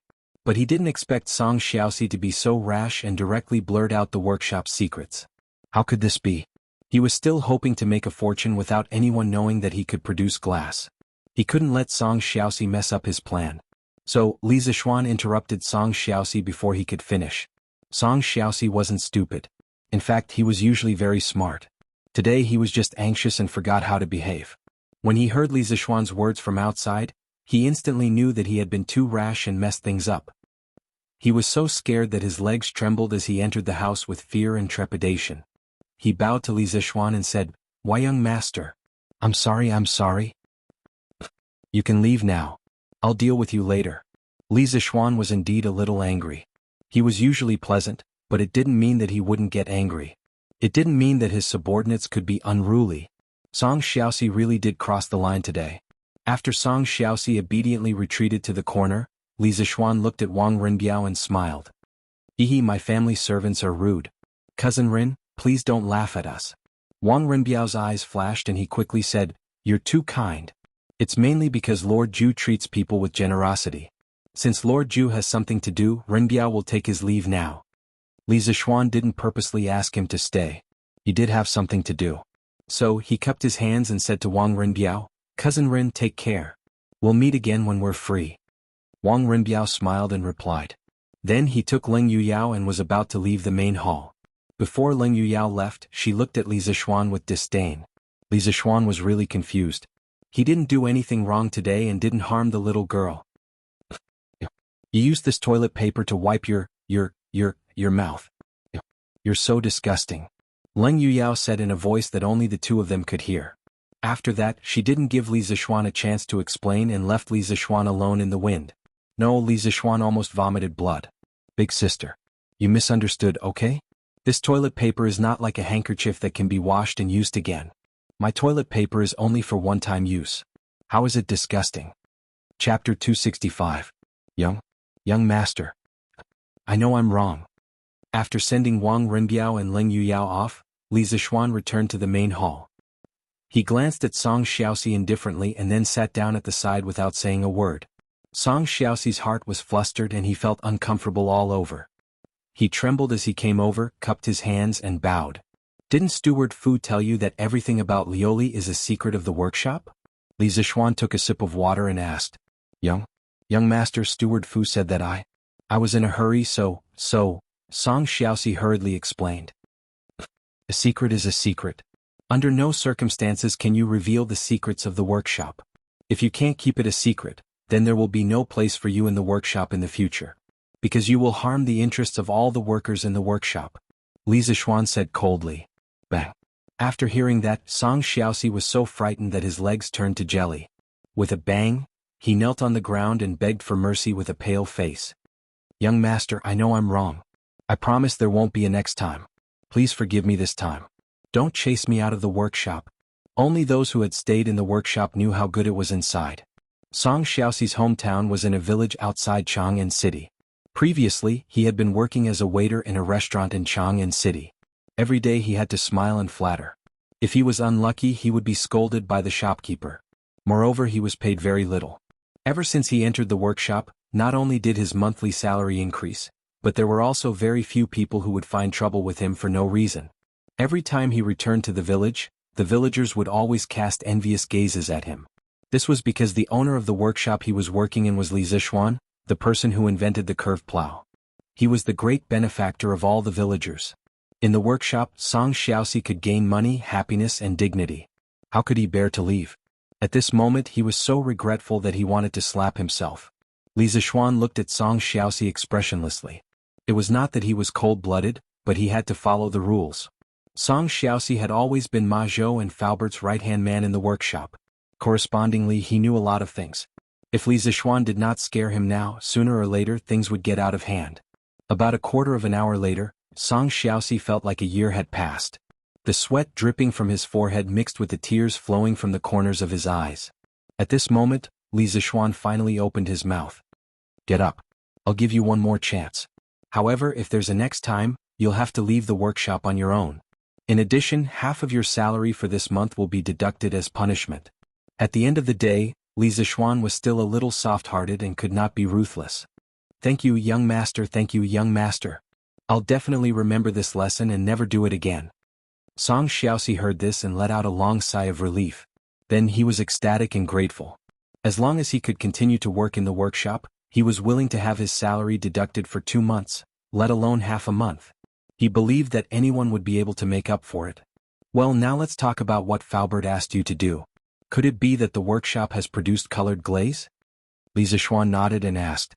Yes, young master. Master Jianghu and the others produced glass in the afternoon. Manager Fu asked me to invite you to the workshop to have a look.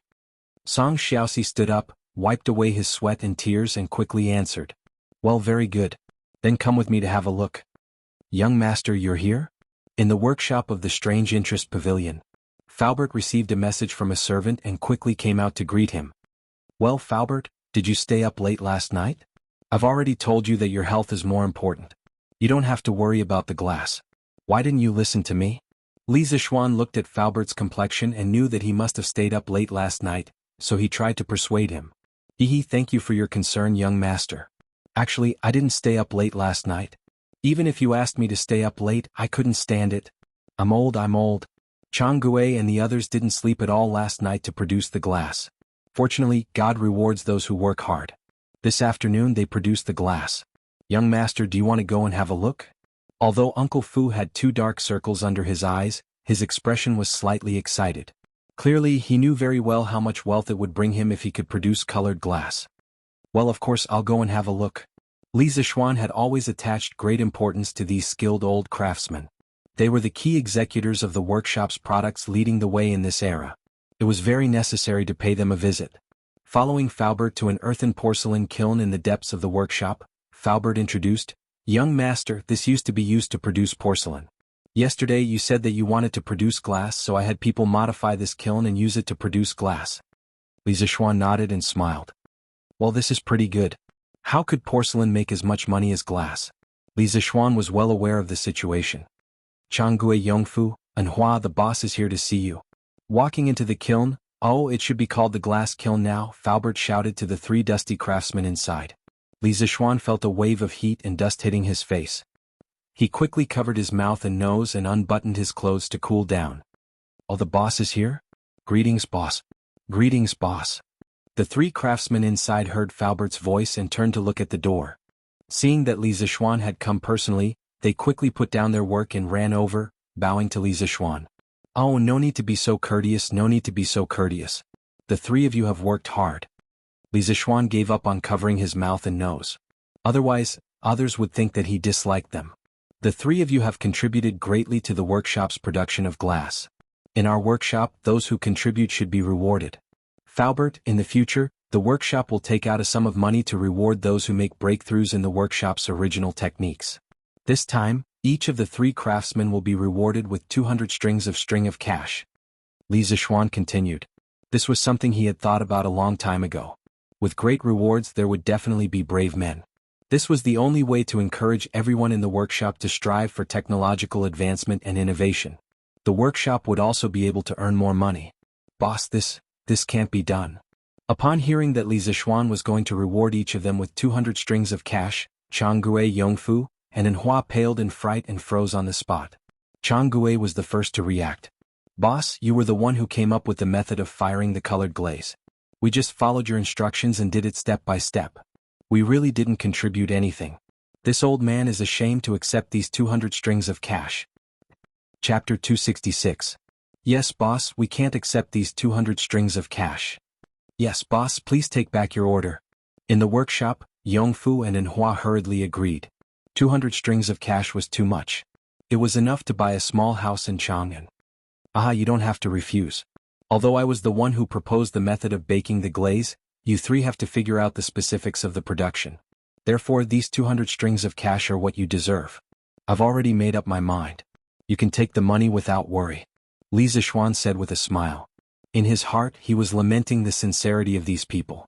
In his previous life, if a boss wanted to give a bonus to his employees, anyone who refused would become a fool in everyone's eyes.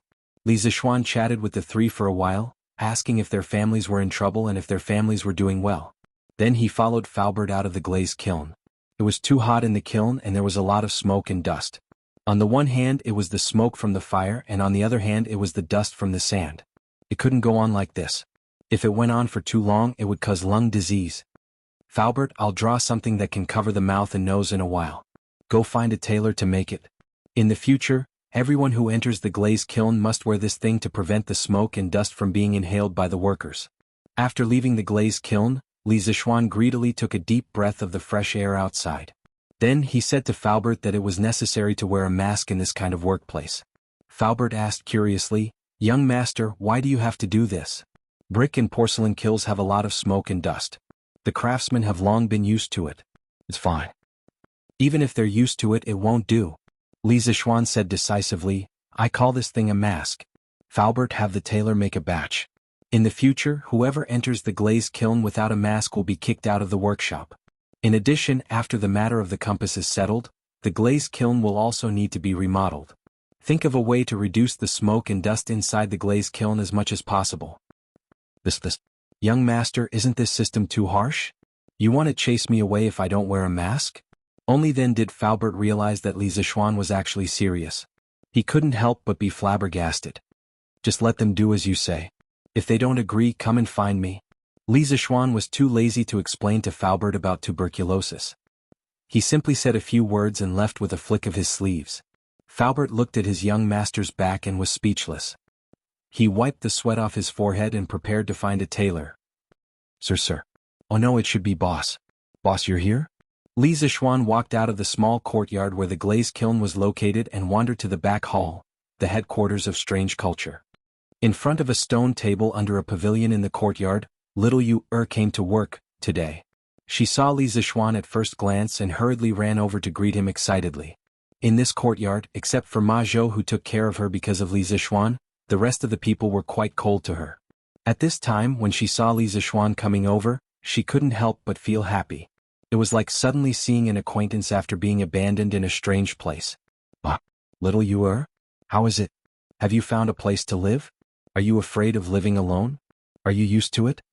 Li Zishuan was thinking about the renovation of the glaze kiln along the way. Unfortunately, he had never been to a kiln in his previous life and didn't know how to reduce the smoke and dust in the room. Suddenly, his thoughts were interrupted by the crisp voice of a girl. He looked up and saw that it was Li Yu, so he smiled and said with concern. Speaking of this, he couldn't help but admire the independence of the ancient people.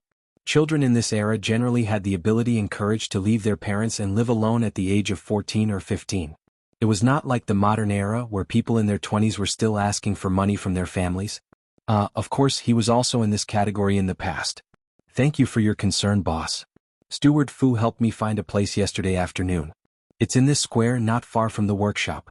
Steward Ma is also my neighbor." Li Yu heard Li Zishuan's concern and felt warm in her heart. She then replied with a smile. That's not bad. If you have any problems, your Uncle Ma can take care of you." Li Zishuan nodded and smiled. The tragic Ma Zhou directly became an uncle-level character. Li Yu smiled and nodded happily. Then she tilted her head and thought for a while and said, Yesterday was the first time I lived in such a big house alone. I was indeed a little scared at night. But I plan to wait until I earn enough money, then I will go to the broker house and buy a maid to serve me. This way, I won't have to do laundry and cook and I won't be scared at night." Li Zishuan was speechless. This little girl really thought of everything. She just found a place to stay yesterday, and today she wants to be a rich family's young lady and find someone to serve her. Her imagination, her mentality, her ambition, he couldn't help but admire her. It's up to you. But you have to earn money first." Li Zishuan mercilessly added another stab. Li Yu, who was immersed in her beautiful fantasy, couldn't help but be stunned when she heard this. However, she quickly smiled again and said, hee hee, of course I can earn money. Boss, look, these are the 2 articles I wrote. Do you think they are good enough? I imitated the style of the news on Datang Daily. I also collected the information myself. I didn't make it up. Then Liu handed over a few manuscripts. Oh, from your tone you seem to be quite confident. Then let me see. Li Zixuan suddenly became interested. He took the manuscripts and said with a smile. Then he took a look and saw the title of the first article. Rich family's prodigal son became a monk for his lover. Seeing this title, Li Zixuan suddenly staggered and almost burst out laughing. There was no other reason except that this title was very similar to a meme he saw in his previous life. It was a very famous title party. Title: Rich family's prodigal son became a monk for his true love. Content: Dream of the Red Chamber. Similar ones there were. Title: Story of 3 women and 105 men. Content: Water margin. Title: Cruel, the shocking murder of a beautiful girl who was burned to death by a match. Content: The Little Match Girl. What's wrong, boss? Could it be that little Yu didn't write it well? Liu asked nervously when she saw Li Zixuan's strange expression. No, it's good. Let me see it again. Li Zixuan quickly waved his hand and denied. Oh. Liu responded and then walked to the side, quietly waiting for Li Zixuan's judgment result. Chapter 267. Putting away his messy thoughts, Li Zixuan began to read the article seriously. Of course, it was undeniable that the title of Liu's article was very good. Compared to the later dynasties, the Tang dynasty was more open. The common people liked to listen to love stories. Liu's title alone was enough to attract people to continue reading. After a while, Li Zixuan finished reading the first article. He nodded, then shook his head. Liu was happy to see Li Zixuan nod, but Li Zixuan shook his head again. The smile on Liu's face froze. Boss, what do you think? Why are you nodding and shaking your head? Liu asked. Li Zixuan glanced at Liu and said, I nodded because I think your article title is very good. As for the content, it's not bad. Not bad? Then does boss think that my content can be written even better? Liu immediately found the key to the problem from the 2 adjectives Li Zixuan used. Smart. Li Zixuan praised, then explained, I can't deny that the story you chose is very attractive. It's clear from the beginning to the end, but in my opinion, it's not enough. Liu looked at Li Zixuan curiously. Li Zixuan smiled and led Liu to the pavilion. As they walked, he said, Brother Li, don't worry. Hee hee, little fishy, don't be unconvinced. There's a reason why I said that. First of all, your entire article gives people the feeling of looking at flowers on horseback. Your description of the incident is very general, very broad, and very boring. This directly causes your entire story to lack a sense of immersion. You have a good topic, but you don't describe a complete story with characters and emotions. The readers will only feel like they're chewing wax. Liu held onto the stone table, lowered her head and muttered, Is it that bad? Li Zixuan sat down and smiled, It's not that bad. The reason why I'm telling you so much today is for your own good. Of course, more accurately, it's because I want you to earn more money. Do you still want to hear more? Yes. Boss, please say it. When she heard about money, Liu's interest was immediately piqued. The depression she felt from being defeated by Li Zixuan was swept away. Hee hee, you little brat. Li Zixuan couldn't help but laugh. If I were to write about this topic, I could write at least 30 to 40,000 words and publish it in the newspapers for 5 to 6 consecutive issues. You see, the part where the rich Mo Wuck and the peasant Shuing Lian met, you can write more about how Shuing Lian was at home and how she was bullied by the village bullies. How helpless and hopeless she was. Also, when Mo Wuck saw Shuing Lian's peerless beauty, how shocked he was. Of course, the most important part is the part where Mo Wuck stood up to save Shuing Lian. You must write in detail. Such an important part, how can you write it all in just 2 sentences? Your foreshadowing is all for Mo Wuck to act pretentious and slap the face. Apui, it's for the hero saving the beauty. Also, when Mo Wuck's father Mo Yunshan opposed his son's relationship with Shuing Lian, why didn't you write about Mo Wuck's conflict, self-blame and helplessness? Shuing Lian couldn't be with the person she loved and jumped into the river in anger. Why don't you put yourself in Shuing Lian's shoes and think about her despair, reluctance and tragedy? This is the best place to poke at the reader's tears. You have to write about it properly. Also, after Mo Wuck found out that the woman he loved had jumped into the river, the loneliness, sadness, anger and finally grief. His heart was like dead ashes and he went to the temple, shaved his head and became a monk. You have to embellish this place. These are all words, they are all money. As a reporter, if you don't know how to embellish the word count, if you don't know how to write about a matter, then you won't be able to earn much money. Li Zixuan was talking non-stop to Li Yu about how to embellish the news and how to write one story as 5 stories. He completely forgot that he was the boss of Datang Daily. If Li Yu really did that, she would be scamming his own money. Li Yu stood at the side and listened with her mouth agape. She really wanted to kneel down to Li Zixuan. What kind of boss would personally teach his employees how to scam their boss's money? Also, Li Zixuan's embellishment, it was the way to develop the story. It was really an eye-opener for her. It was as if the door to a new world, the path of the water god, was slowly opening for her. Cough cough. At this moment, a light cough came from the side. It turned out to be Ma Zhou. He just came out to take a breather and didn't expect to see Li Zixuan giving a lecture to Li Yu. The more he listened, the more he felt that something was wrong. Wasn't this misleading the students? Hence he quickly interrupted. Brother Ma, you're here? Li Zixuan looked at Ma Zhou's expression and knew that he had heard everything he said. He looked a little awkward. Hello, Uncle Ma. Li Yu remembered what Li Zixuan said to her before. If you have any problems, your Uncle Ma can take care of you. She went up and said sweetly. *CK. Since when did I become an uncle? You were still calling me Steward Ma yesterday. Ma Zhou had just taken 2 steps when he heard Li Yu's words. He instantly staggered and cursed in his heart.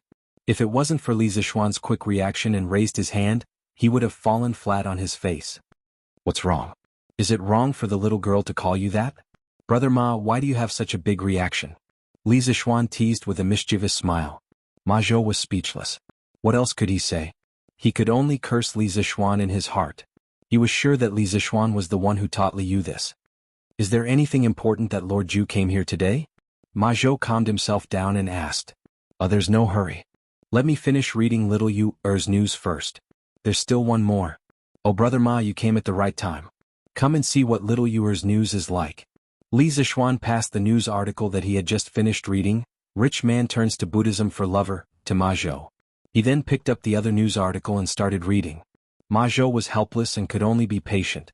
He sat down and began to watch the news. *CK. This little girl is stirring up trouble.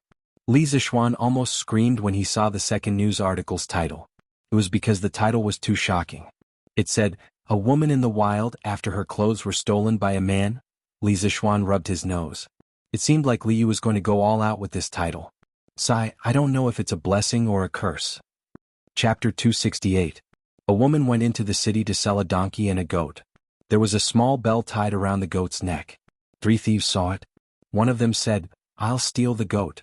The woman won't find out. Another thief said, I'll steal the donkey from the woman. The third thief said, That's not difficult. I can steal all the woman's clothes.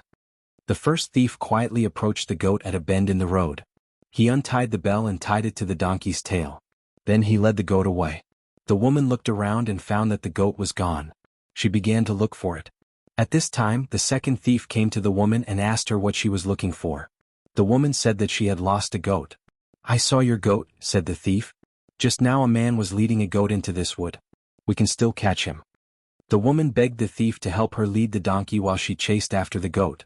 The second thief took the opportunity to lead the donkey away. When the woman came back from the forest, she found that the donkey was gone. She walked on the road and cried. As she walked, she saw a man sitting by the pond. He was also crying. The woman asked him what happened. The man said, They asked me to take a bag of gold to the city. I was too tired. I sat by the pond to rest and fell asleep. In my sleep, I pushed the bag into the water. The woman asked him why he didn't go down and fish up the bag. The man said, I'm afraid of water because I can't swim. If anyone wants to fish up this bag of gold, I'll give him 20 gold ingots. The woman was overjoyed. She thought, It's because someone else stole my goat and donkey that God gave me happiness. So she took off her clothes and dived into the water. However, she couldn't find the bag of gold no matter how hard she tried. When she climbed out of the water, she found that her clothes were gone. It turned out that the third thief had stolen her clothes. Under the pavilion in the workshop, Li Zixuan read the second article written by Little Fishy. A woman in the wild after her clothes were stolen by a man. He was lost in thought for a moment. There was no doubt that this news article was a complete clickbait. The content was completely different from what you would think when you first saw the headline. But behind this piece of news, there was actually a trace of philosophy. This way the entire piece of news was instantly raised to a whole new level. This Li Yu's perception was not low. Little Yu, who told you this story? After a moment of silence, Li Zishuan looked up and asked. Li Yu replied, I heard this from an auntie in our shop yesterday. The incident happened to a woman from her family. I thought that if this incident could be written, everyone might be able to understand a lot of things after reading it. For example, greed will always be punished. Don't trust people easily. Trust people easily and you will have to pay the price. Not bad. You've come up with new tricks for the news. Li Zishuan nodded and praised.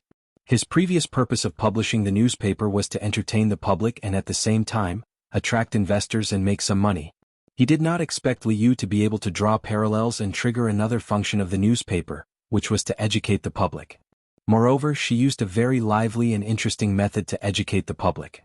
This was really rare. This girl's way of thinking was always very unique and creative.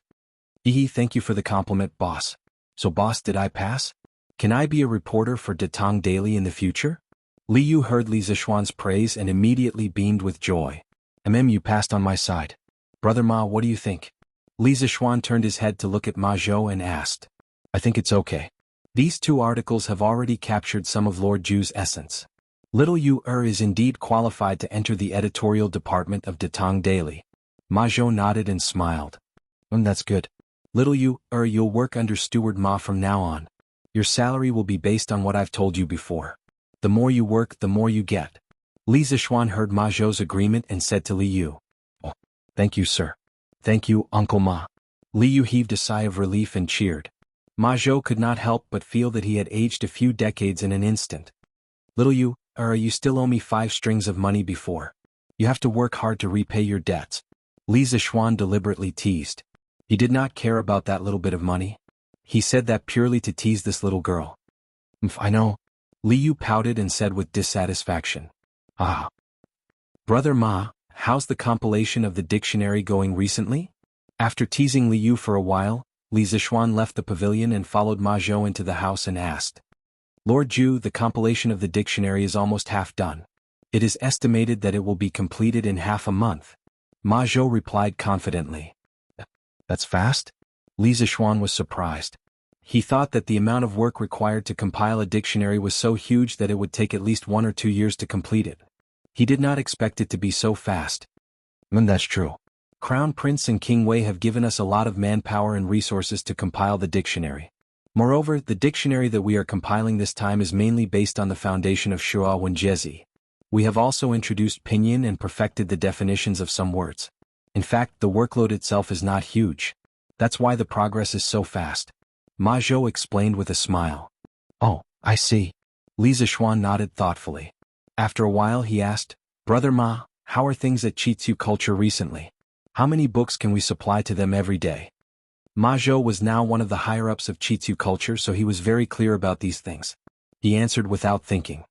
Without hesitation he replied, Recently the printing department has hired a lot of new people. The scale has expanded a lot. Now we can supply about 2,000 books to Chitsu Culture every day. The variety and quantity of books will continue to expand. Now, in front of Strange Culture, there will no longer be thousands of people crazily snatching books like when it first opened. Moreover, there are more and more people who believe in Lord Ju's prophecy that books are as expensive as scallions. Li Zishuan nodded happily and said, that's good. But the scale of Chitsu Culture is getting bigger and bigger. How are the other bookstores in Chang and City reacting? Did they do anything out of the ordinary? This, Ma Zhou heard and frowned slightly.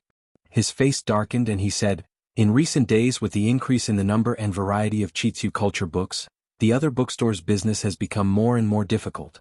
Some bookstores will send people to the workshop to talk to me. They also want to buy a batch of cheap books from the workshop and sell them. I did not dare to agree to this privately. I was planning to wait for you to come and make a decision personally. Of course, there are a lot of bookstores that chose to fight to the death. However, they always have many tricks up their sleeves. Pang Sigi recently caught a lot of people with unknown intentions around Chitsu Culture. Chapter 269. In the room, Li Zishuan listened to Ma Zhou's words and couldn't help but frown. He had expected that the promotion of cheap books from the Strange Culture would encounter many obstacles because he had touched too many people's cake. The reason why those people didn't do anything in the first few days was probably because they thought that the cheap books from the strange culture were only selling at a loss and wouldn't last long. But after so many days, the supply of books from the strange culture had increased instead of decreased. Those people naturally couldn't sit still when they saw this. Brother Ma, for those booksellers who want to buy from the workshop, when our production capacity is increased, we can give them a batch of goods. After all, our energy is limited. We can't sell cheap books to all parts of the Tang Empire by ourselves. We can give them a portion of the profits. In this era, apart from the emperor, no one else would have a good ending if they tried to monopolize everything. Of course, even the heir himself couldn't just do whatever he wanted. He had to consider the opposition of the other aristocratic families. Li Zixuan definitely didn't want to make the whole world his enemy. Earning too much money was also hot. Leaving a mouthful of soup for others was also leaving a way out for himself.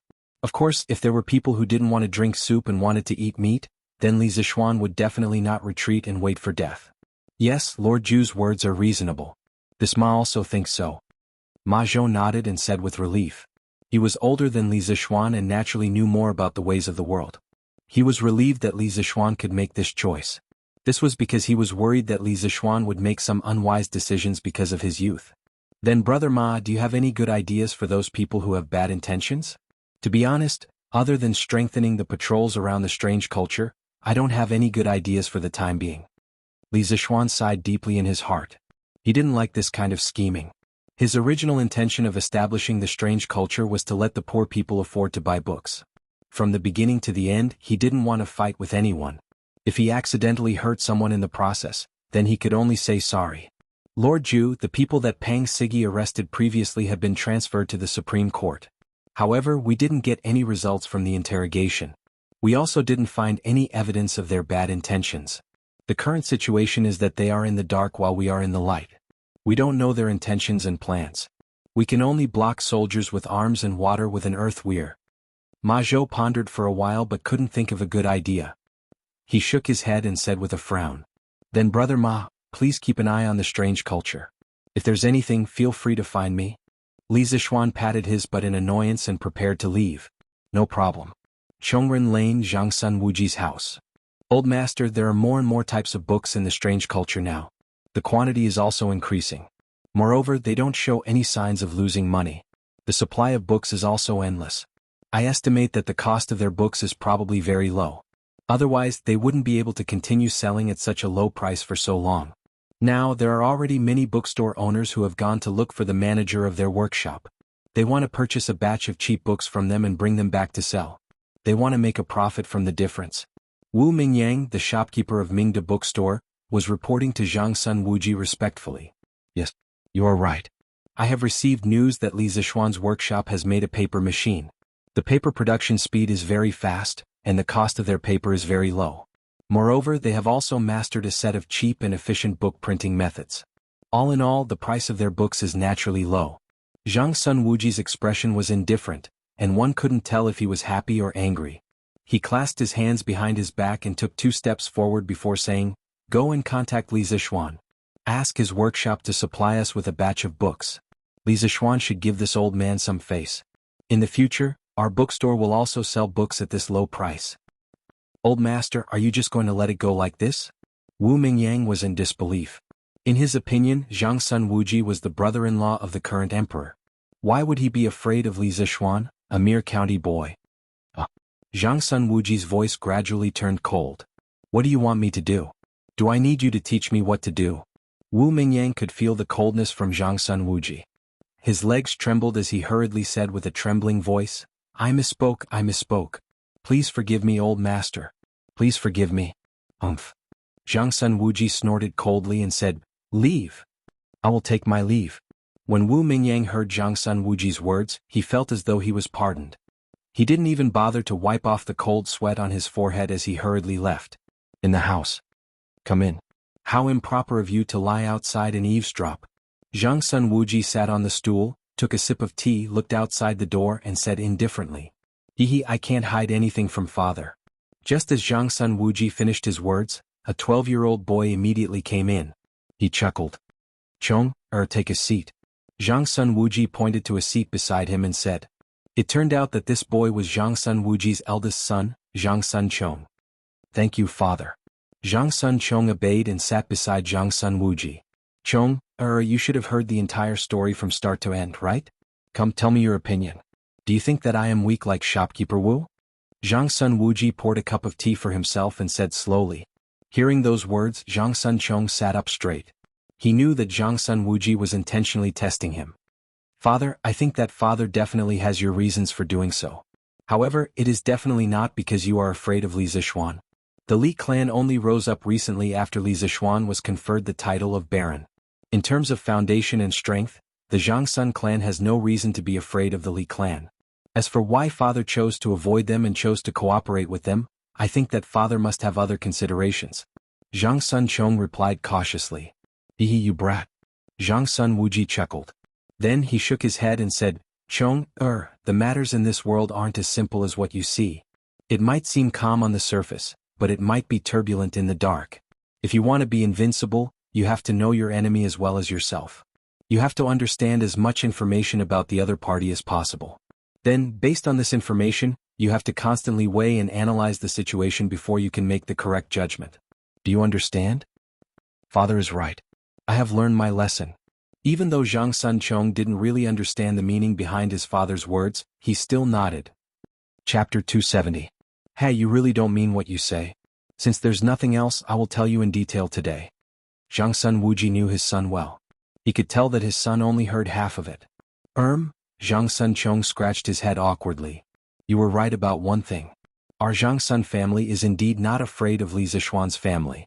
However, Chong, you probably don't know that 3 days before Chitsu Culture released cheap books, His Majesty had left the palace and personally went to Chitsu Pavilion's workshop. Chong, do you still think that things are that simple? Zhang Sun Wuji looked at his son and said. Could it be? Could it be that His Majesty has some shares in Chitsu Culture? Zhang Sun Chong opened his eyes wide and said in disbelief. Zhang Sun Wuji shook his head and said, that shouldn't be the case. His Majesty has a lot of things to attend to every day. What he has in his heart is Tang Dynasty's vast rivers and mountains. Why would he care about a mere Chitsu Culture? However, I have received news that the Crown Prince and King Wei are one of the owners of Chitsu Culture. Furthermore, there is one thing that cannot be denied. The expansion of Chitsu Culture is something that His Majesty is willing to see. Father, why do you think so? In today's world, aristocratic families have a huge influence on the commoners. There are countless scholars that rely on aristocratic families. In some places, the commoners only know about aristocratic families and not the imperial court. His Majesty is talented and strategic. How could he tolerate them? On the other hand, due to the expensive price of books, it is hard for the commoners to have a bright future. I think that His Majesty wants to borrow Li Zixuan's hand to break the current situation and allow more commoners to be able to afford to study. This point can be seen from the few batches of officials that His Majesty promoted this year. As the Minister of Personnel, Zhang Sun Wuji naturally knew more information than Zhang Sun Chong. Thus, his analysis was more comprehensive and thorough. So that's how it is. Father, you have great foresight and skills. Zhang Sun Chong was enlightened and praised from the bottom of his heart. Li Er's intention to weaken the aristocratic families was already clear. He had more or less heard about these things before, so he completely understood when Zhang Sun Wuji mentioned it. That's not all. Half a month ago, Li Zixuan invented pinyin, and it was piloted in the Imperial College. The results were very good. The officials in the court also praised pinyin greatly. Not long after, the Eastern Palace and Prince Wei's mansion sent a total of 16 scholars to stay in Li Zixuan's workshop. They had yet to come out. Thinking about the role of pinyin in teaching people how to read, and the establishment of Chitsu Culture and the secret support of His Majesty, I guess that Li Zixuan wants to gather the strength of these 16 scholars and use pinyin as the foundation to compile a book that teaches people how to read. If that's really the case, then Li Zixuan is really ambitious. Zhang Sun Wuji relied on the clues he had in his hands and deduced layer by layer, as if he was peeling silk from a cocoon. He actually managed to reconstruct the truth of the matter to a close degree. If Li Zixuan was here, he would definitely praise, "Brother, you're awesome." Tisk. Hearing father's words, I suddenly feel that this Li Zixuan is really amazing. After hearing his father's analysis, Zhang Sun Chong felt that Li Zixuan was rather fortunate. Of course he's amazing. Chonger, you can interact more with Li Zixuan. Perhaps you can learn a lot from him. Yes, I will. Zhang Sun Chong hurriedly replied. Actually, the network that Li Zixuan has now can't be underestimated. First, it was the Qing clan, then the Qin clan, the Niu clan, the Yuchi clan, and recently, there's a Li Zixuan. It's said that these few clans have close ties with Li Zixuan. This is also one of the reasons why I'm unwilling to completely fall out with Li Zixuan over a small bookstore. That lad is no longer the same as before. Of course, the most important reason is that the Crown Prince and King Wei are on good terms with Li Zixuan. On the other hand, Li Zixuan can also provide the Crown Prince and King Wei with a lot of support. Chong'er, you must remember that only when the Crown Prince ascends to the throne will our Jiangsun clan be able to prosper. To our Jiangsun clan, this is the greatest and most important benefit.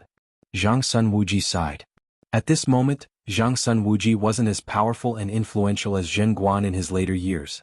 Those officials and generals that followed Li Er to conquer the world were mostly still in their prime, and Zhang Sun Wuji wasn't willing to offend them easily. Although the illustrious bookstore had contributed quite a bit to the Zhang Sun clan's monthly income, in Zhang Sun Wuji's eyes, it wasn't worth offending so many factions for this bit of money. Of course, the most important thing was that Li Zixuan's actions were mostly in line with Zhang Sun Wuji's intention of helping Li Qingqian secure his position as the empire's heir. This was the most important thing. This child will remember father's teachings. Zhang Sun Chong nodded seriously. It's good that you remember. Actually, even if we don't find trouble with Li Zixuan, there will be people who will take the initiative to find trouble with him. The strange culture will hurt the foundation of the aristocratic families. Currently, other than the royal family, only Wang Yu's Wang clan is on the same side as His Majesty because of Princess Tong'en. However, the remaining 5 aristocratic families aren't easy to deal with. The scale of the strange culture is still small, and they might not have noticed it yet. If I'm not wrong, when the Pinyin literacy book is released, there will definitely be people in the aristocratic families who will realize the threat. At this time, the position of the strange culture in the hearts of the commoners will also increase. When the strange culture becomes a huge monster, the aristocratic families will be completely awakened and start a full-scale counterattack. Zhang Sun Wuji nodded and continued his analysis. Zhang Sun Chong had a more direct understanding of his father's foresight and judgment today. He was full of admiration. He thought for a while and asked, "Then father, when the time comes, if the aristocratic families really join forces to deal with Li Zixuan, what should we do? Do we need to help him?" Chong'er, you don't know the background of the aristocratic families. If they really join forces, even His Majesty will have a headache. Our Zhang Sun clan isn't a match for these 1,000-year-old aristocratic families. Zhang Sun Wuji shook his head and continued, "In such a situation, don't be the first to rush up to help.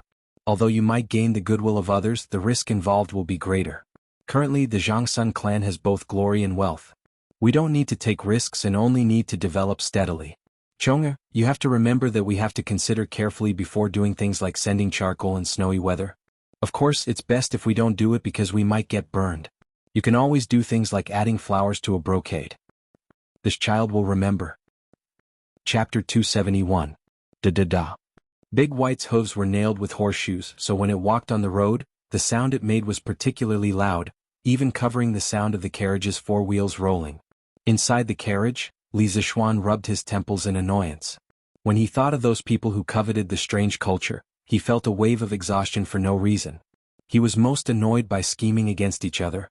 He worked hard for the strange culture just to let the scholars in the world be able to afford to read books. He didn't think about how much money he could make from it.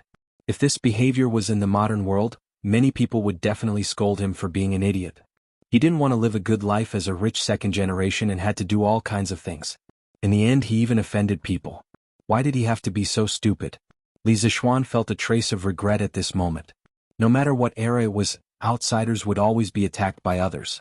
The strange culture was an outsider in the eyes of others because it greatly lowered the price of books, causing many people to suffer losses. Some were direct and some were indirect. The direct ones were those booksellers, and the indirect ones were those aristocratic families. There was no one he could confide his thoughts to. He could only bitterly bear it alone in silence. Li Zixuan half reclined on the sofa in the carriage, looking at the passers-by on the roadside with their families. Looking at the warm smile on the faces of a certain family of 3, he suddenly felt a little disappointed. A passerby. The sound of the zither does not ring, the curtain of spring in March does not lift your heart is a small window tightly closed. My Dada's horse hooves are beautiful mistakes. I am not a returnee, I am a passerby. Right now he was really like a passerby. He came in a hurry and left in a hurry. We are all passers-by in each other's lives. Li Zixuan slapped his thigh in annoyance. He wondered what Han Yushi was doing now. Although there were only less than 20 days left until the official wedding, Li Zixuan still missed Han Yushi very much. This was the inconvenience of the ancient times. In the modern world there were not so many broken rules. There were many people who lived together before marriage, so who wouldn't let the young couple meet before marriage? Even if the two of them were separated due to unforeseen circumstances, they could still video call each other to ease their lovesickness. However, in this era, it was extremely difficult to make a video call. Not to mention optical fiber communication, he couldn't even make an integrated circuit board in a mobile phone or a computer. It had nothing to do with technology. It was just that the industrial foundation of this era was too weak. No technology could be developed overnight. It had to be slowly accumulated. However, if he couldn't make a phone or a computer, could he make some simple communication tools? Rural phone? It's too low class and it won't spread far. The principle behind the most primitive telephone was not too difficult. It was just a metal piece vibrating due to sound, and the electromagnetic switch coil connected to it generated an electric current, allowing the transmitter and receiver to realize the mutual conversion of sound mechanical energy and electrical energy, thus realizing long-distance communication. If there were enough components and conditions, Li Zixuan could also figure out how to make a telephone by himself. After all, he had done a lot of research related to circuits in his previous life. He had soldered circuits that were dozens of times more complicated than this, let alone a simple telephone. However, without electricity and the corresponding electronic components, how should he do it? Electricity, electricity, electricity. I have to make electricity first. I can't always do things for others. This time I have to do something for myself. As for the strange culture, I'll do whatever I want. I don't believe that Li Er will let the other aristocratic families go against the strange culture. San Bao, turn the carriage around. Send me back to the workshop. With this thought, Li Zixuan's thoughts were instantly clear. He immediately did what he said and shouted out of the carriage. Young master, what did you say? San Bao, who was driving the carriage outside, suspected that he had heard wrongly and asked again. Turn the carriage around and go to the workshop. Li Zixuan was filled with energy at this moment. The dispirited look on his face disappeared instantly. Okay, young master. I'll change the carriage now. San Bao was sure that he didn't hear wrongly. Although he was full of doubts, he knew his duty. He only needed to follow whatever Li Zixuan said. Whoosh! San Bao controlled Big White and slowly turned the carriage around in the narrow road and rushed back to the workshop. Zhao Song, I heard from Qin Ke that the compilation of the Tang Dynasty Dictionary will be completed soon. What have the other aristocratic families done recently? Do they know about the Tang Dynasty Dictionary? Taiji Palace, Suite Du Hall. Li Er finished reading the last memorial and stretched his arms and waist without caring about his image. Then he looked at Zhao Song beside him and said, Your Majesty, this old servant didn't hear any relevant news. However, a few days ago one of the officers of the Right Marquis Guard caught many sneaky people near the strange culture. After these people were sent to the Supreme Court, they didn't get anything out of the interrogation. There was no evidence to prove that they were sent by the aristocratic families. Zhao Song smiled bitterly. He was only a eunuch with slightly more authority. How could he find out about the internal affairs of the aristocratic families? Oh, it seems like there are still people who can't sit still. Whether or not these people are from the aristocratic families, have the people of the Supreme Court pay attention. It would be best if they could find out their background. Right, have Sun Fujia be in charge of this matter. Once the Tang Dynasty Dictionary is released, combined with the recent cheap books, the strange culture will definitely become a place of trouble. We will not allow those people to ruin our plans. Li Er's eyes were cold and his voice was tinged with determination. Yes, Your Majesty. Summon Li Junxian. Li Er thought for a moment before shouting. Yes. A small eunuch stepped forward, clasped his hands in acknowledgement and then withdrew. The hall fell silent. Li Er reclined on the dragon throne and took out today's Datang Daily to read. Seeing this, Zhao Song obediently stood to the side, quietly playing the role of a handsome man, a handsome eunuch. Around 15 minutes later, a white-robed general entered. It was none other than Li Junxian. Paying respects to Your Majesty. Dispense with the formalities. We called you here to ask if there has been any activity from the great clans? Li Er put down the newspaper and indifferently asked. Replying to Your Majesty, based on the investigations of the 100 Cavalry, the great clans have not done anything other than actively organizing merchant ships to join the imperial court's fleet. Li Junxian didn't know why Li Er would ask this question, so he could only honestly report what he knew. These vermin of the country are truly insatiable. They actually want to use this southern trade to make a fortune. Li Er deeply furrowed his brow. He was unhappy that the great clans benefited. After a few moments he shook his head and said, "This is also good. They won't be able to divert their attention to the strange culture. Junxian, pay more attention to Li Zishuan's strange culture and workshops." Yes. Chapter 272. Li Junxian received the order and left. Within the hall, Li Er propped his chin up and pondered for a while. After confirming that he had not missed anything, he let out a sigh of relief and reclined on the dragon throne. He flipped open the Datang Daily and continued to read the newspaper. Zhang Sun Wuji's previous conjecture was correct. Li Er had indeed intended to use Qitsu culture to dig up the foundation of the great clans. If one were to say that the cheap books that Qitsu culture had crazily released previously were a hidden worry for the great clans, then the appearance of the Great Tang Dictionary would have a fatal impact on the great clans. This was because once there was a dictionary, a large number of literate people would emerge from all over the Great Tang. The demand for books would increase and the children of poor families would be able to learn some knowledge by themselves without relying on the great clans. In less than 5 years, the number of children of poor families would far exceed the number of children of landowning clans and the children of fake landowning clans that relied on the great clans. At that time, the advantage that the great clans had in terms of education resources and manpower would be completely lost. From this perspective, Li Er was indeed using Li Zishuan. However, to be used by the ruler of a country meant that Li Zishuan had value. Furthermore, Li Er's use was not the type of use where he would disregard the life and death of the other party.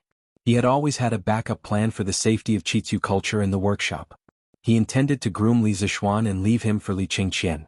Naturally, he would not watch as Li Zishuan faced the 5 great clans alone. This brat actually advertised his compass in the newspaper. Furthermore, I heard that he even rewarded his own novel yesterday, praising himself. Truly shameless. Li Er muttered to himself in annoyance when he saw the advertisement in the middle of the newspaper that was dedicated to the superior properties of the Qitsu Pavilion's compass. Others might not know that the legend of a mortal's journey to immortality was written by Li Zishuan, but how could he not know? He could only sigh in his heart. Li Zishuan's skin was getting thicker and thicker. "Young master, we're here." In front of the Strange Interest Pavilion workshop, Sanbao got off the carriage and opened the curtains. "And Sanbao, you go back first and ask Xiaoxi to pack some clothes for me. Also, tell my parents that I won't be going back for the next few days and will be staying in the workshop." Li Zishuan ordered as he jumped off the carriage. Sanbao was stunned for a moment before he bowed and replied, "Yes, young master. I will go back and make the arrangements now. And you can take the carriage back and send the carriage over later." Li Zishuan quickly added when he saw that Sanbao was about to run back. "Thank you, young master." "Young master, why did you come back?" Li Zishuan walked through a few courtyards and of course, passed by countless curious looks from the craftsmen and servants. He directly arrived at Faubert's office. Faubert saw him and asked in surprise. After all, Li Zishuan had just left not long ago. "Faubert, I want to make something very important and I need some materials. I will write a list now and you can help me get some. I will be staying in the workshop for the next few days and will be staying in the Drunken Wind Pavilion." Li Zishuan went to a few tables and said as he wrote. On the way back to the workshop, he had already thought of the materials that he needed. Overall, they were all common materials and should be easy to get. "Young master, what are you planning to do this time?" Fu Bo was taken aback when he heard this. Then his interest was immediately piqued. He walked over curiously and asked. After working together for so long, Li Zishuan's products were each more practical and unexpected than the last. He was now completely convinced of Li Zishuan's ability to invent. Unlike when Li Zishuan was building the curved plow, Faubert raised some doubts. Now that he heard that Li Zishuan was going to make something new, he only had curiosity and anticipation in his heart. There were no doubts at all. "I plan to make something that transcends time. This will be one of the greatest inventions of the Han family in thousands of years." Li Zishuan paused and thought for a while when he heard that. Hiss. No matter how much Faubert believed in Li Zishuan, his heart couldn't help but waver at this moment. Li Zishuan's words were too big. He saw that Li Zishuan didn't mean to explain, so he quickly came to the door and looked outside cautiously. After making sure that there was no one outside, he carefully closed the door and windows. Fortunately, his office was a standalone building with no outsiders. Otherwise, if Li Zishuan's words were to spread, who knew how much trouble it would cause? Young master, I don't know what you want to do, but please be careful when you speak. Be careful that the walls have ears. An ordinary man is innocent, but treasuring a jade ring will arouse the envy of others. If what you just said is spread out, it will inevitably cause some thieves to covet it. Faubert said with a serious face. Ah, I know. Thank you for your concern, Faubert. Li Zixuan shook his head indifferently. He was also a master close to the guru realm. How could he not be aware of whether there was someone eavesdropping around? However, he knew it well in his heart. There was no need to say it out loud. Faubert also had good intentions. Faubert, can you get these materials prepared for me? Li Zixuan waved his hand, picked up the list of materials he wrote, and handed it to Faubert. Faubert took it and looked at it carefully. Then his face suddenly became very strange. Because there was a material on the list, it was really... Faubert really couldn't think of what Li Zixuan would use it for. Could it be used to cook? Young master, these materials are no problem. I will ask someone to collect them for you immediately. A moment later, Faubert said to Li Zixuan. All right, thank you, Faubert. I will return to Drunken Wind Pavilion first. Li Zixuan stood up and prepared to return to his private courtyard to wait for Xiaoxi to deliver the equipment, and Faubert to deliver the materials. Take care, young master. So young master has been busy making a compass for the fleet going south recently. Young master is really kind. Han family village, Han family courtyard. Han Yushi held her chin with her left hand and muttered to herself in the room as she read the latest issue of Tang Dynasty Daily. Han Yushi's wedding date was approaching. Han Lijing had been so busy recently that he couldn't keep up with the Li family's strong request. Li Zixuan's wedding this time had to be held on a grand scale. Han Lijing had been busy sending out invitations everywhere recently. Han Yushi was alone at home. Normally, she would ask the villagers who were going to the city to bring back a copy of the newspaper to read every day. She was not interested in the ancient literature at the front and the novels at the back. She only looked at the news in the middle. This was because she, who was ill-informed, could more or less find some news about Li Zixuan from the news. Young master is getting more and more knowledgeable. I heard that His Majesty promoted him a while ago. Now, young master has become a minister of the Imperial College. Now I should read more books. Otherwise, won't I embarrass young master in the future? Thinking of this, Han Yushi ran to a red cabinet in the room. It was filled with books that her mother had left for her. Before her mother was still alive, she had relied on these books to gain enlightenment. Later, her mother passed away. In order to take care of Tai Dan, she had sealed these books again. However, she did not know that Li Zixuan was also a dabbler in the knowledge of the classics in this era.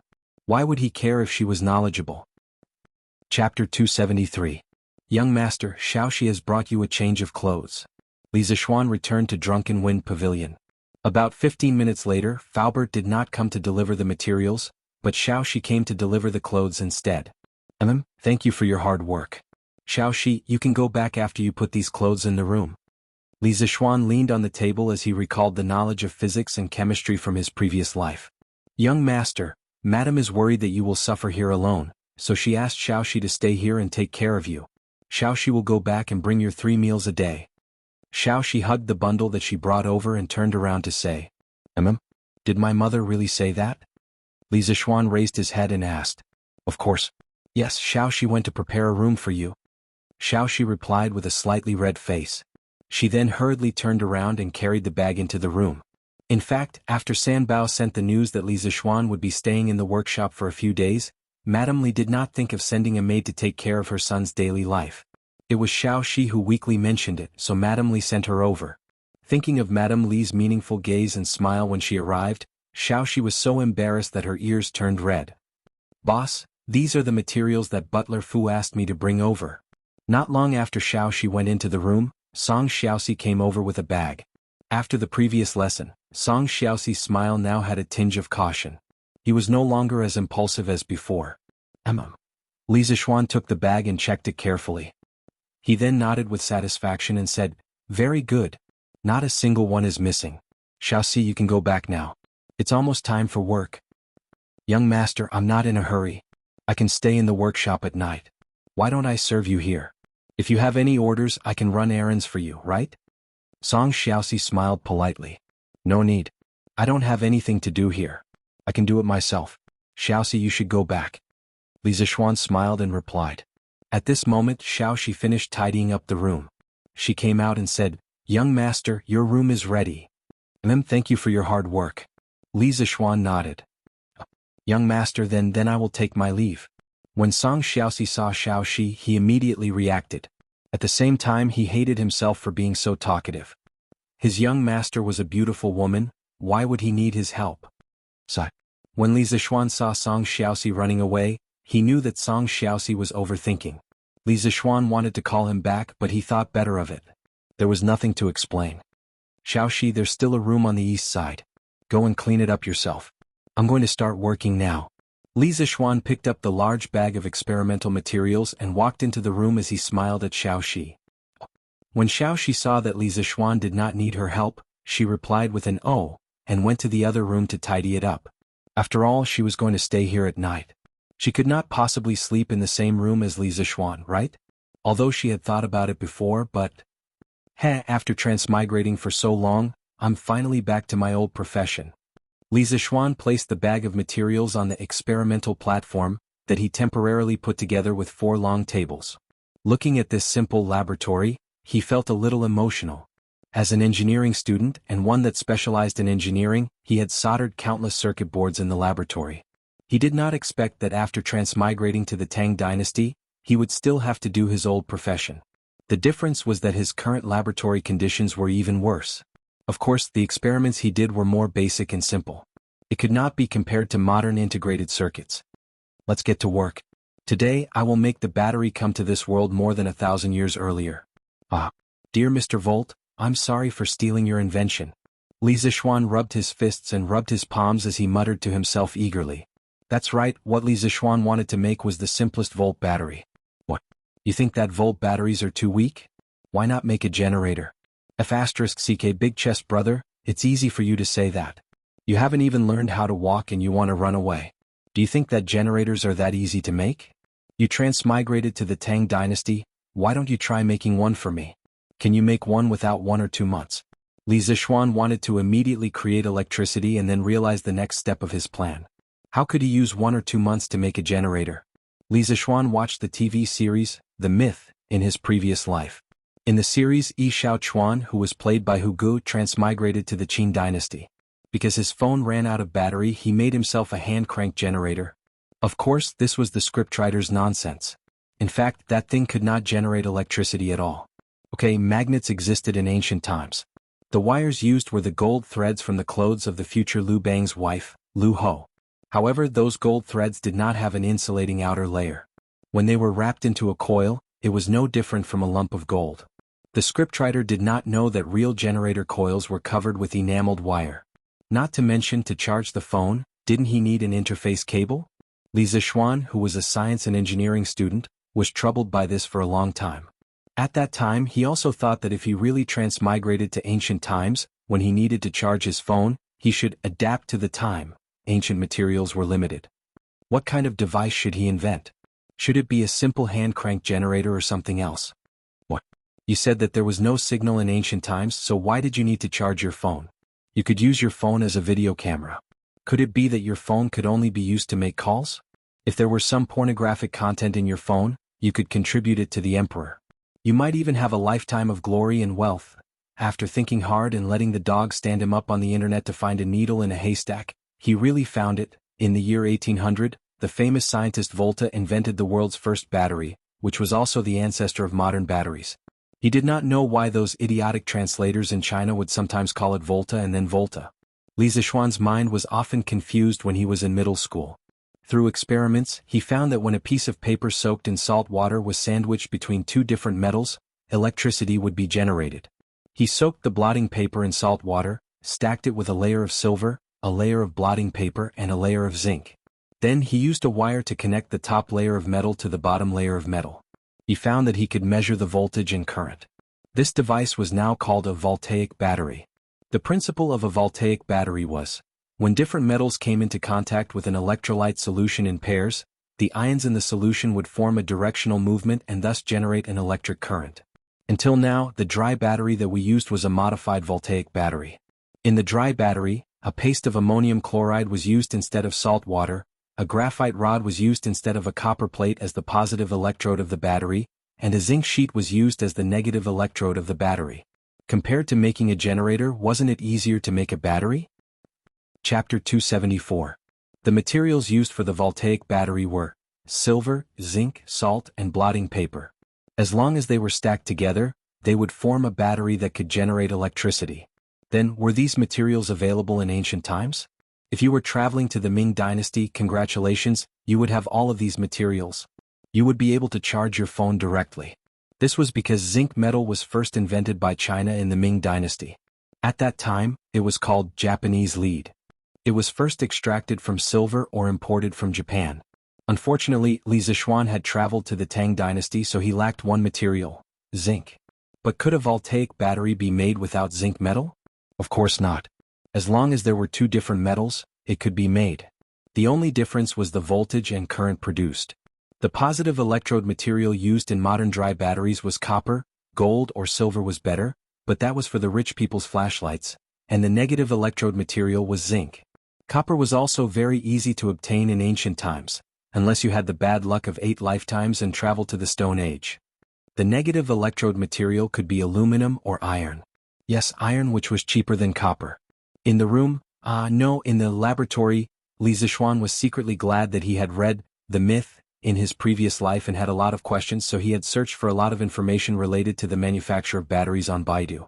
Otherwise, he would not have thought of making a voltaic battery. He would have been a newborn calf that was not afraid of tigers, and would have definitely tried to make a generator. Was he King lucky? Because in the Tang Dynasty, which did not have any industrial or electronic foundation, it was really difficult to make a generator with the theoretical knowledge he had learned from textbooks. Li Zixuan did not plan to make a generator at the moment. There were too many technical problems to solve, so he would do it in the future. He took out a specially made rectangular clay jar. There were 50 independent compartments inside the jar. Because the voltage and current of a voltaic battery were definitely not enough, it needed to be connected in parallel to increase the current, and then connected in series to increase the voltage. The crudest and simplest voltaic battery had a voltage of about 1 volt and a current of about 10 to 20 milliamperes. If the voltaic batteries in each cubicle had a voltage of 1 volt and a current of 10 milliamperes, then 50 voltaic batteries would be connected in parallel to form a battery pack. 5 of these battery packs would then be connected in series to form a power source with a voltage of 5 volts and a current of 500 milliamperes. Then the problem of charging your mobile phone would be solved. P.S. If you plan to bring your mobile phone to ancient times, please remember this easiest way to charge your mobile phone. Of course, Li Zixuan was a soul transmigrator. When he transmigrated, he did not bring anything with him. The purpose of his battery was definitely not to charge his phone, but to power his communication tools. He often lamented why he wasn't wearing a suit and couldn't bring a computer with him. He could have brought a mobile phone with him. When he was bored, he could play single-player do-di-ju or cut fruits. However, there were also benefits of soul transmigration. At the very least, there were no obstacles when communicating with the people of the Tang Dynasty. This was because the official language of the Tang Dynasty was not Mandarin at all. It had a very thick accent. If it wasn't for soul transmigration, you would not be able to understand what others were saying. Li Zixuan mixed a small basin of concentrated salt water and poured it into each cubicle one by one. When all 50 cubicles were filled, he inserted the 2 ends of the bent iron plates into the 2 adjacent cubicles. Then he inserted the bent copper plates into the other side. The copper plates were the positive electrodes of each voltaic battery, and the iron plates were the negative electrodes. When the iron plates and copper plates were inserted into the cubicles, it was equivalent to connecting all the positive electrodes together and the negative electrodes together. As a whole, the 50 small batteries were connected together in parallel, forming a battery pack with a voltage of about 1 volt and a current of about 500 milliamperes. After completing the first battery pack, Li Zixuan took out a copper wire. It was a copper wire that was coated with lacquer.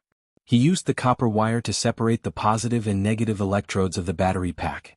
Then he covered the rectangular ceramic jar with a matching lid. Just like that, a simple battery was created. It was very convenient to use. He just needed to connect the positive and negative electrodes to the circuit. If he felt that the voltage was not enough, he could make a few more of these batteries and connect them in series. "Young master, it's time to eat." At this moment, Xiaoxi knocked on the door and shouted. The servant girl took advantage of the time when Li Zixuan was doing experiments to ask Sanbao to drive the carriage back to the Li residence to get dinner. After all, the food outside could not be compared to the food in the Li residence. In order to make Li Zixuan comfortable, Xiaoxi put in a lot of effort. Okay, I'll be right out. When Li Zixuan heard this, his heart was filled with happiness. Compared to his previous life, he was doing the same job, but his circumstances were completely different. In his previous life, he spent his 3 years as a postgraduate student in the laboratory. Every day he would enter the laboratory at 8:30 a.m. to check in, and he would leave the laboratory at around 10 p.m. Of course, he would have to check in again. The person in charge of the project would check his attendance every month. Sometimes, in order to rush the progress of the project, he would work overtime until 1 or 2 o'clock, or even overnight. To put it nicely, he was a technician who worked hard on the front line of research. To put it bluntly, he was just a worker, an engineering dog. And now, although he was doing basic research, he had a pretty servant girl to take care of his daily needs, and there was also a driver on standby outside. Li Zixuan felt that he was willing to be such a happy engineering dog for the rest of his life. It smells so good. What did Auntie Zhao make tonight? Li Zixuan walked out of the room and came to the main hall. Only then did he notice that the sky outside was almost completely dark. He sniffed with his nose and immediately smelled the aroma of food. Hence, he quickly walked to the dining table, picked up his chopsticks and prepared to eat. Hey, young master, you haven't washed your hands. When Xiaoxi saw this, she quickly pulled Li Zixuan and said, "Oh, that's right."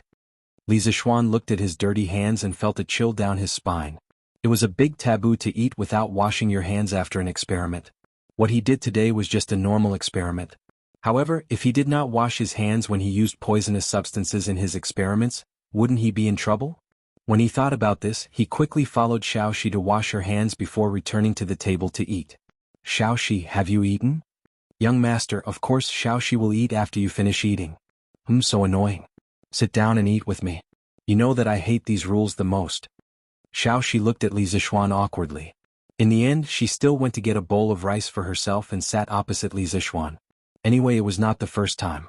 A few months ago, she and Xiaohe ate at the same table as Li Zixuan at the Drunken Immortal restaurant. Come. Eat a meatball and grow more meat. Xiaoxi. Thank you, young master. Chapter 275. Young master, do you want to take a bath now? Xiaoxi will boil some water for you.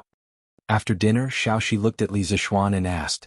As the workshop often required the workers to work overtime, there were a few staff dormitories in the workshop. Those who worked overtime too late and couldn't go home, Chang and City had a curfew, would sleep in the workshop at night.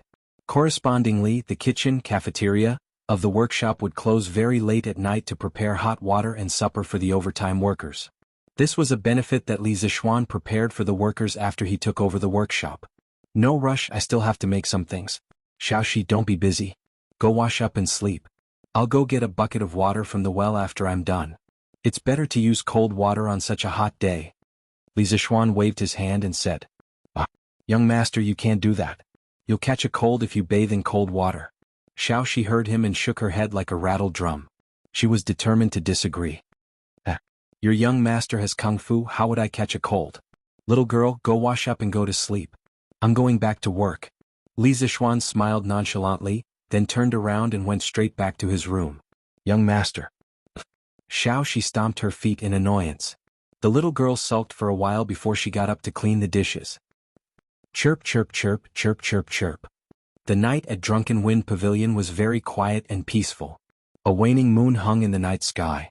The sky was filled with sparkling stars. It was like the Milky Way laid on the green sky. A gust of night wind blew and rustled the leaves in the courtyard. It was like the sound of the waves or the call of the pines. Occasionally, the chirping of crickets could be heard from the bushes around the house. In the laboratory, Li Zixuan continued to make voltaic batteries.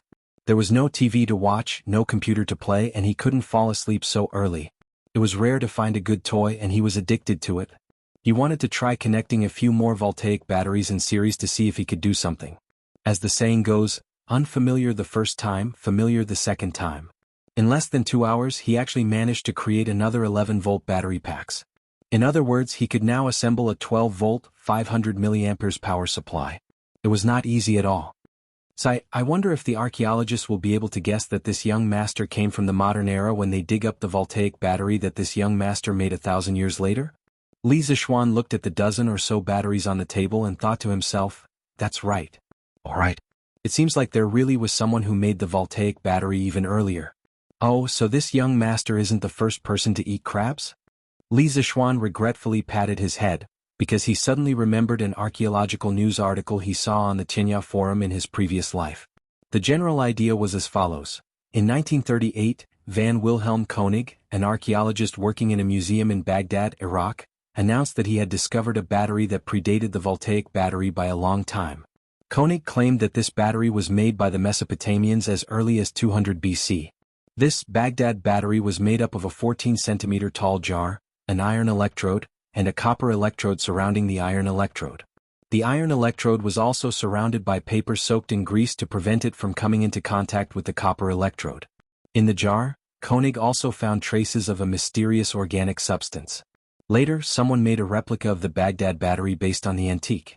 The same electrode material was used, and the electrolyte was vinegar. It was very likely that this material was used at the time. Through the measurement of modern instruments, it was proven that the Baghdad battery could produce 1 volt of voltage when the current was 10 milliamperes. This device can indeed be used as a battery, but what was the real purpose of the Mesopotamians 2,000 years ago? This question has always been an unsolved mystery. There had always been some unknown civilizations on Earth, such as the ancient Egyptians and the Mayans. Perhaps the level of their technological civilization at that time had far surpassed the 21st century society. Knock knock knock. At this moment there was a knock on the door, followed by Xiaoxi's voice. Young master? Can I come in? Xiaoxi said weakly. She cleaned up the dishes, took a shower, and stayed in the room alone. She couldn't help but feel afraid because this place wasn't as crowded as the Li residence. Tonight, there were only her and Li Zixuan in the entire Drunken Wind Pavilion. Sanbao naturally went to the staff dormitory. And come in. Li Zixuan's messy thoughts were instantly interrupted by Xiaoxi. He regained his senses and replied. Young master, this is ginseng tea. It's cold at night, drink some. The summer night was like water, and it was indeed a little cold at night. Xiaoxi came in and gently placed the tea tray on the table beside Li Zixuan. Although she was afraid of staying in the room alone, she couldn't possibly run into Li Zixuan's room for no reason, right? This little girl's face was still tender. Thus, Xiaoxi cleverly went to get a cup of ginseng tea and used it as an excuse to run over. And thank you for your hard work, Li Zixuan said plainly as he connected the wires. Although the night was cold, his martial arts foundation was good, and he didn't feel the coldness at all. He didn't need ginseng tea at all. Furthermore, eating too much of this stuff would cause his yang to become stronger. Han Yushi wasn't married to him yet, so if he became a beast, would he have to settle it himself? Young master, what are you doing? Can you tell Xiaoxi? Xiaoxi moved a stool and sat beside Li Zixuan as she quickly found a topic to talk about. If she didn't find a topic to talk about, she could only stay at Li Zixuan's place for a maximum of 15 minutes before she could only return to her room miserably. And I can, but you can't tell anyone. Li Zixuan raised his head and looked at the maidservant. Xiaoxi had just finished bathing, and there were still a few water droplets on her forehead. Because it was summer, she only wore a thin pink low-cut dress. Li Zixuan was far away, but he could almost feel the temperature of her snow-white skin under the thin shirt. He glanced at it and quickly lowered his head, pretending to look at the wire in his hand with a serious face. It was the middle of the night, a single man and a single woman. Moreover, she was a young and beautiful little beauty who was about to mature. The atmosphere was too ambiguous. And then, young master, don't worry, Xiaoxi swears to the heavens that I won't tell anyone even if I'm beaten to death. When Xiaoxi heard that she had the chance to share Li Zixuan's secret, she instantly felt very excited. The innocent and naive her didn't notice the strange look in her young master's eyes. Perhaps it was because Li Zixuan, this big bad wolf, was better at pretending,